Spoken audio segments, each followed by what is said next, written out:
when the Gorgon's breath gives life instead of stony death, when fires create instead of destroy, when towers rise from rubble and reach into the sky, then shall embers spring to life in the darkness, and 5 shall rise to cause a dragon's fall. This is the Draconic prophecy, fragments of which seem to herald events throughout the world of Eberron, and strangely its author is unknown to all. This strange magical phenomena has been studied by many and understood by very few. On the surface, most of the prophecy is nearly impossible to accurately read. It takes years and years of study to even translate a small fragment, let alone understand and interpret it. Stranger still, parts of the Draconic prophecy can even contradict itself. A translated section of the prophecy might state that a particular king will invade a neighboring nation, while seemingly simultaneously predicting that same king's death a decade earlier. This has led some scholars within Eberron to write off the Draconic prophecy as useless, an accidental magical byproduct of creation that generates nothing but nonsense for us to waste our years attempting to make sense of. Yet the Draconic prophecy is real, and it's still actionable enough that even in the year 299 YK, a group of fiends was able to use it to help them free an imprisoned demon overlord, which is among the closest that Eberron's ever gotten to total destruction. So what is the Draconic prophecy? Where does it come from, and who actually wrote it? And does it indeed herald the end of the world?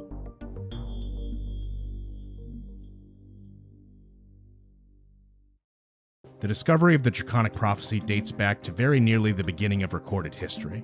So to understand this, we're actually going to have to go back in time literally as far back as we can, back to the birth of the world. See, the origin story for Eberron, at least as told by dragons, says that there were 3 great progenitor dragons that created it all. Sybaris was radiance and said to be the source of all magic and light. Eberron was said to be the symbol of nature and life, while Khyber was a cruel dragon of shadows and hidden knowledge. The myth says that these 3 dragons worked together to create the world of Eberron and its 13 planes, but that near the end of the creation, Khyber betrayed Sybaris and killed her. In order to stop Khyber from destroying everything, Eberron embraced and imprisoned her, trapping her beneath the surface of a newly formed planet of Eberron. Thus we have the world as we know it today, the planet of Eberron with the demi-planes of Khyber beneath the surface and the golden ring of Sybaris orbiting the planet. But in the very first days of this new world, it was a much different place than the one we know today. In the earliest days of Eberron, the world was young and populated by very few intelligent species. The continent of Sarlona was populated by the Coatl, a seemingly immortal species of celestials resembling draconic spirits that claimed to be the descendant of Sybaris. The continent of Zendrik was populated by the burgeoning empire of giants, which was still in its infancy. The greatest power in the world, and its greatest influencer, were the dragons, whose flights roamed unchallenged throughout the world. At least, until Khyber decided to finally hit back. Just as the Coatl were descended from Sybaris and the dragons and giants were likely descended from Eberron, so too did Khyber's children begin to populate the world. These were Eberron's first fiends, Rakshasa, aboleths, and even more powerful infernal creatures with an inclination to dominate the world. These fiends would end up changing the landscape of the world of Eberron and dominating the majority of its surface. The dragons at the time were unorganized and fought with each other as often as anyone else, so they were no match for this unified force of fiends. Great demon overlords gathered followers and built great citadels in their names, and the world might have stayed this way forever too, if not for the discovery of the Draconic prophecy. After the mighty fiends consolidated their hold on the surface world, they ruled over a nightmare kingdom for hundreds of thousands of years. The once proud dragons were forced into slavery and servitude. The fiendish dominion would have continued until the end of time, if not for the Coatl Hez-Khalipa and the blue dragon Ohr Kaluun. Working together over the course of centuries, these 2 visionaries studied the sky and the stars and compared their findings with mysterious patterns that appeared on the Earth. They became convinced that such study could reveal a map of the future, an outline of the myriad paths history might follow. Ohr Kaluun believed it to be the wisdom of the progenitors, the very blueprint of reality. He called it the Draconic prophecy, and it gave Ohr Kaluun insights into the weaknesses of the demonic overlords. Using the prophecy as the tip of their spear, the 2 scholars organized a resistance. The dragons teamed up with the Coatl and the giants in what would become known as the First War. Armies of pit fiends marched against armies of dragons and giants in a war that would change the history of Eberron for the better. The dragons knew that the overlords were immortal and couldn't be straight up killed. Even with the prophecy in their hands, victory wasn't possible, at least not without great sacrifice. A sacrifice that the Coatl would make for all of Eberron. Led by Hez-Khalipa, the Coatl sacrificed almost their entire race, forging their immortal essence into a pure force that could hold the overlords and their dire followers. A few demons escaped, but the war was won. Although the dragons had fought fiercely, some believe they abandoned the Coatls at the end, refusing to share the cost of the final sacrifice. It's possible this was a matter of fear, although that seems unlikely. It might be that being mortal, the dragons simply didn't have the spiritual energy required, but perhaps the dragon's survival was a calculated decision. The sacrifice of the Coatls removed both celestials and fiends from Eberron, leaving the dragons as the masters of the prophecy and the most powerful beings in the world. At the end of the First War, new mortal species began to spring up all around Eberron. The giants continued to advance their empire, while humans, halflings, and goblins began to populate the world. But it was the dragons who were left in the driver's seat as far as world powers go, and they still had the Draconic prophecy, and they were pretty content to sit quietly and watch this new world develop while they worked on studying it. For tens of thousands of years, things proceeded quietly on this front. Mortal civilization would continue to develop, and the dragons would continue to study the prophecy on their own, using their immense lifespans to make great strides of understanding. The dragons would work to uncover pieces of the Draconic prophecy, trying to find places in the earth where fragments might reveal themselves. These signs are known as prophecy marks. The smallest, mere inches across, might be found eroded into a stone at the base of a hill, formed by the patterns of a cave's stalactites, or wound through the veins of the leaves of a tree. Others grow so large that they're visible only from the clouds, written in the shapes of mountain ranges or the patterns of desert sands. Even the configuration of county roads and city streets in some Eberron locations form prophecy marks, without any deliberate effort on the part of their builders. And finding these marks was no easy task, and some of them would only reveal themselves under certain conditions, such as being illuminated by moonlight or submerged in the ocean. So locating these things was kinda like finding a needle in a haystack. Yet even once you found a prophecy mark, your work was only just beginning. Prophecy marks are not self-revealing. It takes time and great study to even be able to translate a fraction of a mark, and even then it's easily misinterpreted. Most mortals don't possess the patience, time, or perspective needed in order to make anything useful of these discoveries, but dragons are different. Dragons have nothing but time and spend entire eras trying to decipher these texts. They spend years studying constellations and moon charts for new portents and breakthroughs in their work, and even sometimes that's not enough. Yet it was the prophecy that gave the dragons their first ability to fight back against the demon overlords. And since then it has produced new discoveries with each successful translation of the fragments. Once translated, these fragments seem to herald future events. However, the dragons found it easy to misinterpret these translations, as they were often vague and misleading, even at times, like we said before, being completely contradictory. If the prophecy mentions something like the fall of a great crown, it could mean the metaphorical fall of a kingdom, or it could describe the literal fall of the crown from the king's head after he's slain. If the prophecy mentions a Gorgon's breath bringing stony death, that could mean a literal Gorgon's breath weapon, or it could mean something metaphorical with House Cannith, whose house sigil is a Gorgon. So the dragons found that it took great study and care in order to correctly interpret these readings. But the dragons had nothing but time, and spent a great deal of it translating more and more of these prophecy fragments. Yet for entire eras of history, the dragons just kinda sat on these breakthroughs. The dragons were pretty content with the idea of studying the prophecy for merely scholarly reasons, or perhaps it was merely to plant their flag on any new discovery out of pride. They didn't seem super interested in taking actionable moves in relation to the prophecy. They were content to just study it and let it play out. But another big reason for this hands-off approach was the existence of the Daughter of Khyber. You see, buried deep beneath Argonesson, the Dragon Continent, is one of those demon overlords that they defeated way back in the First War. The Daughter of Khyber in particular represents the corruption of dragons, and she was a particularly fearsome demonic overlord to bring down the first time. In some ways, the Daughter of Khyber even acts like Eberron's version of Tiamat, and could even be depicted that way. The dragons of Eberron have since discovered that anytime they try to exert too heavy a hand on the world and threaten to dominate it or influence it too much, the Daughter of Khyber stirs and breaks free. And on a couple of occasions, this even happened, although both times the dragons seemingly got it under control in time. All this to say, it has caused a lot of hesitation amongst the dragons whenever they decide they might want to try to do something dramatic or drastic in the world. However, one future event would change that philosophy forever: the emergence of the first Dragonmarks. Passed down through blood, the bearer of a Dragonmark can produce one or more magical effects without training. Many sages believe these marks tie into the legendary prophecy studied by the dragons of Argonesson, that in some ways those who bear these marks are agents of the prophecy, pawns on a playing board too vast for mortal eyes to see. 3,000 years ago, the first Dragonmarks appeared on the peoples of Khorvaire. Amongst humans, elves, halflings, dwarves, gnomes, and orcs, 13 distinct Dragonmarks appeared. These Dragonmarks were passed down along family lines, and thus we have the Dragonmarked houses as they exist today. Their unique magical capabilities have changed and industrialized Eberron, and it's made them immensely wealthy and powerful as a result. To the Dragonmarked houses, this is a power to be wielded and utilized, and the greater significance of the Dragonmark's relationship to the prophecy is rarely if ever talked about amongst the houses. But that significance hasn't been lost on the dragons. To the dragons and their extended lifespans, the Dragonmarks appearing 3,000 years ago is still a pretty recent event for them, and one they're still working on understanding. The dragons theorize that the Dragonmarks are manifestations of the Draconic prophecy itself, and while often the Draconic prophecy would only reveal itself on cave walls, ocean floors, or other obscure locations in the earth, this was the prophecy manifesting on living people themselves, marking them as part of the prophecy. And that's not to say that every single person with a Dragonmark is some person of great historical significance alone either. Chronicles of Eberron tells us, Dragonmarks inherently have prophetic significance, but that doesn't mean individual Dragonmarked heirs automatically have important roles to play. There are many ways to interpret the shifting threads of the prophecy. Just as some people read the future in tea leaves or in the movement of birds, there are scholars who can gain information from gatherings or the actions of Dragonmark characters. Think of Dragonmark characters as tarot cards. The individual card isn't important, but it has symbolic meaning, and those who understand the mysteries can gain information by interacting with it. And still, the dragons had so many questions. What do these Dragonmarks mean? Can they be translated and deciphered?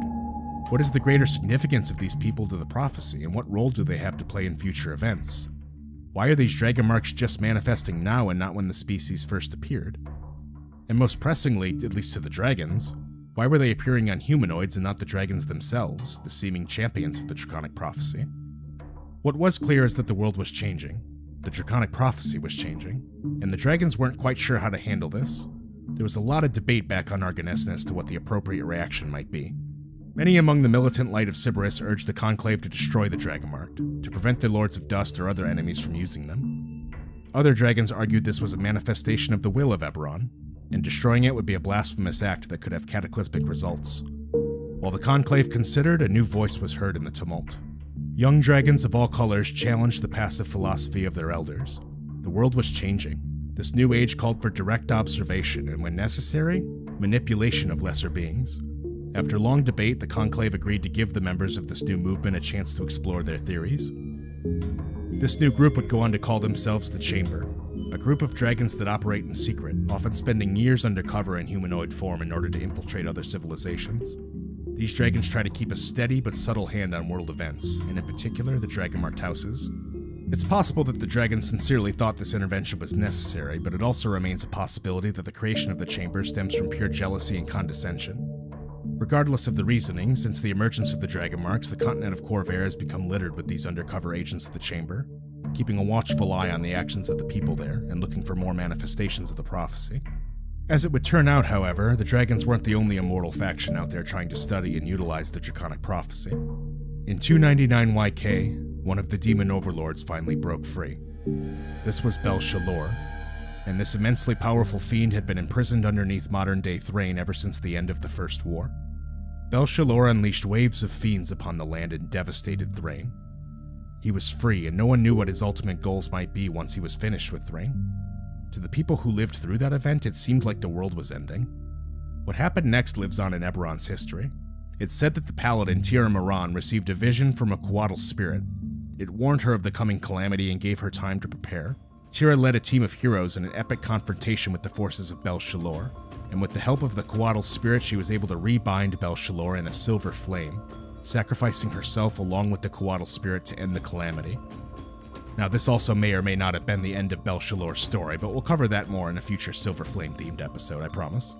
As for the battle itself with Bel-Shalor, it could be that agents of the Chamber played a role in this as well, maybe helping to point Tira and her allies in the right direction or even aid them in battle. Chronicles of Eberron does suggest this as a viable possibility. The Chamber had agents everywhere, and stopping a demon overlord would have been priority number one in their mandate once things started really kicking off. But once the dust in Thrain had settled, the dragons made an even more troublesome discovery. The release of this overlord wasn't an accident, but a direct manipulation of the Draconic prophecy by a group of fiends known as the Lords of Dust. By deciphering segments of the Draconic prophecy related to Bel-Shalor, the Rakshasa and other fiends of the Lords of Dust were able to selectively manipulate events in Khorvaire's history leading up to Bel-Shalor's release. You see, remember before when I mentioned that the prophecy can sometimes contradict itself? Well, the reason it does that is because the Draconic prophecy doesn't just predict the future. It predicts all possible futures, and what the Lords of Dust learned was that if they can decipher these prophecy fragments in time to make sure that the right prophecies do or don't come true, then they can ensure the arrival of certain events. And it's through this subtle spycraft and manipulation that they were able to actually free Bel Shalor. We don't know exactly which prophecy fragment they used, but whatever it was, all they had to do was make sure that the right world events preceding the prophesized release happened. If the prophecy said, "When Galafair's king abandons his favorite heir, Bel Shalor shall go free and spread despair," then the Rakshasa of the Lords of Dust would simply need to shapeshift and go undercover to try to sow discord within the Galafair family. This manipulation came as a startling discovery to the dragons. To them, this was a sign they'd been entirely too passive in their observation of the prophecy. The Chamber thus concluded that if they were to continue to stand by and merely observe, they'd be relinquishing control of the Draconic prophecy to the Lords of Dust, and they weren't about to do that. So instead, the dragons learned from their enemy. The dragons possessed what was potentially the largest collection of translated prophecy marks, so they began to go through these old prophecies to see which outcomes they could try to reinforce in the same way that the fiends had. Now, the Chamber didn't just lie in the shadows and watch. Now the Chamber acted with purpose.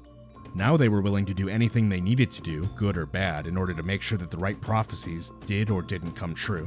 It changed their very mission mandate. So even to this day in Eberron, the Chamber wages a cold war against the Lords of Dust.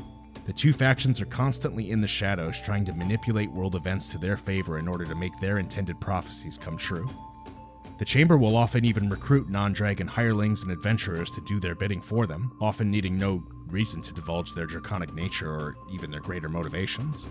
Sometimes these spy games can go on for years, decades, even centuries, as prophecy fragments can lead into each other and sometimes be years and years apart. For this reason, the motivations of any single agent of the Chamber or the Lords of Dust can be very difficult to discern. Thus, these two factions have been completely caught up within the nearly indecipherable web that is the Draconic prophecy, the true nature of which we may never understand. But that's not going to stop the Chamber or the Lords of Dust from trying. So the next time you're adventuring in Eberron, just know that literally any person you meet could be a dragon in disguise, manipulating your actions merely to meet the mandate of a prophecy that you couldn't possibly understand.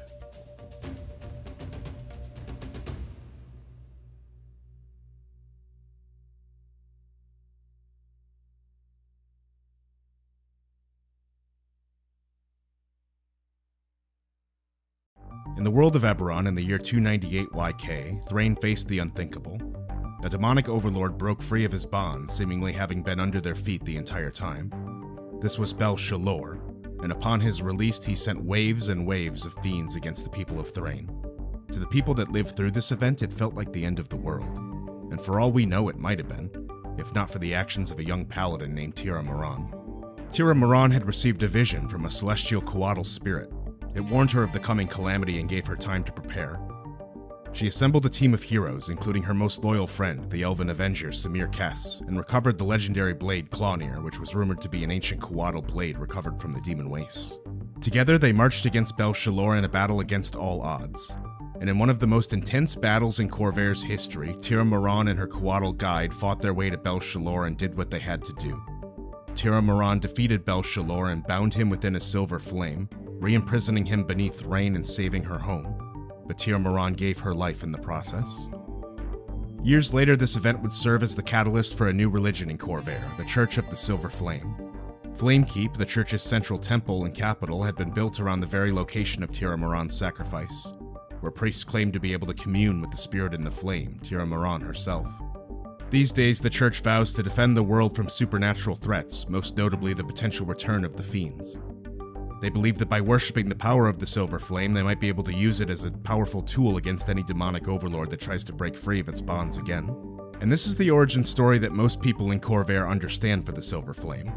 This was only 700 or so years before the canonical start date of Eberron, so it's well understood in recorded history.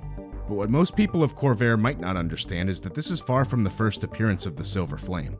It's not far away in the continent of Khorvair that you can find the Demon Wastes, far to the northwest. This is a blasted infernal desert populated by fiends and infernal creatures, and once, in the Age of Demons, the entire world was like this. Nowadays, the Demon Wastes are the last land held by the fiends, lesser demons and devils who would be more than happy to spill out of the Demon Wastes and destroy all of us. The only thing stopping them from doing so, in fact, is a winding path of magical wards near the edge of the Demon Wastes called the Labyrinth. It's here that clans of orc defenders worked tirelessly over entire generations, battling and fending off infernal creatures to stop them from escaping the demon wastes. In pursuit of this, the orcs there worship what they call Kalak Shesh, the Binding Flame. This magical silvery flame empowers the orcs there, creating paladins and divine warriors for their fights against the fiends. They claim that the spirits of their greatest warriors reside within the silver flame, and that when they die, should they die well, they too will be a new voice in the flame. So this story might sound a little familiar to anyone in Thrain who worships the silver flame. It might confuse them. But the truth is, Tir Meron didn't create the silver flame, she merely harnessed it, and she was far from the first to do so. These orcs in the demon wastes are called the Ashtakala, and they claim to have been wielding the silver flame in this battle against the demons long before humans ever settled Khorvaire. So what is the silver flame? Is it a god? It has clear, tangible divine power, so if it's not a god, then where does that power come from? Well, the story I'm about to tell you might be viewed as heresy by the Church of the Silver Flame in Thrain, but it is the truth.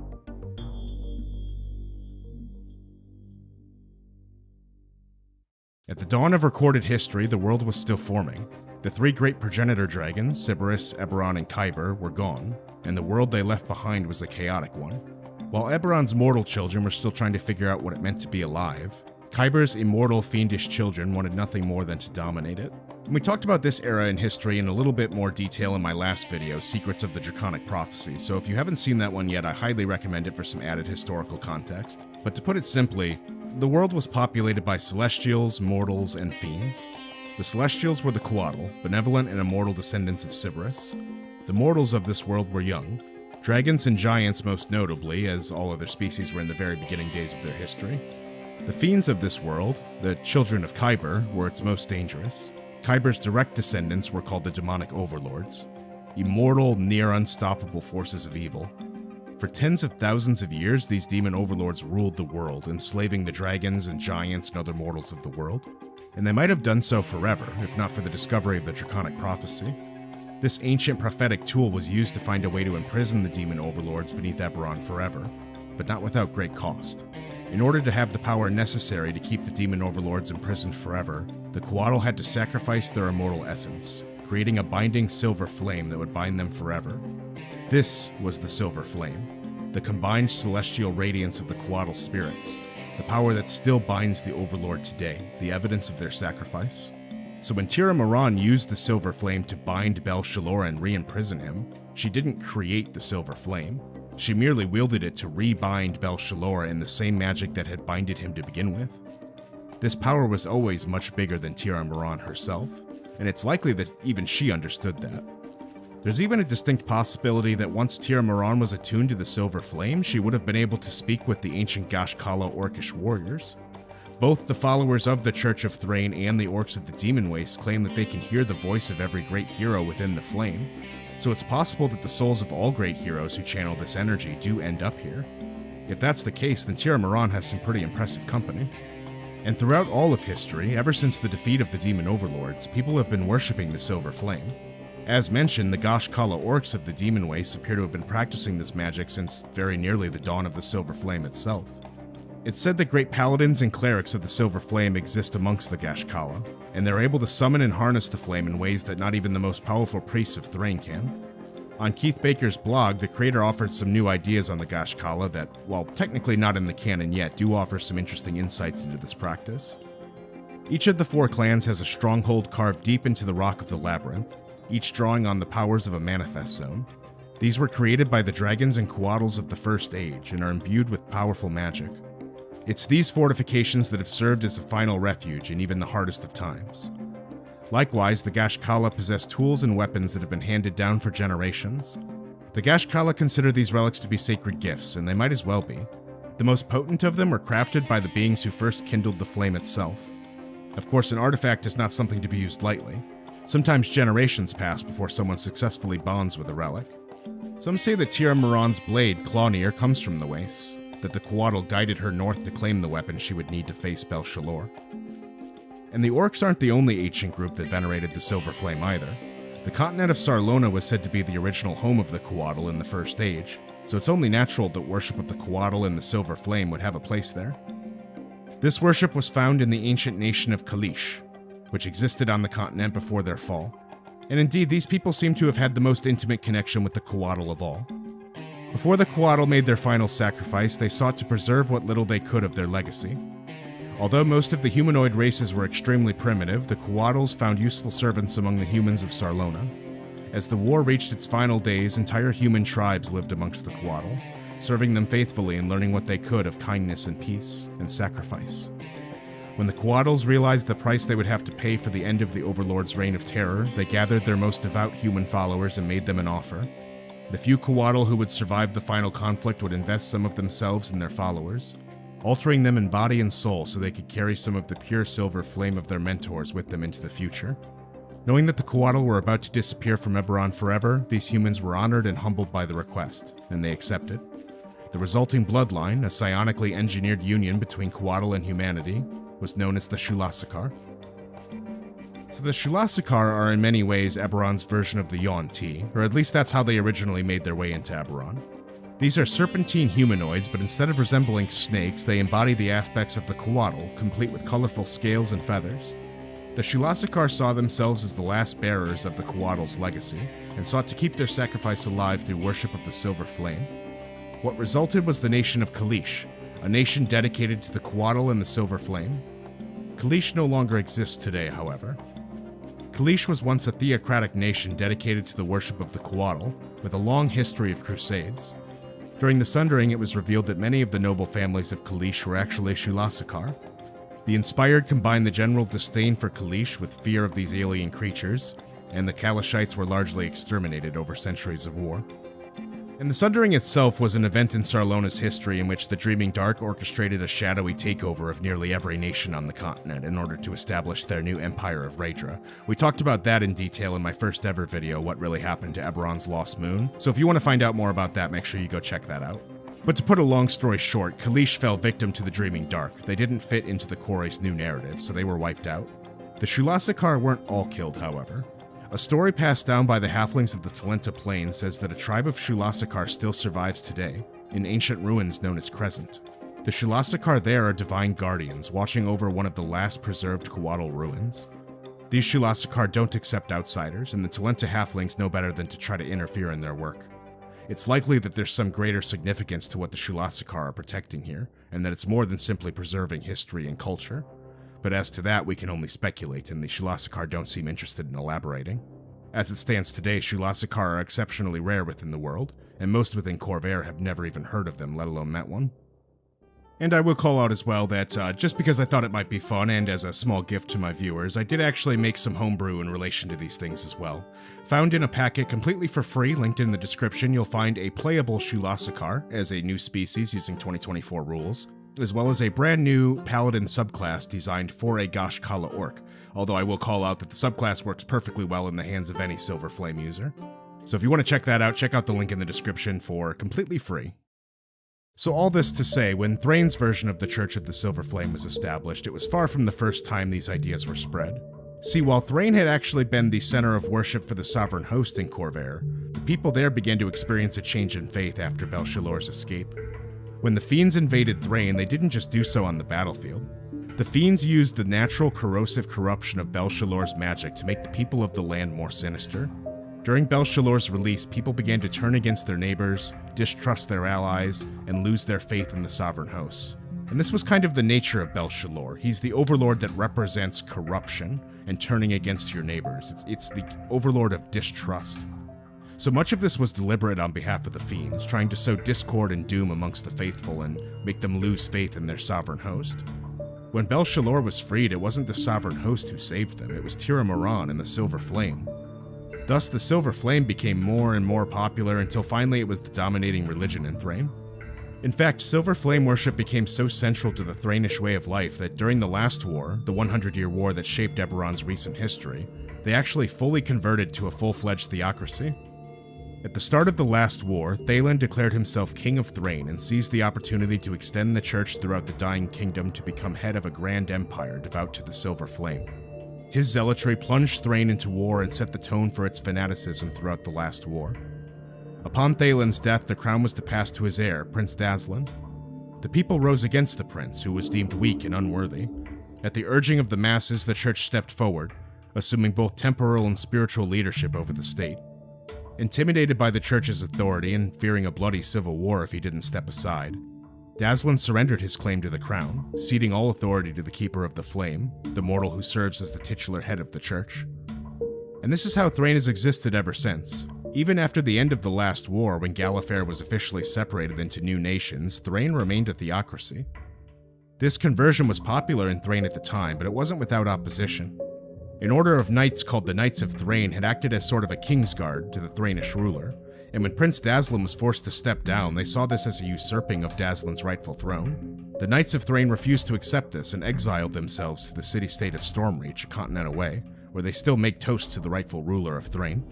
And even within Thrain, there's many more who claim that Thrain's theocracy is a perversion of what the Silver Flame was meant to stand for. Since Thrain's establishment of the theocracy, corruption has spread more and more every single year, as cardinals and paladins prioritize a need for pride and power. Many critics of the Silver Flame feel like the modern church's model encourages power grabs and oppression, and that's not entirely without merit. Although many followers of the Silver Flame are truly good people just trying to defend the world from ancient evils, there are others who use the Silver Flame as an excuse to carry out their own violent desires. In the year 832 YK, still decades before the last war or the establishment of the theocracy, Khorvaire faced a near-apocalyptic event known as the Silver Crusade. It was something of a pandemic of lycanthropy. Werewolf packs were spreading at an alarming rate and raiding towns and villages. Lycanthropy wasn't a serious threat before this, and many werewolves even lived peaceful lives in the forest. Yet at the cause of this calamity, every single werewolf in Khorvaire began to lose their humanity and hungered only for flesh. Some scholars and druids believe this might have actually been caused by the near release of another demonic overlord called the Wild Heart, and we'll actually be covering that more in next week's video, so stay tuned for that. But all that to say, when the werewolf plague began, the Silver Flame stepped up. If not for the Paladins of the Silver Flame and the Knights of Dol Ara, the werewolf pandemic might have actually spread across all of Khorvaire. And although it took many years, eventually the spread of this new, violent version of lycanthropy did stop. Werewolves were no longer inherently violent, but this didn't stop Silver Flame Paladins from hunting them down anyways. The warriors of Thrain had a difficult time disengaging from the conflict, and it spread farther and farther even into innocent shifter communities who were never a threat against humanity. This crusade created a lot of bad blood between Thrain and the shifter and werewolf communities that still exist today. Extremist branches of the church that stem from this event still exist today. The most notable of these cells calls themselves the Pure Flame, a group of intolerant, bigoted, and violent fanatics who use the Silver Flame as a tool to punish those who they view as wicked. Shifters, tieflings, and any other innocent person could find themselves the victim of a member of the Pure Flame. And this was just one example of the kind of corruption that would spread throughout Thrain. Even if they evoked a force of good like the Silver Flame, it was proof that they were capable of using it for evil. And these sort of examples go back even farther still. In the year 497 YK, a woman claiming to be Malise Miran, a direct descendant of Tira Miran, tried to seize control of the Church of the Silver Flame. Exploring Eberron tells us, Malise claimed that Tira Miran had revealed she was Tira's direct descendant and the rightful keeper. She challenged many church doctrines and claimed it had strayed from its path. And like Keeper Danth, Malise was shockingly able to wield the power of the Fountain of Fire and Flamekeep, performing miracles no lesser priests could match. This triggered a deep schism that lasted for years, until Malise was finally revealed to be the chosen hand of the Shadow and the Flame. It was not the Silver Flame, but rather the Overlord Bel-Shalor that strengthened her in Flamekeep. Because of the fear that her death would allow Bel-Shalor to choose a new anti-keeper, Malise wasn't killed. Instead, she was petrified and placed in Dreadhold, where she still remains to this day. Now, this was quite a shocking event amongst the followers of the Silver Flame. Not only did they realize that Bel-Shalor was very much still an active force in the world, but they realized that he could infiltrate and corrupt their own followers. For the dragons and anyone else trained in the Draconic prophecy, this also presented a terrifying possibility. The Draconic prophecy revealed potential truths about the future, and the fiends had been able to use it to free Bel-Shalor in the first place. But what if that wasn't actually the point? What if the fiends never actually thought they'd be able to free Bel-Shalor way back then? What if it was all for show? What if their entire plan, from the start, was just to get their foot in the door? Perhaps when Tira Miran sacrificed herself to bind Bel-Shalor, she was really creating a conduit for which Bel-Shalor could create a dark shadow in the flame, a corruption that would slowly spread throughout the divine bindings. Tira Miran's crusade might have been a Trojan horse. And even throughout Thrain's history as a theocracy, we've seen this corruption continue. They've waged shadow wars against other nations, committed war crimes against the very mortals they were sworn to protect, and generally prioritized their nationalism over the true doctrines of their faith. Many followers of the Silver Flame, such as the Knights of Thrain, believe that the Church has completely lost their way. So did Tir'a Miran make a mistake? Did she get baited into allowing Bel-Shalor to create a shadow in the Silver Flame that would corrupt it from the inside? Well, the truth is, it's possible. But let me pitch another hypothetical. What if the Coatl saw this future coming too? I mean, if the Fiends can read the future in the Draconic prophecy, then so can the Coatl. And if the Coatl saw it, then maybe Tir'a Miran saw it too. This brings us to the Order of Miran's Tears. Most believe it to be an urban myth, but the story goes something like this. Most believe Miran's Tears to be an urban legend, a secret order of spies and assassins deep within the Church of the Silver Flame, hidden even from the Keeper and the Cardinals. According to the stories, Tir'a Miran foresaw the danger of the shadow in the flame. On the eve of her battle with Bel-Shalor, Tir'a charged her trusted companion, Samir Kes, to monitor the church that was to come for signs of fiendish corruption, to save those who could be saved, and to eliminate those who could not. Those who believe these tales say it was the agents of Miran's Tears who recognized the threat of Melise Miran and exposed her as an agent of Bel-Shalor. It should be noted as well that Samir Kes and Miran's Tears are staunchly against the theocracy. Samir Kes knew Tir'a Miran when she was alive, and he knows that she never would have wanted the Church of the Silver Flame to be the ruling government body. So instead, Samir does what he knows Tir'a would have wanted. He mercilessly roots out corruption and works behind the scenes to try to dismantle the power of this theocracy. So even if Thrain's Church of the Silver Flame has fallen to a corrupted theocracy, true followers of the faith remain. Followers of the Silver Flame are fighting back against this corruption, even domestically. The Knights of Thrain wait in Stormreach for their moment to save their nation. Miran's Tears operates from the shadows, continuing their cold war against the forces of Bel-Shalor. And the Gashkala Orcs, as they always have, stand stalwart at the edges of the Demon Wastes, protecting us from demonic invasions. The Coatl sacrificed themselves in order to create the Silver Flame. They gave up their immortality so that way the world could have a chance to exist on its own without the torment of the demonic overlords. So while it does seem like the Church of the Silver Flame is failing in their duty as its champions, there are those out there who are fighting the good fight against the demons and the fiends of the Lords of Dust.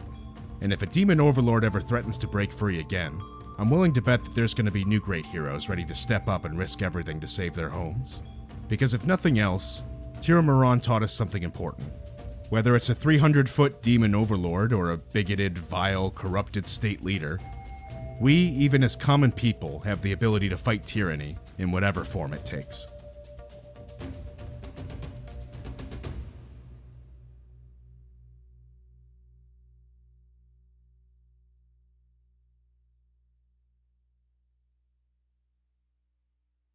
Even Eberron herself couldn't defeat Khyber, and the day is coming when she'll break her chains, shattering the world that you know and revealing the one that was always meant to be.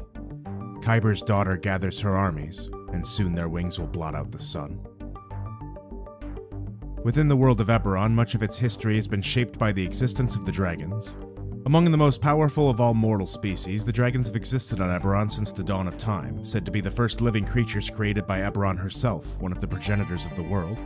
To the south, the mysterious continent of Arganessen is said to be the home of a draconic nation, where ancient dragons rule over other dragons in a state of their own making. And once, the dragons did attempt to dominate the world itself. Archaeologists within the Talenta Plains in Khorvaire have discovered draconic ruins that seem to hint at some sort of ancient draconic empire in the area, one where they ruled over humanoids as their masters. Yet for some reason it seems that this age abruptly came to an end, and few really understand why. It isn't like the dragons went extinct or dwindled in number or anything, and their presence on Arganessen has been present since the dawn of time, and remains today. Of course, if you watched our video about the Talenta Plains, then you already know some of this history, and definitely check the link here if you want some of that added historical context. But to put it simply, the dragons had a massive, advanced empire in the area now known as the Talenta Plains, one that completely collapsed when its draconic inhabitants began to be corrupted by an infernal, fiendish energy. With them corrupted, the epic-level magic that the dragons possessed had now become a threat to the entire world, and the dragons of Arganessen responded with true scorched earth.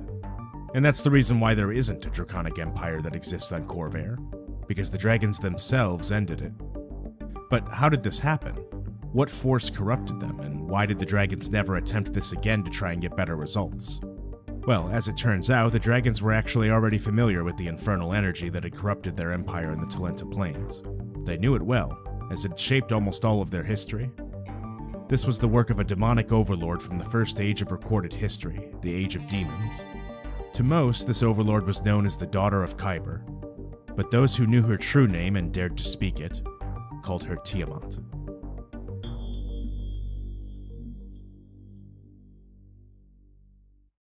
At the dawn of time, Eberron was ruled by fiends. This was the Age of Demons, and this era lasted for millions and millions of years. In this first age, the dragons weren't yet the dominating force on the planet, but were instead enslaved by the demonic overlords just as all mortals were. The world had many of these demonic overlords, each ruling over their own regions of the world. And in the land that would become Arganesson, the Daughter of Khyber reigned as a tyrannical ruler of dragons. The Age of Demons lasted for millions of years. In the final 10,000 years of the age, there was a powerful draconic nation that called itself Arganesson. Its disciplined flights of dragons trained to incinerate armies and to raze cities, and these mighty creatures were utterly devoted to the Daughter of Khyber. This overlord was an immensely powerful being. The dragons of the present day had to go to great lengths to avoid falling under her influence, and that's while she's bound.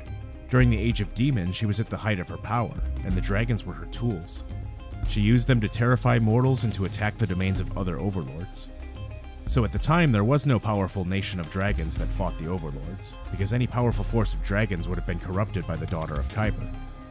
So during the Age of Demons, the dragons were never able to fight as a fully unified nation of draconic warriors, because anytime they would organize into anything resembling a ruling body or state, they'd begin to feel the Daughter of Khyber's corruption and they'd join her side. The Daughter of Khyber represents the fear of tyrannical dragons, and it's very easy for her to get dragons to become tyrants. When the demon overlords were eventually defeated, it was by a group of scrappy dragon rebels, not by any kind of dragon nation. If you want to learn more about the Age of Demons and what it took to finally fully bind them, I highly recommend my video on the Draconic Prophecy, which so far is my most comprehensive coverage of the Age of Demons. But the long story made short, the part that everyone knows, is that eventually the Age of Demons ended. By using the Draconic Prophecy, they were able to manipulate the overlords and bind them within a celestial silver flame, imprisoning them forever. At the end of this age, the world finally began to heal, and began to more resemble the world that we know today. The demon overlords were imprisoned, and moreover, the immortal celestials, the Coatl, were gone too, having sacrificed their immortal essence to create the silver flame. This left the dragons as the strongest mortal species in the world, in a prime position to be its new masters. And that's more or less what ended up happening in the Talenta Plains. Although some dragons did actually prefer to be reclusive, arcane researchers, others desired to rule and dominate over the vulnerable species of the world. The dragons that desired this were the ones that founded that empire of dragons within the plains. But it was here at the height of this empire that the dragons discovered the Daughter of Khyber's true power, her ability to corrupt dragons anywhere and everywhere. The Daughter of Khyber has the ability to corrupt and control dragons. She begins by amplifying their cruelty and instinct for tyranny, the desire to rule over lesser beings, and from that root she eventually consumes them completely, until they become extensions of her own immortal evil. Arganesson itself was nearly destroyed in the escalating conflict that followed. When the battles were finally won and the Daughter of Khyber fully restored to her prison, the Conclave of Arganesson ordered all dragons to return and forbade any future draconic imperialism. The dragons remained hidden in Arganesson not simply because they had no interest in other civilizations, but because it's dangerous for them to meddle with lesser creatures. And the dragons really tried hard to test this theory too. They really didn't want to get stuck as isolationists. A few months back, we did a video on what sort of things you might be able to find in Eberron's outer space, and we covered one of these examples, a place called Shero-Karathal. This was an example of dragons trying to get cheeky with the rules. The dragons had discovered that anytime they tried to push their influence on the world too far, that it stirred the Daughter of Khyber. But what if they weren't doing it on the planet? What if they were doing it in orbit around the planet? Thus, the dragons created their first space station, the floating city of Shero-Karathal. It was here that some of the most advanced arcane workshops were created, and where new magical discoveries were made almost daily. But those of you who watched our video on Shero-Karathal already know what happened next. The Daughter of Khyber returned all the same. As it turns out, Tiamat's influence can find dragons wherever they are, and outer space was no exception. Before things got too out of hand to contain, the dragons pulled the plug on their experiment. The cursed dragon spawn being born within the city were locked within, sealed with powerful wards and left abandoned. So now, after many attempts, the dragons of Arganessen now finally understand the score. They know that there's a fine line between maintaining their power and abusing it. And anytime they push too far towards the latter, it stirs the Daughter of Khyber and threatens to wake her up. In a funny way, Tiamat has almost incentivized the dragons to be better. This wasn't her intention, of course. In the Age of Demons, it benefited her to gain power when dragons acted tyrannically. Not that she necessarily had any control over the function to begin with, but that's how it worked. But now, with her contained, it's the last thing the dragons want to do. Not for any altruistic or moral reason, but for a practical one. If the dragons choose to dominate even a fraction of the world, Tiamat will awaken and destroy their entire civilization.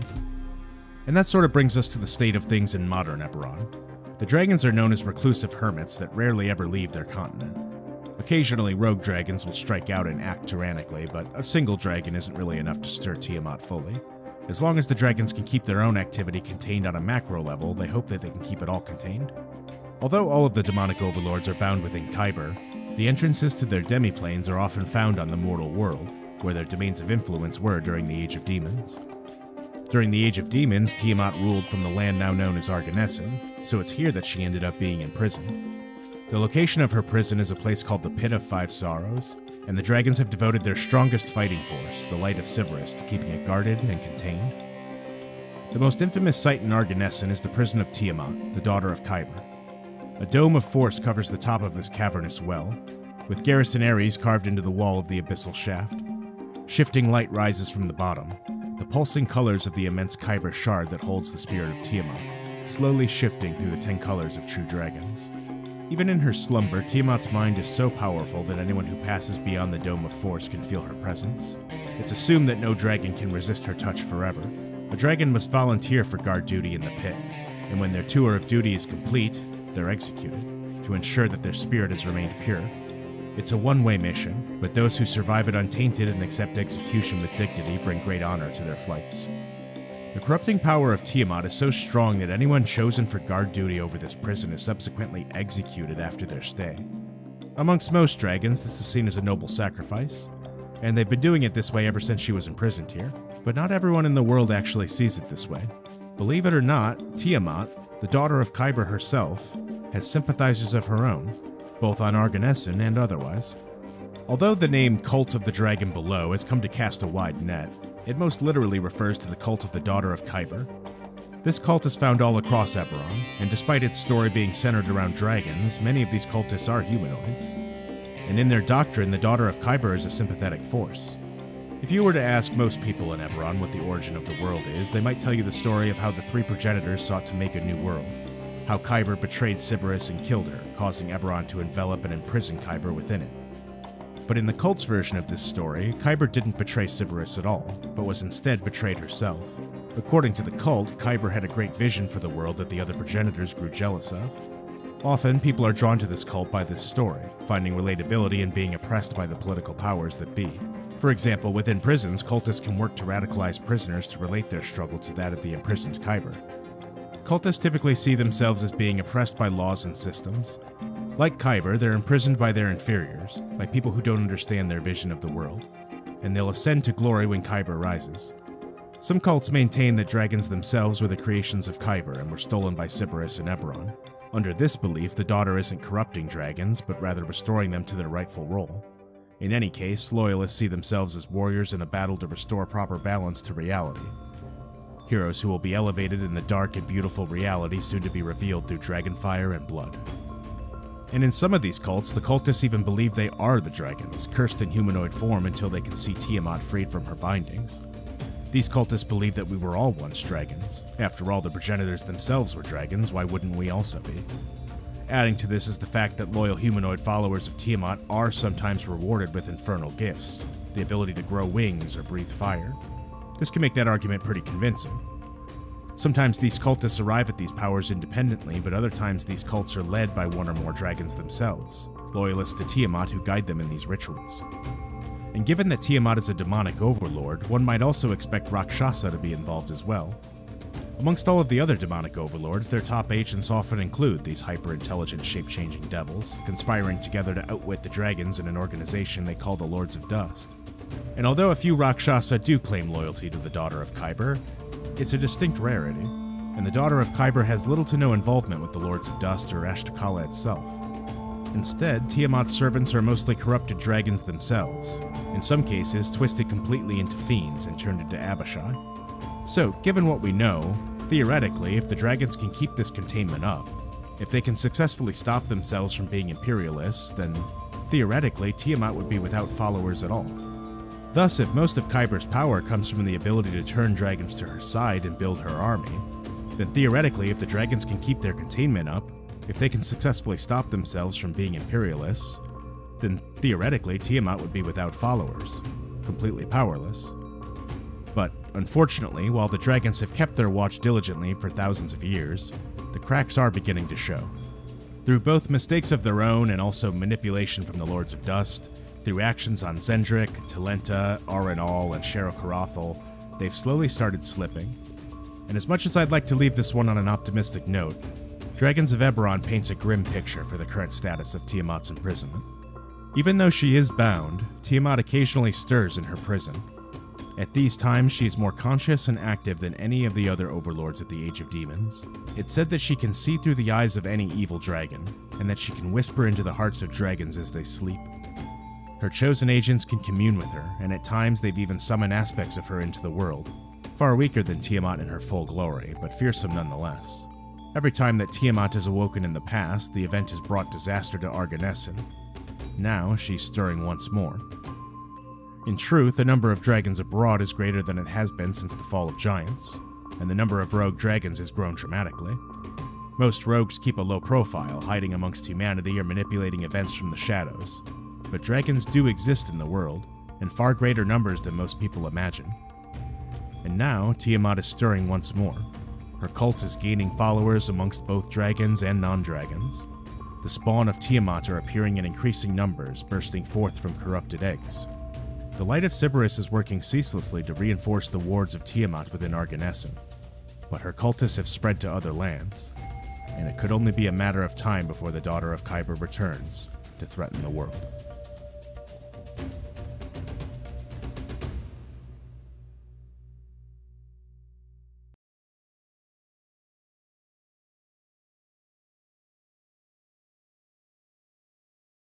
In the earliest years of its history, the world of Eberron was dominated by fiends. This period is known as the Age of Demons, a period in which all of the mortal species of Eberron were enslaved by demonic overlords and forced to live through a literal hell on earth. In this era, the world was pretty much unrecognizable from the Eberron that we know today. The demons had formed the land into their own image, a blasted, ruined hellscape, and the world was like this for millions of years. This was no small part of Eberron's history. In fact, if you look at the timeline, the Age of Demons lasted longer than any single era that would come afterwards. Eberron might even still be stuck in the Age of Demons today, if not for the world-changing discovery of the Draconic Prophecy. We discussed the Age of Demons in much more detail in my video about the Draconic Prophecy, so I'd recommend going back and watching that one for some added context. But what's worth noting here is that the discovery of the Draconic Prophecy pretty much changed everything. It gave the dragons and the Coatl, the two most powerful mortal species at the time, a chance to fight back against the demons. Through the Draconic Prophecy, they discovered a way to bind the most powerful demonic overlords within a silver flame, locking them within demi-planes of Khyber, the realm below. They knew that they couldn't kill the overlords outright, so instead they bound them forever in prison. And with those overlords imprisoned, the minor fiends of the world were soon routed. The war continued until the land that was once held by the demons of Eberron had dwindled significantly. Over time, the world would begin to heal, and the world was transformed into the one we know today, filled with greenery and life. Although ruins to demonic temples may still be occasionally uncovered in more remote, ancient areas of the world, most evidence of the Age of Demons is lost to time. There is one place, however, where the Age of Demons never really ended. A place so attuned with fiendish magic that even the defeat of the demonic overlords couldn't change its very nature. The Demon Waste is a region found in the far northwestern section of Khorvaire, past the Icehorn Mountains and the Shadow Crag. The Demon Waste is where you would go if you wanted to see what the world looked like during the Age of Demons, but for obvious reasons, few have let their curiosity take them this far. And while the Demon Waste could be described as a literal hell on earth, it's also not a place without its own form of society and law and civilization. The fiends still rule this region as they would have during the Age of Demons. And although the demon overlords themselves are trapped and imprisoned, their top agents still meet here to discuss secret plans to release them. These are the Lords of Dust, the most powerful fiends in service to these demonic overlords. These devils rule over the demon wastes and command societies of people within this region who still venerate and worship the fiends as they did during the First Age. These people still exist among the carrion tribes of the demon waste, wandering the land in search of tributes for their overlords. And true enough, just like any state leader would, the Lords of Dust have a capital city of their own within the demon waste from which they rule. A place where the Lords of Dust gather to trade, exchange information, and plot ways to release their various demon overlords. This place is called Ashtakala, the last true citadel of the Lords of Dust, a literal city of demons. But how does a place like this even function? What does a city look like when it's ruled and populated almost exclusively by immortal fiends? And given its unique power, how has Ashtakala survived as long as it has when every other citadel to the demonic overlords has fallen to the dragons? Well, today we're going to be breaking down all of that and more as we dive into the secrets of Ashtakala, the Demon City.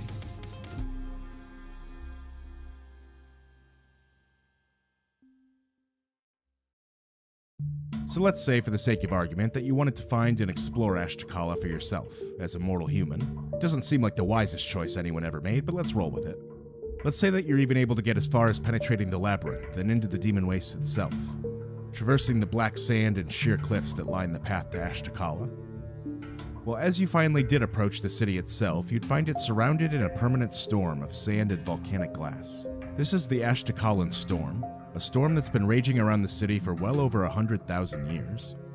At about 500 feet wide in every direction around the city, the wind of this storm carries sharp volcanic glass that can slice travelers to ribbons. But this is just the first obstacle in reaching Ashtakala. It isn't necessarily insurmountable. The storm blocks all divination and teleportation, but clever rangers or maybe wizards may be able to traverse the storm by finding a lull in the winds or using magic to tame the weather. If you were able to actually get inside the storm, you'd see a sight rarely ever seen by human eyes, the Great Walls of Ashtakala. These walls aren't entirely unlike other city walls found within mortal cities, aside from the fact that they're always unmanned, and are surrounded on both sides by shards of demon glass that reach up to 1,000 feet high in every direction. Thus, scaling the walls in a hurry could prove exceptionally dangerous. But you got this far, you made it through the wastes and through the Ashtakalan storm. Let's say you can get past the walls as well. Once you were in the city proper, then you might truly be out of your depth. Explorers who manage to penetrate the eternal storm find a bizarre yet beautiful metropolis, a city built from basalt and brass. Compared to the shattered ruins spread throughout the rest of the wastes, Ashtakala seems impossibly alive, filled with thousands of demons and other fiends. While Ashtakala appears as it did 1,000,000 years or more ago, it's a city of ghosts and shadows, all an illusion.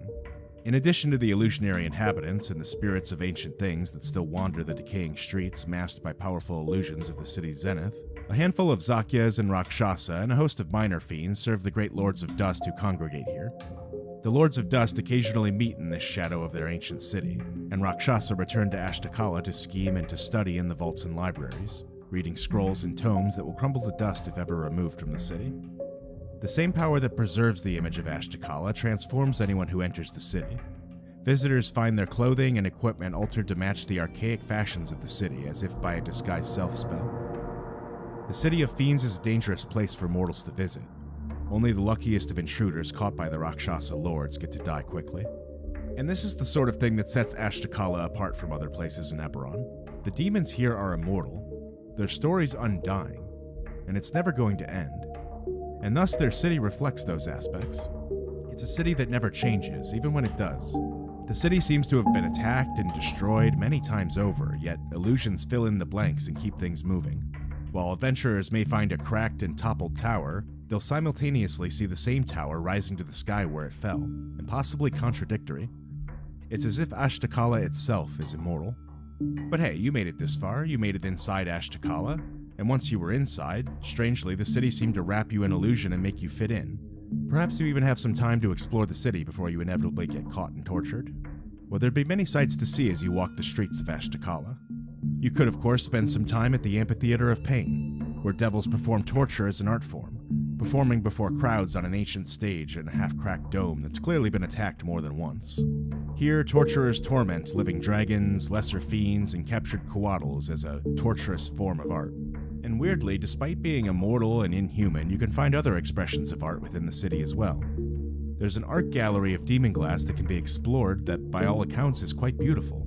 Elegantly carved demon glass sculptures and tablets float slowly spinning in midair, lit by skylights of rippled glass. Each is carved with scenes of infernal characters across Khyber, the Demon Wastes, and from the Age of Demons. Walking past the gallery, you may also spot the Garden of Eternal Torture, where a coatl named MacLeod has been kept alive and tortured for eons, having nearly lost his mind entirely.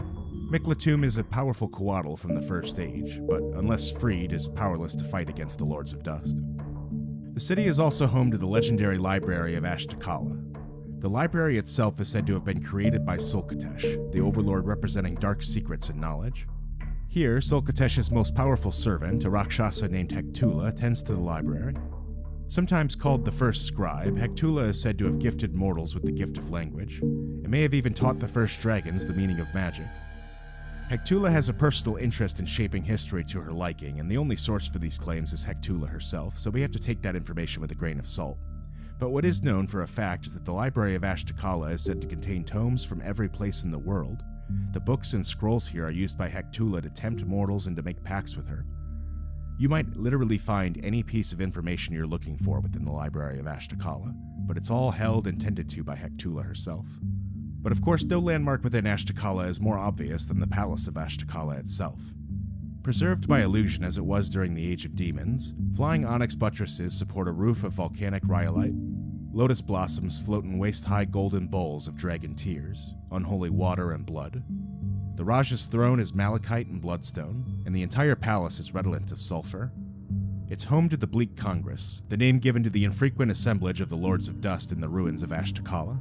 It's here, from the Palace of Ashtakala, that the Lords of Dust plot to release their various demon overlords. It's here that Duras first engineered the war between the Elves and the Dragons, and where he conceived the plan that would nearly destroy Thrain during the War of Blood and Fire. These infrequent meetings can often shape the entire history of the world. So the devils within Ashtakala are using this place as a stronghold to plan some really evil stuff, and it kind of almost makes you wonder how they get away with it. As we mentioned at the start of this video, the dragons and the coatl worked really hard to eradicate any traces of the Age of Demons. Once the entire world was like the Demon Wastes, yet since then the world is healed, become green and full of life. The dragons to this day fight the devils of the Lords of Dust at every turn, and if it were up to them, Ashtakala would be gone forever. So then why don't the dragons work harder to remove Ashtakala? It's the last bastion city of the demon overlords, why not just go finish the job?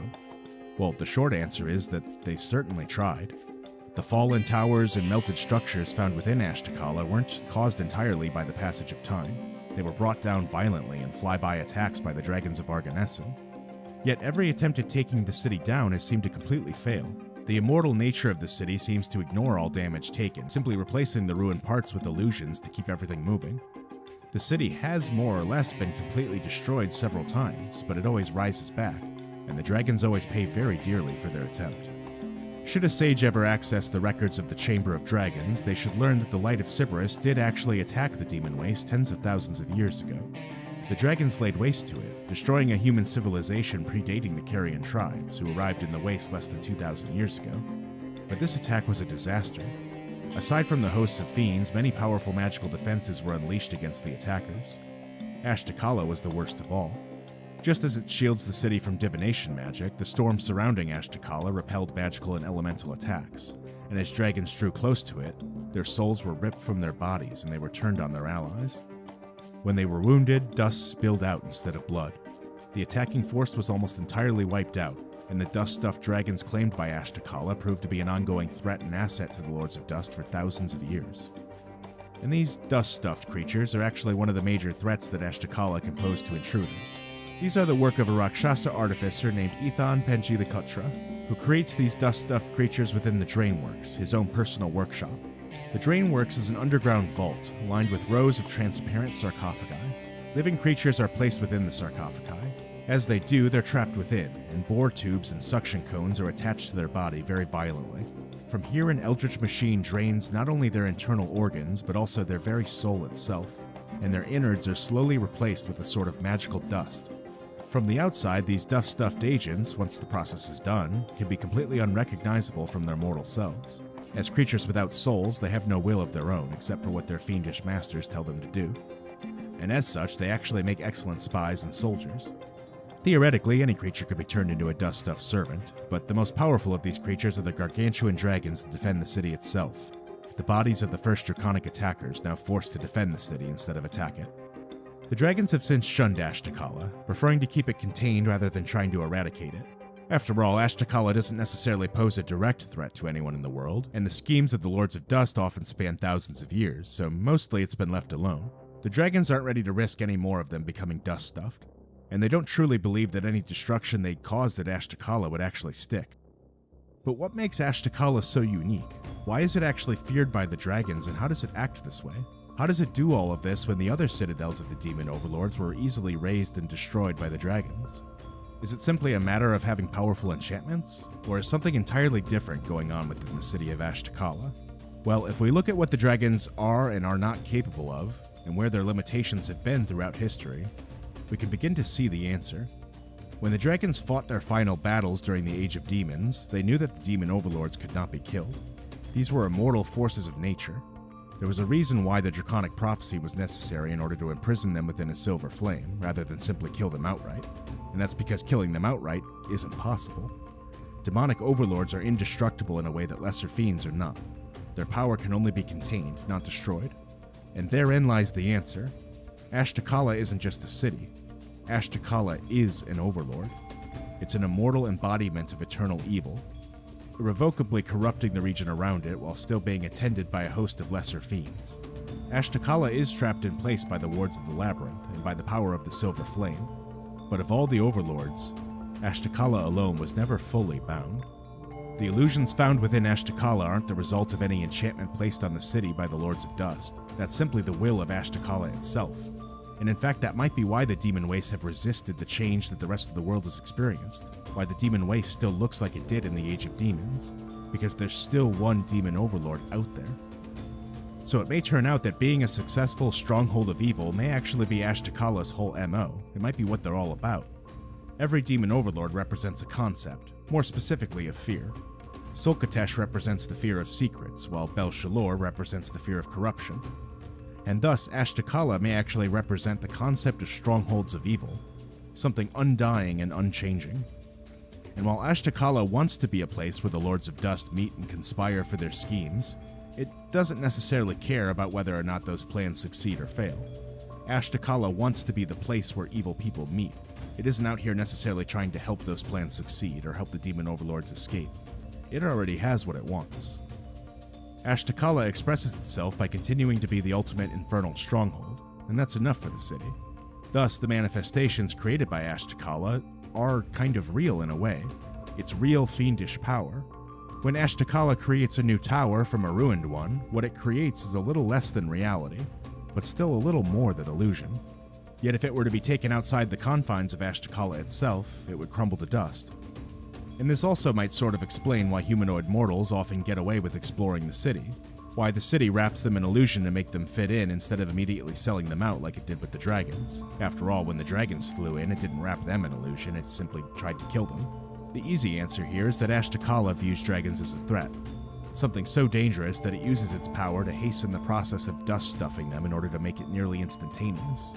But humanoid mortals are not really such a threat. Ashtakala probably barely clocks their arrival, instead just wrapping them in illusion as the easiest way to keep the city moving and functioning without interruption. But that's Ashtakala's will, not necessarily the will of everyone that lives there or the Lords of Dust. So that same courtesy is rarely extended once mortals are discovered walking the streets. But as I mentioned, everything that happens here is a little more than illusion. Mortals who stay here too long will slowly become a part of the city itself. Ashtakala is an incarnate nightmare. Imagine the most horrifying hell city you can. That's what it is.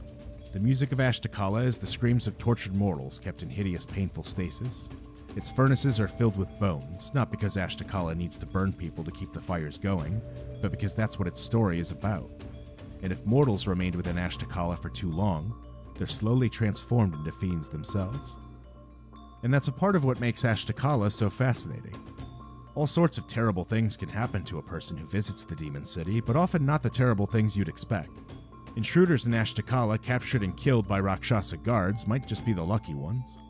The unlucky ones might be tortured within the amphitheater of pain for as long as it entertains them, or they might be turned into a dust-stuffed servant and redeployed as a soldier or a spy.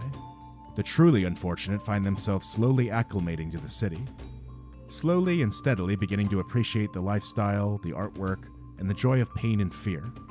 These mortals sometimes become lesser fiends, sometimes never even being noticed by the Lords of Dust during the process. And while the Demon City may be an obvious place to avoid, it also offers many temptations. The Library of Ashtakala offers unprecedented knowledge and arcane power, and the Dragonmarks are said to repurpose the souls they siphon into incredible magical weapons. Many others may be tempted to visit this place simply to try to destroy it and defeat the Lords of Dust once and for all. But unfortunately, if it were that easy, the dragons likely would have done it by now. So if that's the case, then perhaps the best option is actually to stay clear, and try to forget that Ashtakala ever existed.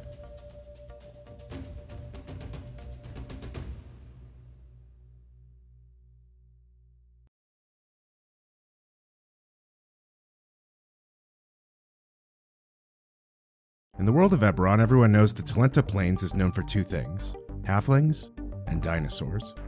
It's a long, vast stretch of grassland that contains very few settlements, and it's populated by dinosaurs of all kinds, ranging from raptors that they call clawfoots to T-Rexes they call sword-toothed titans.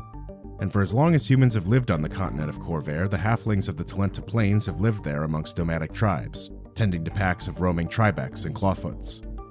The halflings here have been able to domesticate or at least tame even the most dangerous dinosaurs in the region, and even use them as mounts into battle. In recent history, during the last war, the Talenta Plains even became an official nation. The many tribes, having grown sick of being targeted by more unified nations during the war, consolidated into one great tribe, led by a leader, Lathan Helpum. Yet even today, as an official nation of Khorvaire, little has changed in the Talenta Plains. It's still mostly isolated, and even its most populated city, Gatherhold, sits on the edges of the proper Talenta Plains themselves. New cities aren't being built or expanded in this area. The greater Talenta Plains remains unsettled even to this day.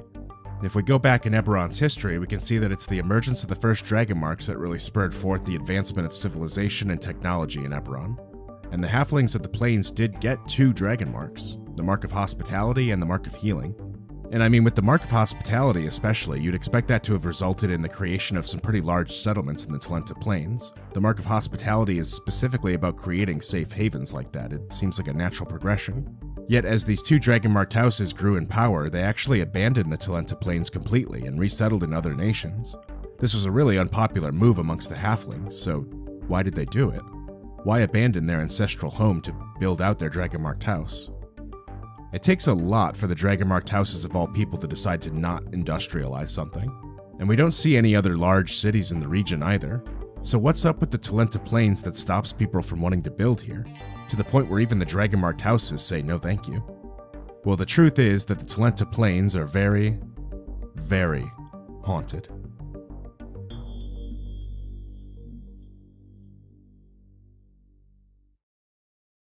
The Talenta Plains has long been inhabited by the halfling tribes.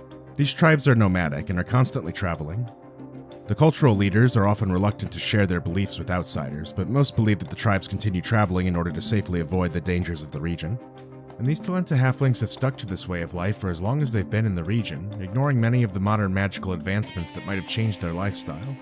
For the halflings who live here, they've learned to live off the land, in harmony with the other creatures that live here. They've domesticated many of the animals of the region, such as the tribecs, cattle-like creatures unique to Eberron that can be encountered on the plains. But none of the creatures they work with are as well known or as impressive as the dinosaurs. The halflings of the Talenta Plains have no cities and no industrialized magic, but they do have dinosaurs. The halflings domesticated the dinosaurs of the plains and used these creatures as mounts, livestock, and beasts of burden. A sacred bond exists between a hunter and mount, and few people are prepared to face a raging halfling barbarian riding a furious clawfoot raptor. The Talenta Plains are populated by all manner of dangerous dinosaurs and creatures that would happily swallow a halfling whole, and on top of that there's frequent wildfires that make traveling frequently advantageous. But there's more to it than that. The region also seems to be littered with manifest zones that populate the land with spirits of various forms. Some are haunted ghosts from Daelkyr, the plane of souls. Other are undead shades from Mabar, the plane of undeath. While others still are spirits of stories from Thelanis, or elemental spirits from Lamania, the plane of nature. These spirits obviously have diverse motivations, but for whatever reason they all seem trapped here, wandering the plains. Many of these spirits are malicious and dangerous, while others are merely forces of nature that we have the opportunity to observe. These spirits can affect the fauna of the plains as well. It wouldn't be uncommon to find a clawfoot raptor possessed by the spirit of a dead warrior, or a sword-toothed titan somehow merged with the form of a fire elemental. These spirits are a pervasive part of life here, and that's not easily avoided. Even still, the halfling tribes of the region have learned how to navigate these spiritually attuned lands. They've learned how to avoid dangerous areas filled with malevolent spirits, and have also learned how to use the land to pay reverence to the spirits of their ancestors. They've become experts at differentiating the helpful spirits from the dangerous ones. The Talenta halflings know that the Valley of the Red Eyes is the home to a pack of clawfoot raptors possessed by fiends, and rightfully avoid the region.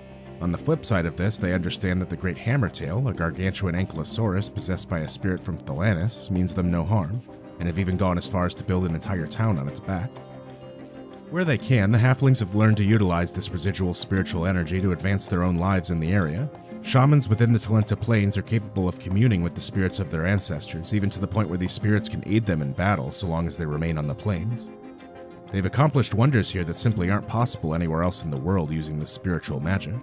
These unique magical capabilities are only possible in the plains, where the spiritual magic is at its strongest. When encountered outside of the Talenta Plains, halflings often end up assimilating with the local culture, as seen notably with the Boromar clan. The Boromar clan is a criminal syndicate led by a halfling family that, while originally from the plains, has left most of that old lifestyle behind. The average Boromar halfling in Sharn bears little cultural distinction from a human found in the same place. Of course, that's not to say that the Boromar syndicate doesn't occasionally call up a clawfoot riding enforcer from back home to act as muscle. But that's all to say that many halflings end up leaving these old spiritual ways behind once they leave the plains. It's something specific to that region, not necessarily something they practice everywhere. But for those halflings that do stay behind, for those halfling families that have been on the plains this whole time, they've come to learn a few things. The Talenta Plains is a land where all is not as it seems. Even when someone thinks they're truly alone in the Talenta Plains, they never truly are. Spirits are literally everywhere, and this seems to find you no matter where you are in the plains. Although some areas are safer than others, as marked by the nomadic tribes, any settlement built within the region will automatically attract spiritual hitchhikers. Because several attempts to build cities in the plains have happened, but often travelers are pushed away when hauntings and poltergeist activity becomes more and more frequent. Gatherhold seems to be the only major city in the Talenta Plains for this exact reason. Gatherhold doesn't experience this paranormal activity, perhaps due to the rituals performed by the halflings there, or perhaps simply because it's outside the borders of the greater cursed region of the plains. But every other settlement attempted deeper within the plains has ended the same way.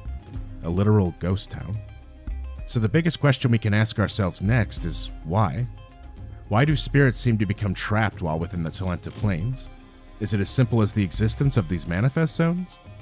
Now, that's a reasonable explanation. Manifest zones in Eberron are areas with great ties to planar energy, with whatever plane that might be tied to, and building around these manifest zones can create incredible results. For example, the city of Sharn is a city built out of floating towers because it's literally built into the manifest zone of the plane of air.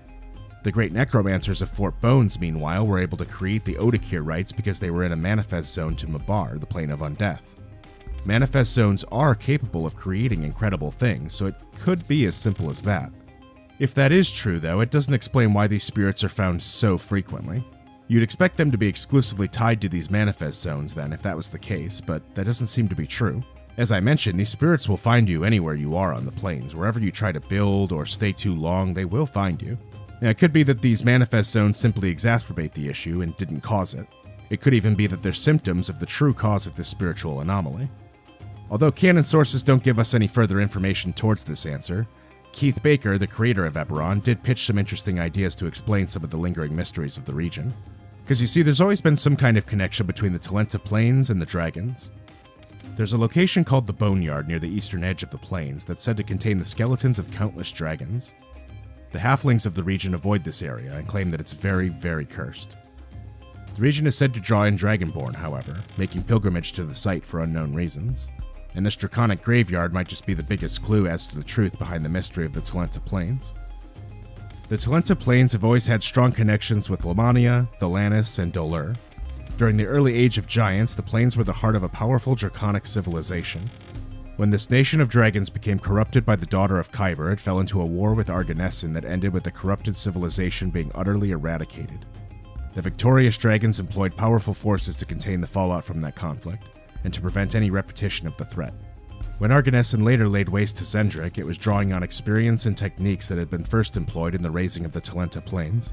So if this is true, then that means that the dragons didn't abandon Khorvaire quite as early as we thought, at least not all of them. This would seem to imply that they might have actually tried to create an empire of their own, an empire ruled by dragons subjugating the humanoid species of the region. And this explanation makes a lot of sense. The Daughter of Khyber, sometimes called Tiamat, was a demonic overlord representing the corruption of dragons. We've talked about her a lot on this channel, but the long story short is that anytime the dragons try to exert too much influence over the world or try to dominate it, they threaten to release this overlord from her prison. It's part of the reason why dragons are so isolationist in Eberron. But the dragons of the Talenta Plains decided they wanted to test this theory. The dragons of the Talenta Plains quickly conquered the humanoids that existed in Khorvaire at the time. But what is now the Plains was the heart of their empire, where they experimented with magic and built terrifying weapons. And in this time, they themselves began to be corrupted with the spawn of Tiamat, Abishai, and other mockeries of dragonkind appearing. But enthralled as they were, the dragons justified this as a desired evolution, and proof of their power and wisdom. So if the dragons did try to truly create an oppressive empire, then it's no surprise that the Daughter of Khyber was involved, and no surprise why the dragons took the nuclear option when it came to stopping them. And this could also explain the enormous amounts of spirits haunting the region. The infestation of spirits in the region is too widespread to be the simple work of a manifest zone. It could instead be a curse, some kind of magic placed on this land by the dragons in order to put a permanent stop to whatever their dark cousins were building. And if this is true, then it also means that while many of the spirits in the Talenta Plains seem harmless, there are actually many more that could be malevolent or even fiendish in nature. The spirits of corrupted dragons, their servants, or even corrupted fiends themselves. There could even be secret temples to the Daughter of Khyber buried deep beneath the plains in ancient ruins, or advanced draconic artifacts waiting to be uncovered from before the war. A lost draconic society that the world has never seen before or since could exist underneath the Talenta Plains. And while there may indeed be potential wonders in these ruins, the Talenta halflings largely avoid them. Even today, the cursed magic in places like the Boneyard is incredibly pervasive, and it's learning how to navigate these dangerous areas and avoid them that's largely created the nomadic paths that these halfling tribes follow, and it's what's allowed them to survive for so long. So the next time you're traveling through the Talenta Plains, just know that there might be a really good reason why the interesting looking ruin you found might have been left abandoned, and perhaps it might be in your best interest to listen when your Talenta guide tells you to turn back.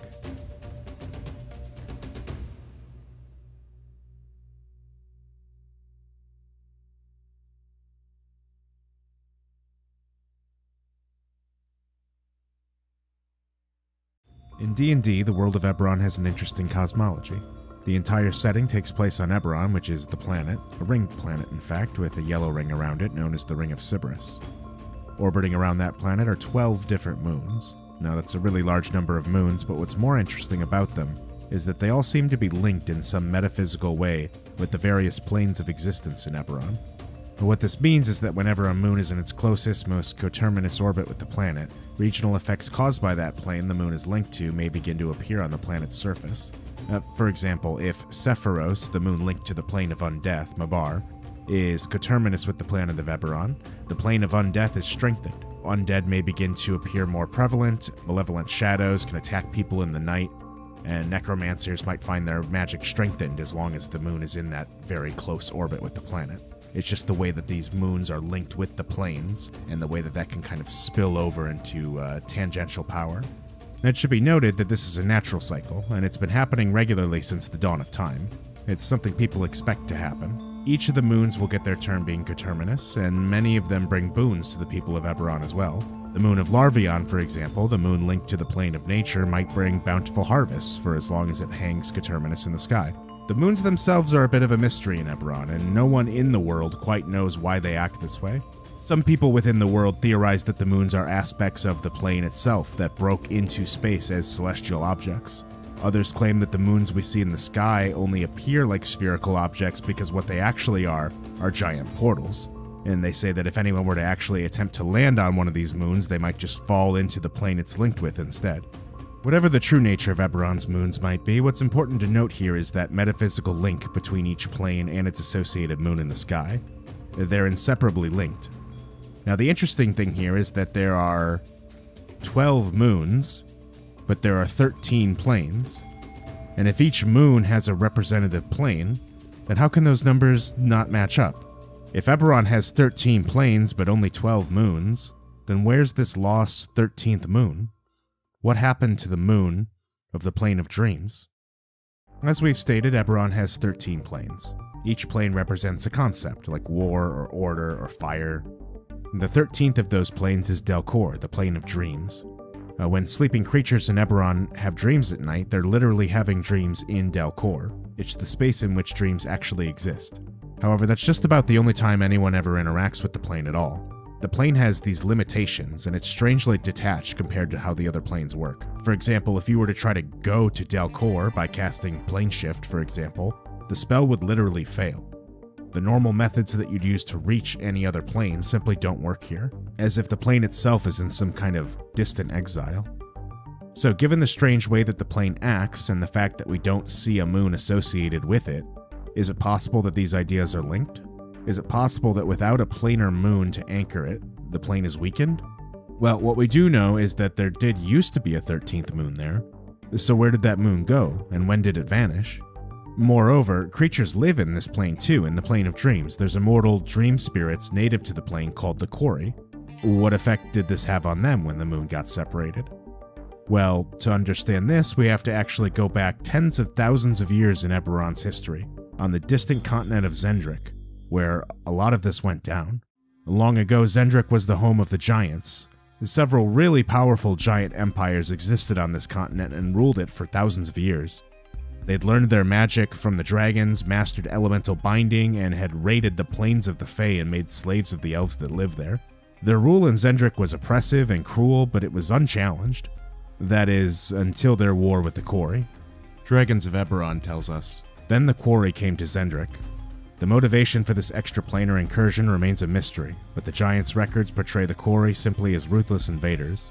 Other evidence suggests that the Quarry merely sought refuge from a disaster on their own plane, or even retaliation against acts of aggression instigated by the Lords of Zendrik.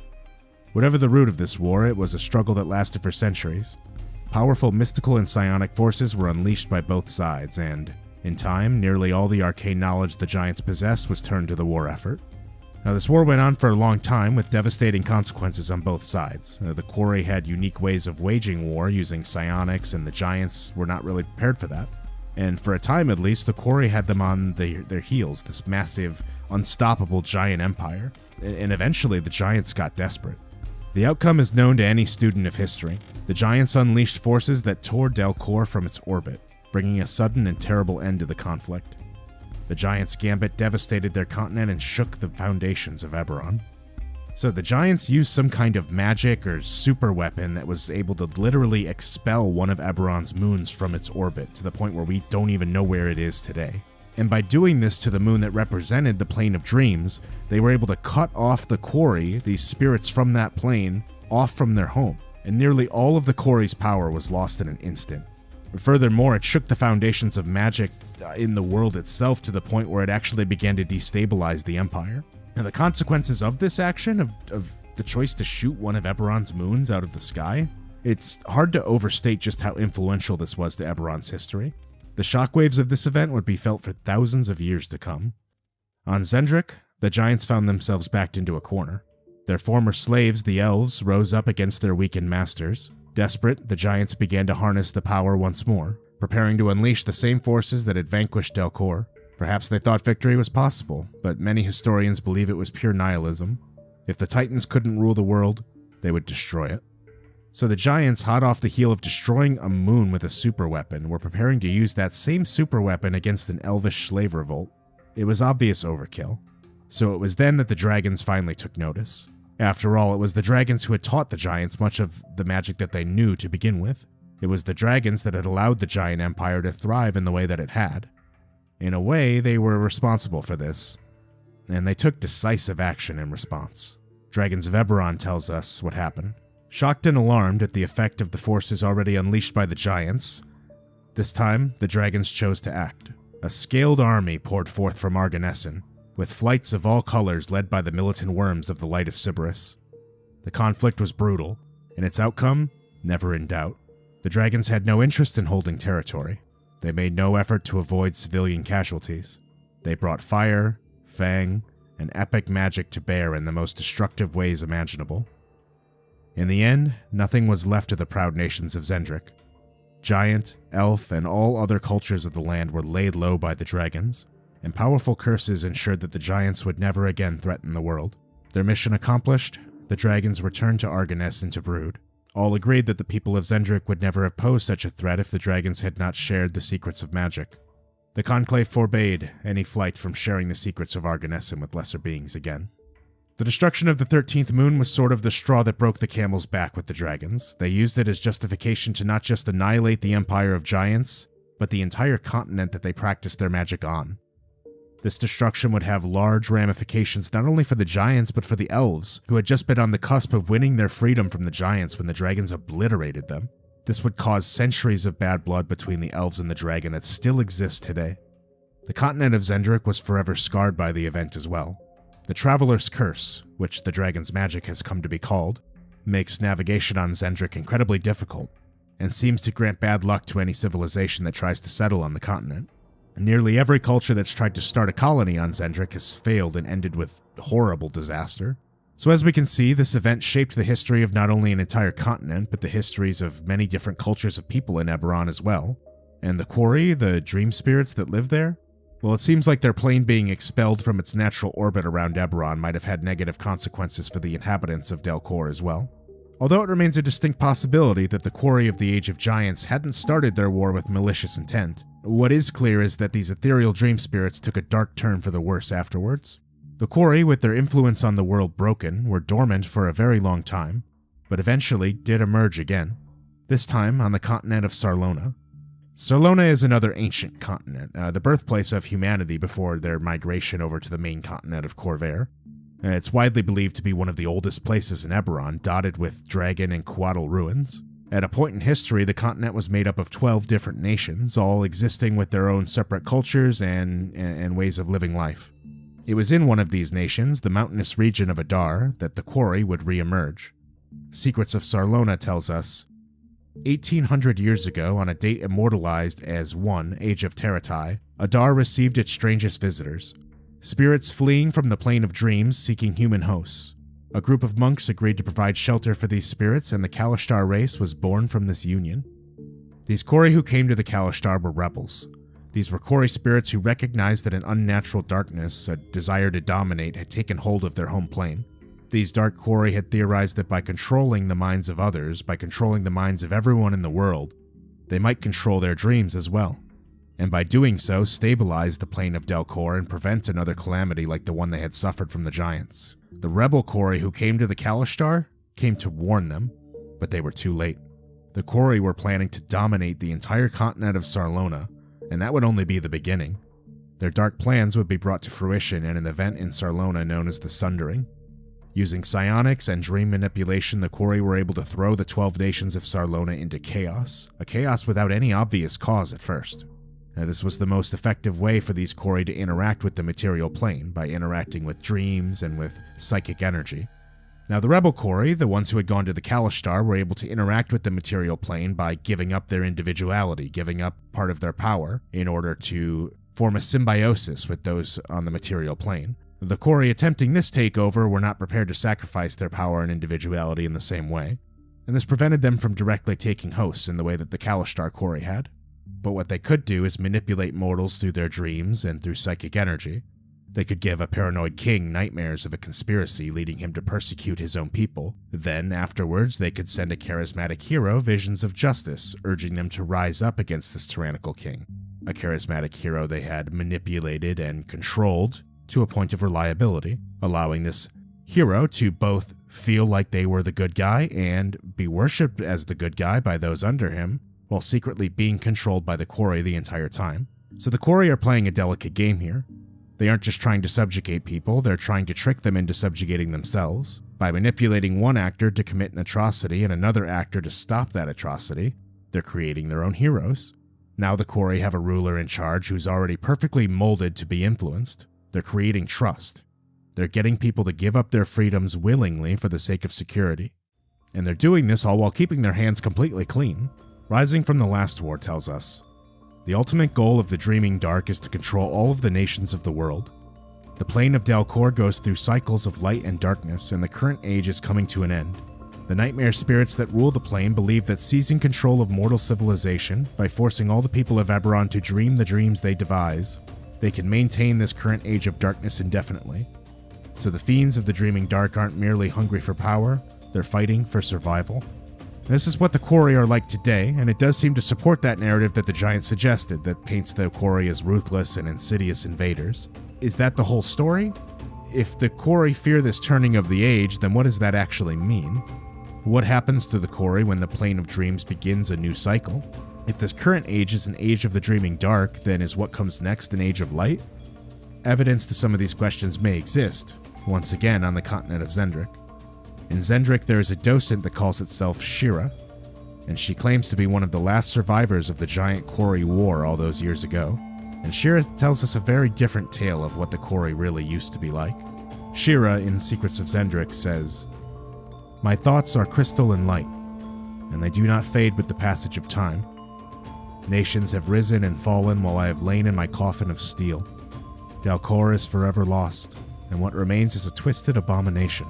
Believe what you will, but the Quarry came to this world in search of salvation, not conquest. It was the denizens of this land, the Sulat League, the Group of 11, the Emperor Kulsir, who brought this war upon us and ultimately destroyed both of our worlds. I am all that remains of the Dreaming Heart, the last spark of light in this new age of darkness. And you're not ready to hear the tale I have to tell." Now Shira suggests that it's only because that her soul is being kept inside of the docent that she survived the previous turning of the age. The Quarry of her plane, except for perhaps the rebels that would flee to the Kalashtar, had fallen to evil as the age turned to one of darkness. Now this would suggest that if the age were to turn again, the Dreaming Dark might flip once again into creatures of light. The Kalashtar hold a similar belief. In the Path of Light, the Kalashtar religion, it's said that through shared cooperation and goodwill, they might turn Daelkyr to an Age of Light. So both the Dreaming Dark and the Kalashtar believe that Daelkyr can change once again into a place of light and hope and good dreams. Both of them believe that to be how it works. They just have different directions that they're trying to push the pendulum. Tying all these things back together, we can try to link this back to the Lost Moon.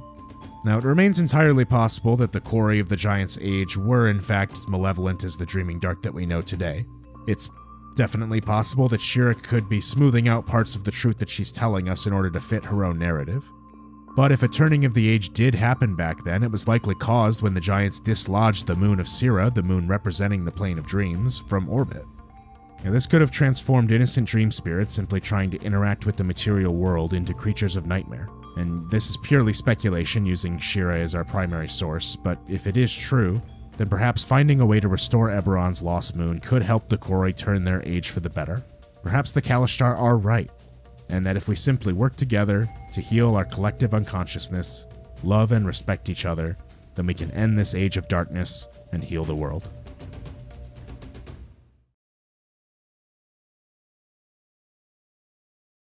Tieflings may be one of the more commonly picked species within D&D upon character creation, but within the world of Eberron they're actually surprisingly rare. Although Tieflings exist in Eberron, their origins are often misunderstood, and few living within one of the nations of Khorvaire have likely ever seen one. People in Eberron would have been far more likely to have seen a Minotaur or a Medusa than they would have been a Tiefling. And the primary reason for this is because creating a Tiefling requires a very specific set of circumstances. In Faerun, Tieflings are the result of ancient pacts with fiends or infernal heritage, and Tieflings of this variety do exist in Eberron as well.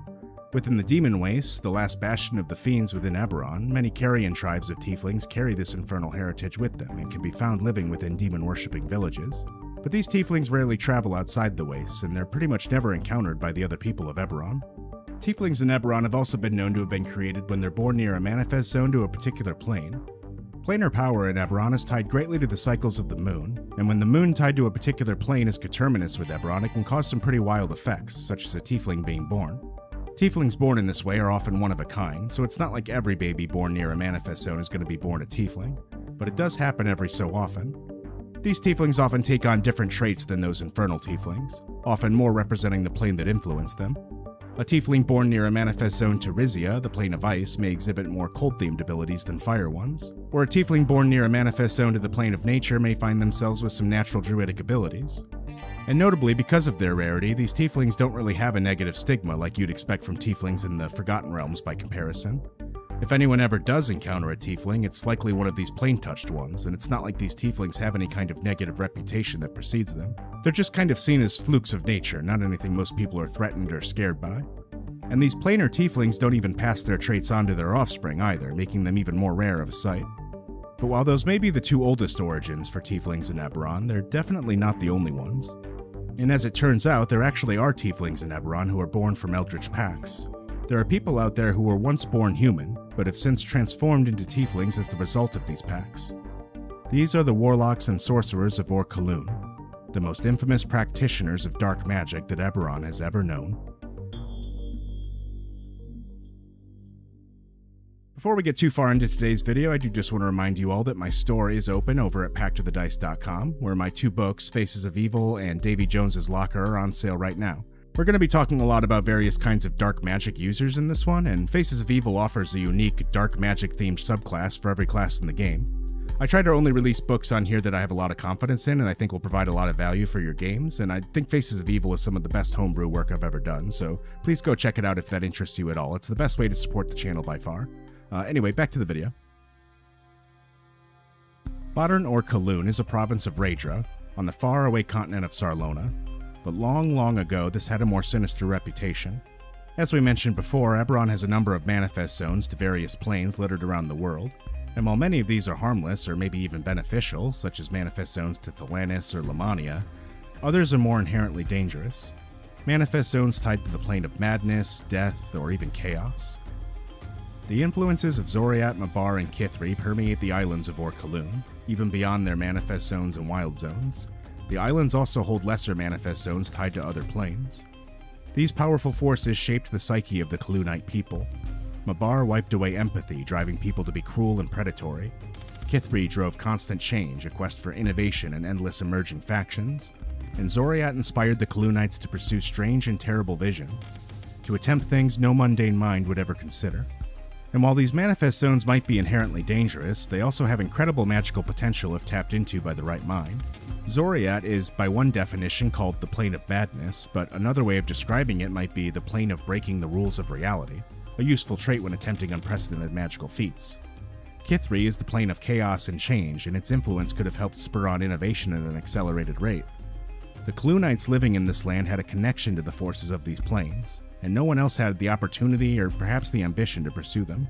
The most powerful spellcasters within the land began to make dark pacts with entities of these planes, cursed eldritch bargains that would raise them to great power but also change them forever. The power they're drawing from is inherently dangerous and, in some cases, maybe even literally evil. The Kaluunites knew this but pursued it anyway, as motivated by their connection to Zoriat, and this is how the tieflings of Ohr Kaluun were born. Planar pacts influenced bloodlines, and those bloodlines spread across the nation. Children born of these families would be born as tieflings, and ended up creating something resembling royal families within Ohr Kaluun. Warlock bloodlines were led by the strongest of each family, creating many sources of conflict. Families would also be in conflict with each other as well, vying for dominance of the province. The leaders of these families called themselves the Shadow Lords. Ohr Kaluun had become the first nation of warlocks, and even today the feats of their eldritch science baffles modern arcane researchers. Never before seen works were made by the Kaluunites, and they were obsessed with hoarding this knowledge to increase their power. As a result, many rivalries and wars existed between the Kaluunite royal families. To fortify themselves against their rivals, the greatest of the Kaluunite warlocks crafted what they called war mazes. Ohr Kaluun is well known for its war mazes, vast labyrinths that served as both fortresses and cities. Each Shadow Lord dwelled at the heart of a great maze, pursuing their own paths to power and scheming against their rivals. Each lord generally followed a different path to power, and a maze would be devoted to a particular sinister patron, whether that be a member of the Dark Six, an overlord, or an archfiend from one of the planes. A war maze is a fortress, a structure built onto a manifest zone. These fortresses were enchanted labyrinthine mazes, and to invaders they were nearly impossible to navigate. Each war maze was a unique death trap lined with magical wards, hazards, and monsters, and to someone who knew the secrets of a particular war maze, it could be a fortress of safety. but to an invader it was nearly certain death. There were many Shadow Lords within Old Ohr Kaluun, and few were willing to leave a stone unturned when it came to the pursuit of outdoing their rivals. As a result, there were probably war mazes dedicated to nearly every kind of eldritch entity or plane. Some were assuredly more successful than others, but their ambition and curiosity were endless. In these war mazes, the warlocks of Ohr Kaluun were able to create magical feats and advancement never seen before or since. Magical technology found within these places might have a strangely science fiction feel to it. Chronicles of Eberron even suggests that the Shadow Lords of Ohr Kaluun may have even mastered space travel. And the Shadow Lords of Ohr Kaluun ruled this land for many years, gaining quite the reputation from the people living in neighboring provinces. The prime of Ohr Kaluun would be cut short during the rise of the Empire of Raedra. We talked about it in a lot more detail in actually my first ever video titled What Really Happened to Eberron's Lost Moon, but the simple version of this story is that the entire continent of Sarlona was about to be conquered. Dream spirits from the plane of dreams, known as Kori, had been subtly and psionically influencing the minds of the people of this continent. Their goal was to slowly manipulate the people of this continent to turn on each other, and then turn to them as their saviors.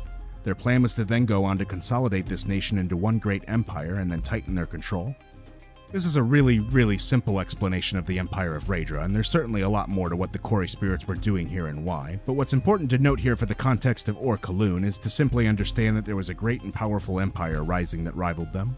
The Kori weren't just waging a war on these nations to try and consolidate them, they were playing mind games too, turning people against each other so they might willingly run to authority. And turning the people of Sarlona against Ohr Kaluun wasn't particularly difficult. Out of all their conquests, taking down Ohr Kaluun was by far the simplest, even if not the easiest. Other nations in Sarlona were brought down through politics and spycraft, but most of the Kaluunites were simply killed or subjugated in the resulting wars instead. The Shadow Lords of Ohr Kaluun were defeated by the Kori, but their influence on the land wasn't so easily broken. The war mazes left behind by the Shadow Lords are still impenetrable, even by the Kori, and these cities remain there today as relics of their ambition, just waiting to be explored. But there is actually one place in Eberron where these traditions have survived even today. When Ohr Kaluun fell, there were actually some who fled, those who still keep those ancient traditions alive today. These are the Tieflings of the Venomous Domain, found in modern-day Droaam. These Tieflings are descended from the lords of the fallen nation of Ohr Kaluun. During the sundering of Sarlona, these lords fled to Khorvaire and established a refuge, shielded from mundane and mythical sight. The Tiefling lords and their human subjects remained in this shielded sanctuary for over 1,000 years, building a city-state of arcane wonders. But the shields that protected the Venom Lords prevented them from leaving the domain, and they had to take extreme measures to control their numbers and to power their many wonders. Ohr Kaluun was a harsh land, and the power of the Tiefling lords came from old pacts with malefic forces. They were more than willing to walk the road of painful sacrifice to achieve their goals. It was Sora Terraza who first came to the Venomous Domain. Her blind eyes weren't fooled by the illusions, and she walked right through the wards as if they didn't exist. She spoke with the Venom Lords and told them of their futures. None know what she said, but the next day the artificers of the Maze of Making were ordered to craft a gate that would allow passage to the world beyond the wards. As we mentioned before, the Shadow Lords of Ohr Kaluun were unmatched when it came to eldritch breakthroughs. In terms of arcane science, everything we're told seems to put them on par even with the dragons in terms of eldritch innovation. And moreover, this was unprecedented advancement. Their sanctuary here was hidden from all but the most powerful arcane minds on the planet. They didn't have dragon shards or Dragonmarks to help push this advancement along. They had to create or procure every advancement themselves. Where they lacked in dragon shards, they invented soul shards, capable of trapping a willing soul, often made during a pact within a shard as a source of power. Where they lacked international trade, they made pacts with otherworldly entities to acquire what they needed in exchange for pain and blood or time off their life. This has not only allowed them to keep pace with the advancement of the rest of society, but in many cases even surpass it. The civilization of the Venomous Domain possesses a level of arcane science beyond that of the Five Nations. Overall, spell effects up to 5th level can be seen at work in daily life, and effects of up to 7th level can be encountered. The Maze of Making can reliably produce rare, very rare, or even legendary items. Teleportation and extra-dimensional spaces are incorporated into transit and housing. Casual illusions are used for entertainment and practical purposes. And this level of arcane expertise might be exactly what motivated the Daughters of Zorakel to try to contact them. For years, their little domain was hidden away from the rest of the world, completely isolated, but it seems like the Daughters of Zorakel might realize just how useful they can be. The Daughters of Zorakel are building a new nation, and the artificers of ancient Ohr Kaluun could build it in incredibly alien ways. So the Shadow Lords who fled Ohr Kaluun have since become the Venom Lords, and they now serve the Daughters of Zorakel. It's entirely likely, if not probable, that the Venom Lords still serve their own purposes and merely see this as a mutually beneficial partnership. Despite their isolation, the Venom Lords have preserved the culture of Ohr Kaluun within this place, and they've remained just as curious and hungry for magical power as they've ever been. And to a historian within Eberron, the Venomous Domain is interesting, because while we don't know a ton about what culture might have been like in ancient Ohr Kaluun, the Venomous Domain might give us a glimpse into that. While undoubtedly the Venomous Domain has developed a unique culture of their own in the many years spent in isolation, it's also our best look at what Ohr Kaluun's society might have been like. The Venomous Domain is populated by as many humans as it is tieflings, as the bloodlines aren't potent amongst every member of the population, but leaders of the domain are often found in one of these full tiefling bloodlines.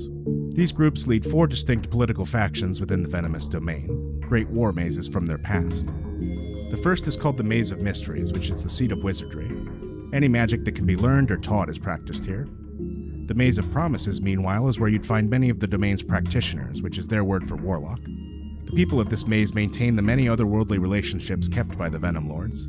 This is a place where spells like Contact Other Plane are performed daily, and where new pacts and bloodlines are sealed. This particular maze is found within a manifest zone to the Plane of Order, and fiends from Donvi often preside over pact signings. Pacts of nearly every kind are established here, although Fey pacts are the exception, frowned upon for their unreliability and seen as weak magic. The Maze of Faith is where you'd find many of their eremites, which is their word for divine spellcaster. Many Venom Lords still worship the entities of the Dark Six, or the demonic overlords, and this is where you'll find their clerics and paladins. And this is very notably distinct from any temple you might find on the surface, even one devoted to devils. The eremites here take a very pragmatic approach when it comes to divine spellcasting. They view divine magic as a scientific force of nature, but definitely not a source of faith or comfort, not something they revere in a traditional sense. The last of the 4 factions is the Maze of Making. Built within a Fernian manifest zone, the Maze of Making specializes in creation. Artificers here do create entirely new weapons and devices, but their primary goal is actually maintaining infrastructure. Before Droaam, they were primarily responsible for building out the Venomous Domain and expanding it, keeping it hidden from the world. But now, as an official part of Droaam, they work all across the nation, building up new cities in the land. And between these 4 factions, each is ruled by a Venom Lord, and the current masters of each maze act as the domain's ruling council. They've ruled this way in isolation for thousands of years, and now that the domain is accessible, they're beginning to go out and explore the world. And this is giving the people of Eberron their first glimpse in many years of a culture thought once long extinct. Most historians assumed that the infamous warlocks of Ohr Kaluun were ancient history, but the Venomous Domain is a remarkably well-preserved relic from that era, our best chance of understanding Ohr Kaluun. And in the Venomous Domain, you can see this culture at work, an entirely new way of running a society. It's an existence in which you might pay for a meal with a minute of your life, or purchase a gift with a sliver of your father's soul. It's a world of wonders in which the gods themselves are seen as tools to be used, but it's a harsh life, and there are many scions of the domain who take some joy in leaving their home behind. But there's also many historians and arcane practitioners who see this as an incredible opportunity, and in fact there's a number of humans who have decided to try and seek out the Venomous Domain to try to learn these eldritch secrets. And while the Venom Lords do accept new immigrants, not everyone easily adjusts to life inside the domain. Humans who decide to live there do receive magical training, but must answer to the strict caste system imposed by the Venom Lords. Magically adept humans may actually raise themselves to positions of power or influence just as anyone else might, but even unremarkable humans have value to the people here. After all, an untainted soul is worth more than a half-souled soul. A Venom Lord might see a new human arriving in the Venomous Domain akin to opening a new credit card without having your credit score being checked.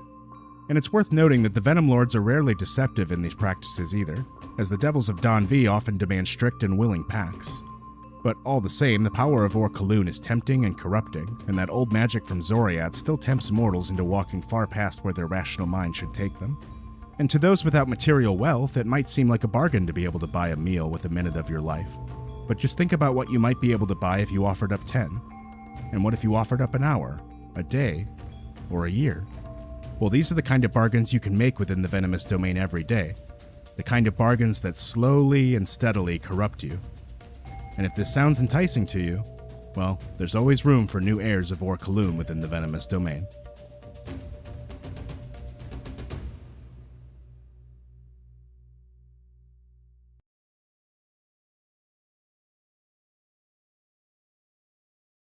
In the world of Eberron, the continent of Khorvaire is dominated by humanity, but this wasn't always the case.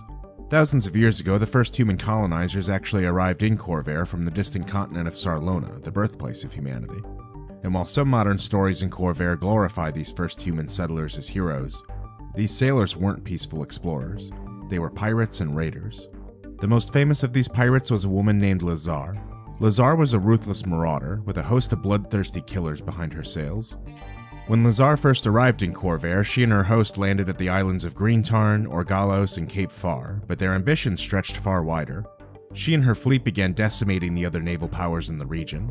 By the time of humanity's arrival, the goblinoid empire of the Daekani was already dying, and their naval power had shrunk considerably since the height of their power, so their warships made easy targets for Lhazaar's unbloodied raiders, and slowly and surely they were whittled down. Lhazaar gave her most ambitious project to her most ruthless captain, a bloodthirsty despot that history remembers only as Malleon the Reaver. Malleon was tasked with sailing along Khorvaire's southern border, raiding, pillaging, and looting wherever he could. From the lizard folk of Khyber to the Gnomes of Zilargo, all societies on the southern coast of Khorvaire have histories of Malleon the Reaver, and the scores of bodies left behind in his ship's wake. Malleon the Reaver would never return to Lhazaar's fleet. Instead, he sailed up the southern coast of Khorvaire, where he would become entranced by the city of Sharn. In those ancient days, Sharn wasn't yet the city of towers, but it was still a wondrous place built onto a manifest zone. Malleon saw this as his ultimate prize. Malleon conquered the goblinoids still living in the ancient goblin city and built up the area around it in his name. Malleon the Reaver's kingdom would last for almost 600 years before its eventual downfall to rival kings. But back in the Isles with the bulk of her fleet, Lhazaar had her eyes on an even bigger prize. You see, even though the islands where Lhazaar settled are known as the Lhazaar Principalities these days, Lhazaar's raiders weren't actually the first to occupy these lands. When Lhazaar's fleet got here, they noticed rival fleets were already worthy of challenging them. There were gnomes living in the southern isles that were rumored to command the power of elemental forces and supposedly spoke to their islands themselves. Meanwhile, the mysterious elves to the frigid north had a culture centered around necromancy and the preservation of the dead. Yet, in the end, although none of them would truly bend the knee to Lhazaar and her raiders, her way of life had been adopted by many here in the Isles after some time, and she had enough influence eventually to be recognized as the realm's first High Prince. It was Lhazaar who first organized the first raider fleets, leading expeditions against Zil merchants and the ships of the dying Daekani Empire. Lhazaar granted her best captains the rank of Praelos, a Raedran rank translated as prince in the common tongue, proclaiming herself to be the prince among princes. She established the few laws that are universal throughout this realm, notably the fact that the title of prince is not hereditary. By the edicts, a Lhazaar noble holds his post through the power of his fleet and the ability to command. Should he slip on either count, a more capable leader can lay claim to his title and his lands. Over the centuries, a number of principalities have adapted this custom to their own traditions.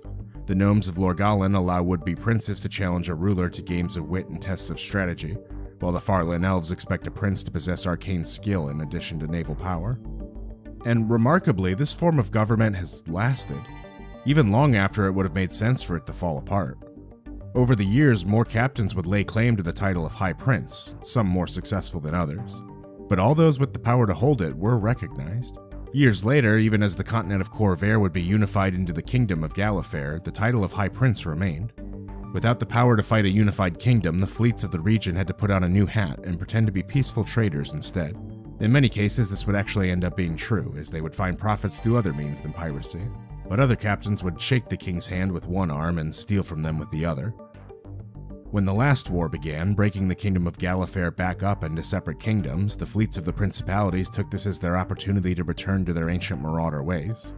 Pirate fleets would raid naval ships of all kingdoms during the war, taking profits where they could find them. At the conclusion of the war, their most charismatic captain and their current High Prince, a man named High Prince Rhaegar Ir Wynarn, even negotiated for the independence of the region.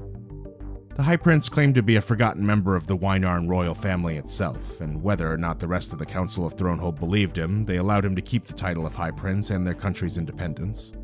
And in the 2 years that have passed since then, the Lhazaar Principalities have become an official nation within Khorvaire, officially led by High Prince Rhaegar Ir Wynarn. Yet, even holding the title of High Prince, Rhaegar holds remarkably little authority within the Principalities, and more than a few rival captains even openly oppose him, and this is almost an expected part of the culture there. Challenge, power, and skill are the values of the rulers here, and if you can't constantly prove that you're the best at all three, then you won't hold that power. If High Prince Rhaegar begins to slip up, he could face a challenge from the elemental-wielding gnomes of Lorgalen or the necrotic bloodsails of Farlen, or even more deadly threats. So who are the High Prince's rivals? Which are the most powerful pirate fleets within the Lhazaar Principalities? And what secrets might these ancient pirate islands hold that they might even still be hiding today?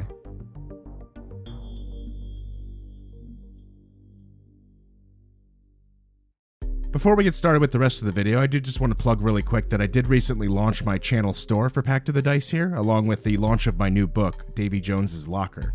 This book includes a bunch of new oceanic-themed subclasses for every class in the game. So that's 12 subclasses as well as 4 new playable species, which has the Kelpborn, the Sharkborn, the Jellyfolk, and the Dragon Turtleborn.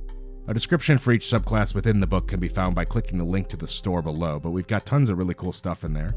We've got the College of Shanty's Bard, a Siren-themed Warlock subclass, a Druid-themed all-around gravity and water pressure. I worked really hard on this book, and I think it's got some really cool stuff in there and some great artwork as well. And as always, all my work is 100% human-made, so check out the link below to get yourself a copy. Anyway, back to the video. The Lhazaar Principalities, as it exists today, is home to a number of pirate captains that call themselves princes. Although Rhaegar Ir Wynarn holds the title of High Prince, there are at least a dozen other captains of rivaling strength. There are a few laws that are through lines for the entire region, and princes are expected to define and enforce the laws within their own regions. Although most of these captains would happily betray their fellow princes if it meant a rise in station for themselves, that doesn't mean that the Lhazaar Principalities are entirely ununified. Despite these chaotic tendencies, most Lhazaar are fiercely loyal to family, friends, and other members of their own principality. If one sailor kills another in a brawl, the matter might be completely ignored, but if a foreigner kills a Lhazaarite, the entire community might rise up in outrage. Ties between the principalities are tenuous, with alliance and feuds changing with the winds, but the princes still unite to defend a prince against an outsider. It's this loyalty that serves as a shield for the more brazen raiders. If one of the 5 nations actually sent a fleet into the principalities to pursue them, they'd soon face an alliance of princes. So then who are these individual princes, and what makes up each fleet within the principalities?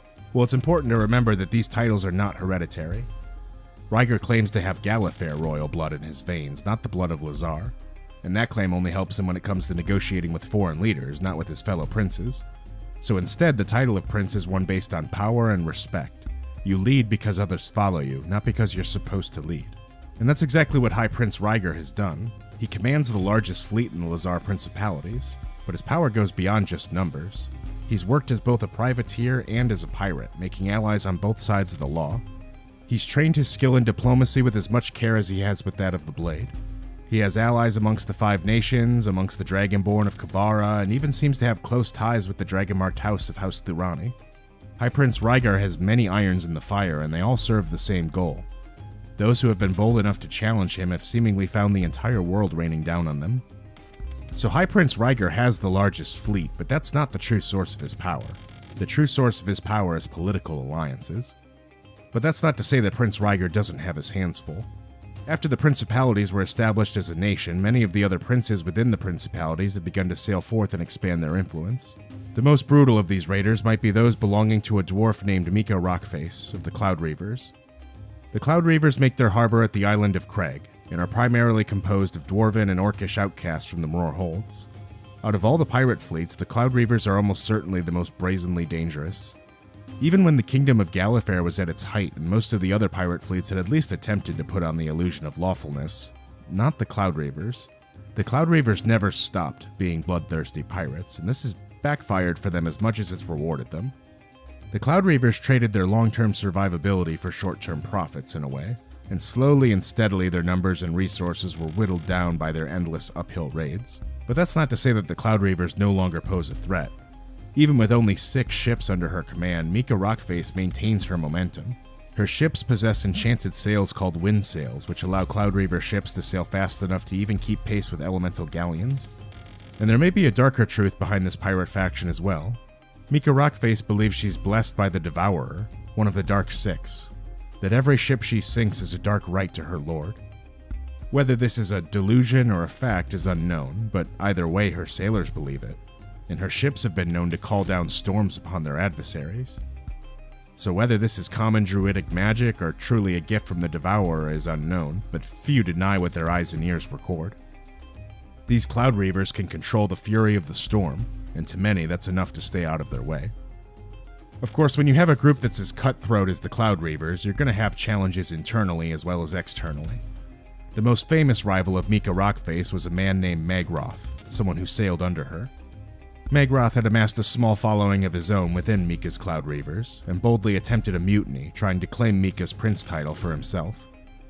The result of this attempted mutiny was entirely one-sided. Magroth was not only defeated, but defeated utterly.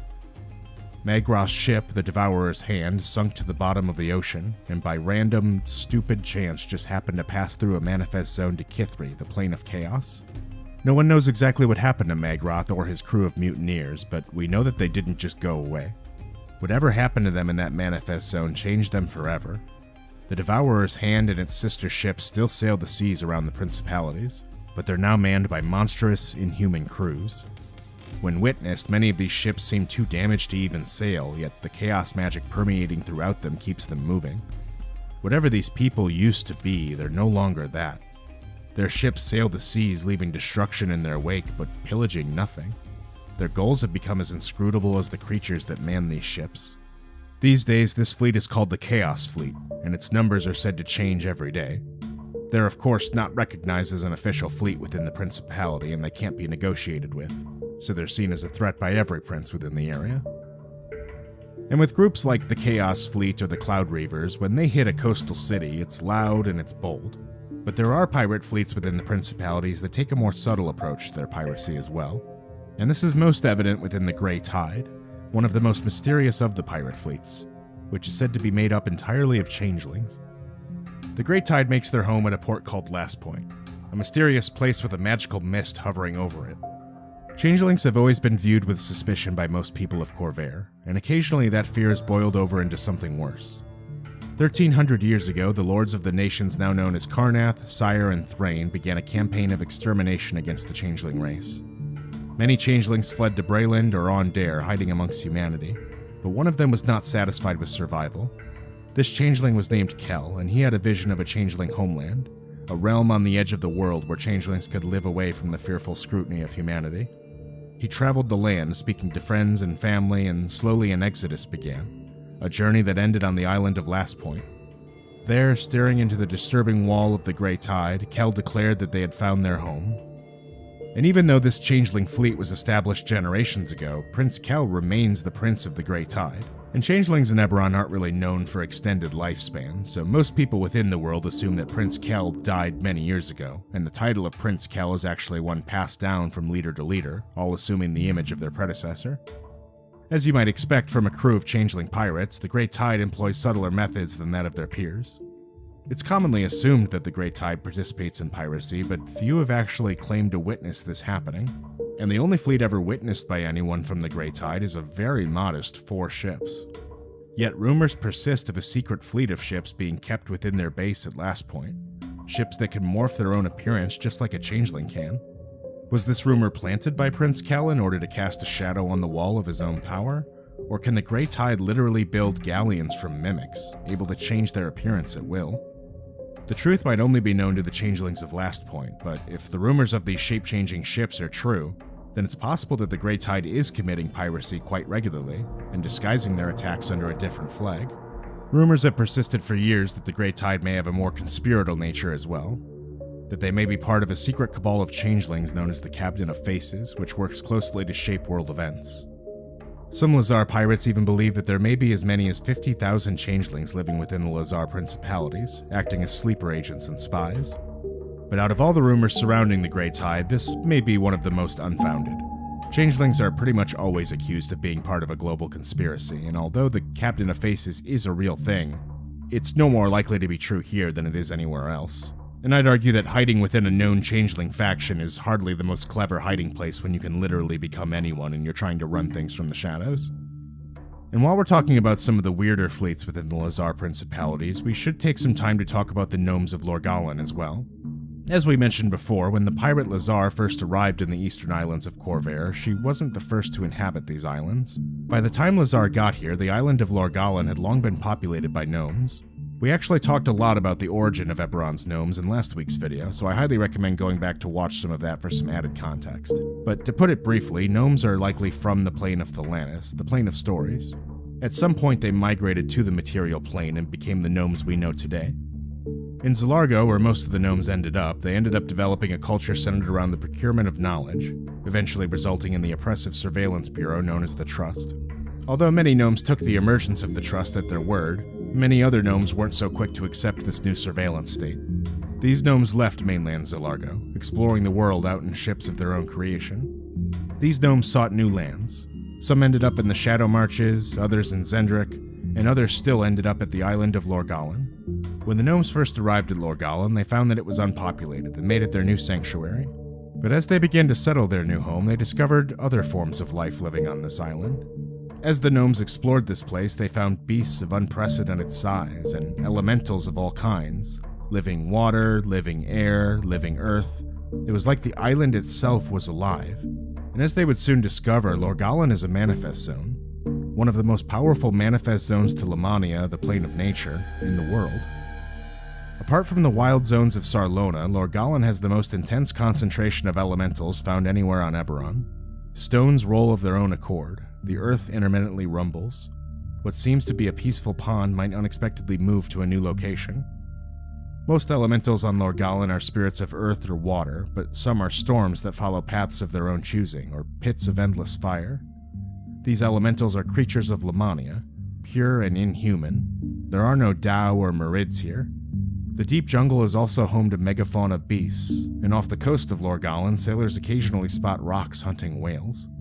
And the gnomes of Lorgalan have found a symbiosis with this land. Over generations, they figured out how to live here in harmony with the megafauna and with the elementals. They've populated much of the island, but the only place where you're going to find any kind of city or settlement is Cornerstone. Cornerstone is the only large city on the island and the only place where visitors can easily find port. Although the gnomes of Lorgalan openly trade with visitors within the city, they have strict rules against anything that might harm the natural way of life around here. The gnomes know to leave the deep jungles of the island be and to lessen the impact of their footprint. As a result, life here hasn't always been easy, but they've seemingly gained the trust of the island. And this has actually turned them into an interesting foil to their gnomish cousins in Zilargo. You see, in Zilargo, the gnomes also work with elementals, but in a much more non-consensual way. In Zilargo, elementals are bound within machines using magic against their will, and this has allowed the gnomes there to create trains, airships, and all sorts of magical artifice powered by this elemental magic. In Lorgalan, the gnomes also use elementals to their benefit. Amongst the Lorgalan gnomes, a stone singer is a magical practitioner, capable of speaking to or singing to an elemental spirit. By doing so, they can convince the elemental to help them willingly. A stone singer aboard a galleon might literally sing to the water to get it to move the ship faster. Almost all of the gnomes in Lorgalan know some level of stone singing, usually replicating the effects of minor druid cantrips, but others can command entirely unprecedented elemental forces. The gnomish affinity for elementals even works its way into their weaponry. You see, when a normal pirate ship starts firing cannonballs at you, usually the worst thing you have to think about is a brand new hull being put in your ship. But Lorgalan cannonballs are built different. These cannonballs are alive, and when a living earth elemental lands on your ship, the potential destruction has only just begun. And the most powerful of these forces is so large that you can literally find it on a map. The safest landing spot for airships within Lorgalan is a place called Hammer Bay, but all the same, few ships attempt that journey. Experienced pilots have long heard rumors about the island known as the Hammer, and if rumors are to be believed, the island is no mere island at all, but a colossal earth elemental that makes up the entirety of the island itself. In truth, it's unknown how much influence the gnomes might have over the Hammer, but surely the threat of them convincing it to mobilize keeps the other pirate princes up at night. And indeed, the Lorgalan gnomes do have a fleet of their own too to rival them. Although the gnomes here weren't always seafarers, at least not after finding their own home, the influence of Lhazaar bled into their realm, and so did the practice of keeping a ruling prince. So as of today, the Lorgalan gnomish fleet is not only real, but respected. The gnomes of Lorgalan primarily focus on trade as opposed to piracy. Their ships are made out of exceptionally strong wood, made from lumber only found on Lorgalan, which they absolutely refuse to sell. These ships are propelled by air or water elementals and can rival or even surpass a Lyrandar elemental galleon in speed, perhaps because they're working with these elementals consensually instead of making them work against their will. So the Lorgalan gnomes have a number of tricks up their sleeve that other people have just simply never seen before, making them one of the most unpredictable fleets within the Lhazaar Principalities. There's actually a great number of fleets found within the Lhazaar Principalities, some of which are comparatively unremarkable to the ones we've talked about already. Amongst all these powerful and otherworldly fleets are more traditional ones, such as the Daelkyr Principality, led by Prince Kolberkun. Prince Kolberkun is a changeling, but he doesn't operate in the same fashion as the Grey Fleet that we mentioned last time. Kolberkun likes to play things a little straighter. The Daelkyr Principality has emerged as one of the primary rivals for High Prince Rhaegar's sea dragons. It's said that Prince Kolberkun has made alliances with factions such as the Order of the Emerald Claw and House Lyrindar towards this end. And this isn't out of any deep tie to either faction. Prince Kolberkun is simply happy to take any help he can get from really anyone who he can convince. And throughout the Principalities, there's supposed to be a number of smaller fleets operating with similar goals as well. Up-and-coming captains trying to build out their fleet and make a name for themselves. Most of these aspiring captains will go on raids, pillaging, and looting to try and amass wealth and infamy for themselves. And this is true for nearly all of the fleets within the Principalities. After all, they are known as pirates, so that's what most of them do for a living. However, that's not exclusively the case. The smallest fleet amongst the Lhazaar Principalities is one called the Heavenly Fleet, and despite their small size, they have lofty goals. The Heavenly Fleet is dedicated to bringing justice to the Lhazaar Sea and the rule of law to its settlements. The prince holds his crew to high ideals and hopes to impose those same ideals on the people of the Principalities. Even though the Lhazarites greet Lorrester's principles with scorn, people outside the Principalities who share his philosophy are attracted to his cause, and Lorrester claims a large number of foreign supporters and suppliers. This influx of aid from such places as Thrain, the Martial Temple of Dolara, and numerous private benefactors translates into the finest gear and supplies for Lorrester's ships and crews. The Heavenly Fleet has more or less declared open war on some of the other harmful fleets within the Principalities, such as Mika's Cloud Reavers, who we talked about last week. They go unsupported by the other princes in this crusade, fighting it alone, but all the same, the other princes don't stop what they're doing to stop the infighting either. The other princes scoff at Lorrester's morals, but most assume he'll soon pay the price for his hopeless overambition, and it isn't worth any kind of active effort to stop. And you might wonder how Prince Lorrester's able to inspire such confidence, how he's able to keep the morale of his crew up while also going against some of the strongest pirate crews in the area. Well, if you ever end up meeting Prince Lorrester, you might realize why. You see, Prince Lorrester mostly appears human, but notably he has two large angelic wings protruding from his back, as Prince Lorrester is in fact an Aasimar of Irion. And for those of you new to Eberron, there is one important distinction to make as far as Aasimar go. You see, in Otherworld, Aasimar are seen as distant descendants of Celestials from a higher plane. But one key difference between that and Eberron is that Eberron doesn't have a lot of capital G gods out here trying to bestow these powers on people. The existence of most of the gods within Eberron is even a matter of debate to begin with. The closest you might get to a divinely chosen Aasimar in Eberron would be if an Aasimar was chosen by the Silver Flame, or perhaps the Blood of Vol. More often, you're going to see an Aasimar being plane-touched. These Aasimar don't have any kind of special bloodline or fated destiny, they were simply born in a manifest zone to a particular plane, and some of the properties of that plane ended up manifesting on their own bodies. We don't know all of the details behind Prince Lorrester's origins, but we do know that he isn't the first captain of the Heavenly Fleet. Long ago, a famous captain called Bright Lorrester famously battled with the Bloodsails. Thus, if Lorrester isn't the first Aasimar in his family, then perhaps Prince Lorrester's ancestors might have been the one born in the manifest zone to Irion. The truth is, we don't know the entire history of Prince Lorrester's family, and it could be anything. We know what he's up to today, and we know that he comes from a line of Aasimar pirate captains, but if his family has any kind of cosmological importance to the world beyond the Principalities, we aren't aware of anything like that yet. And Mika Rockface's Cloud Reavers aren't Prince Lorrester's only enemy either, just the one he has the most confidence fighting. As we mentioned last week, Mika Rockface and her Cloud Reavers may have the power of the storms on their side, but they're still only 6 ships strong. It's a target Prince Lorrester knows he can handle. However, more lately, Prince Lorrester has had his eyes on a different adversary, perhaps the greatest force of evil within the Lhazaar Principalities and one of the most powerful fleets in general, the Bloodsails. Although his ancestor Bright Lorrester may have had success against the Bloodsails, the current young prince hasn't been tested so thoroughly against them yet. The Bloodsails are a fleet of elves that are infamous for their practice of necromancy. These sailors are greatly feared by the other princes within the Principalities. Rumors say that their ships are manned by crews of the dead, prisoners taken from past battles now forced to toil endlessly for the Bloodsails upon death. Their sails are said to be a blood red, hence the name of their fleet. Although a common misconception states that the blood on these sails comes from their enemy, it's actually spilt by the elves themselves as a sacrifice for strong winds. We talked a bit about the Bloodsails and their ancient history in a past video of mine, all about the history of the Elves and the Dragonmark of Death. If you really want to understand the Bloodsails, then I highly recommend going back to watch that one, as getting all the historical context will be pretty important. But to try to put it very simply, a long time ago the Elven House of Vol, on the Arini Isles, was exiled from their home. The Undying Court there had attempted a genocide of the house and their followers after they attempted to create a powerful new Dragonmark of Death. Fleeing this massacre, many elves fled the islands and sailed north, landing on the frigid island of Farlen. Here, far away from the eyes of the Undying Court, they could continue their culture as they saw fit. Many of these elves ended up scattering in the following years, many of them ending up in Karrnath to help found the theological cocktail that is the Blood of Vol, a new offshoot of the beliefs that the elves originally held. But other elves stayed in Farlen and stuck to their traditions. You see, Farlen was no ordinary island, but a massive manifest zone to Mabar, the Plane of Undeath.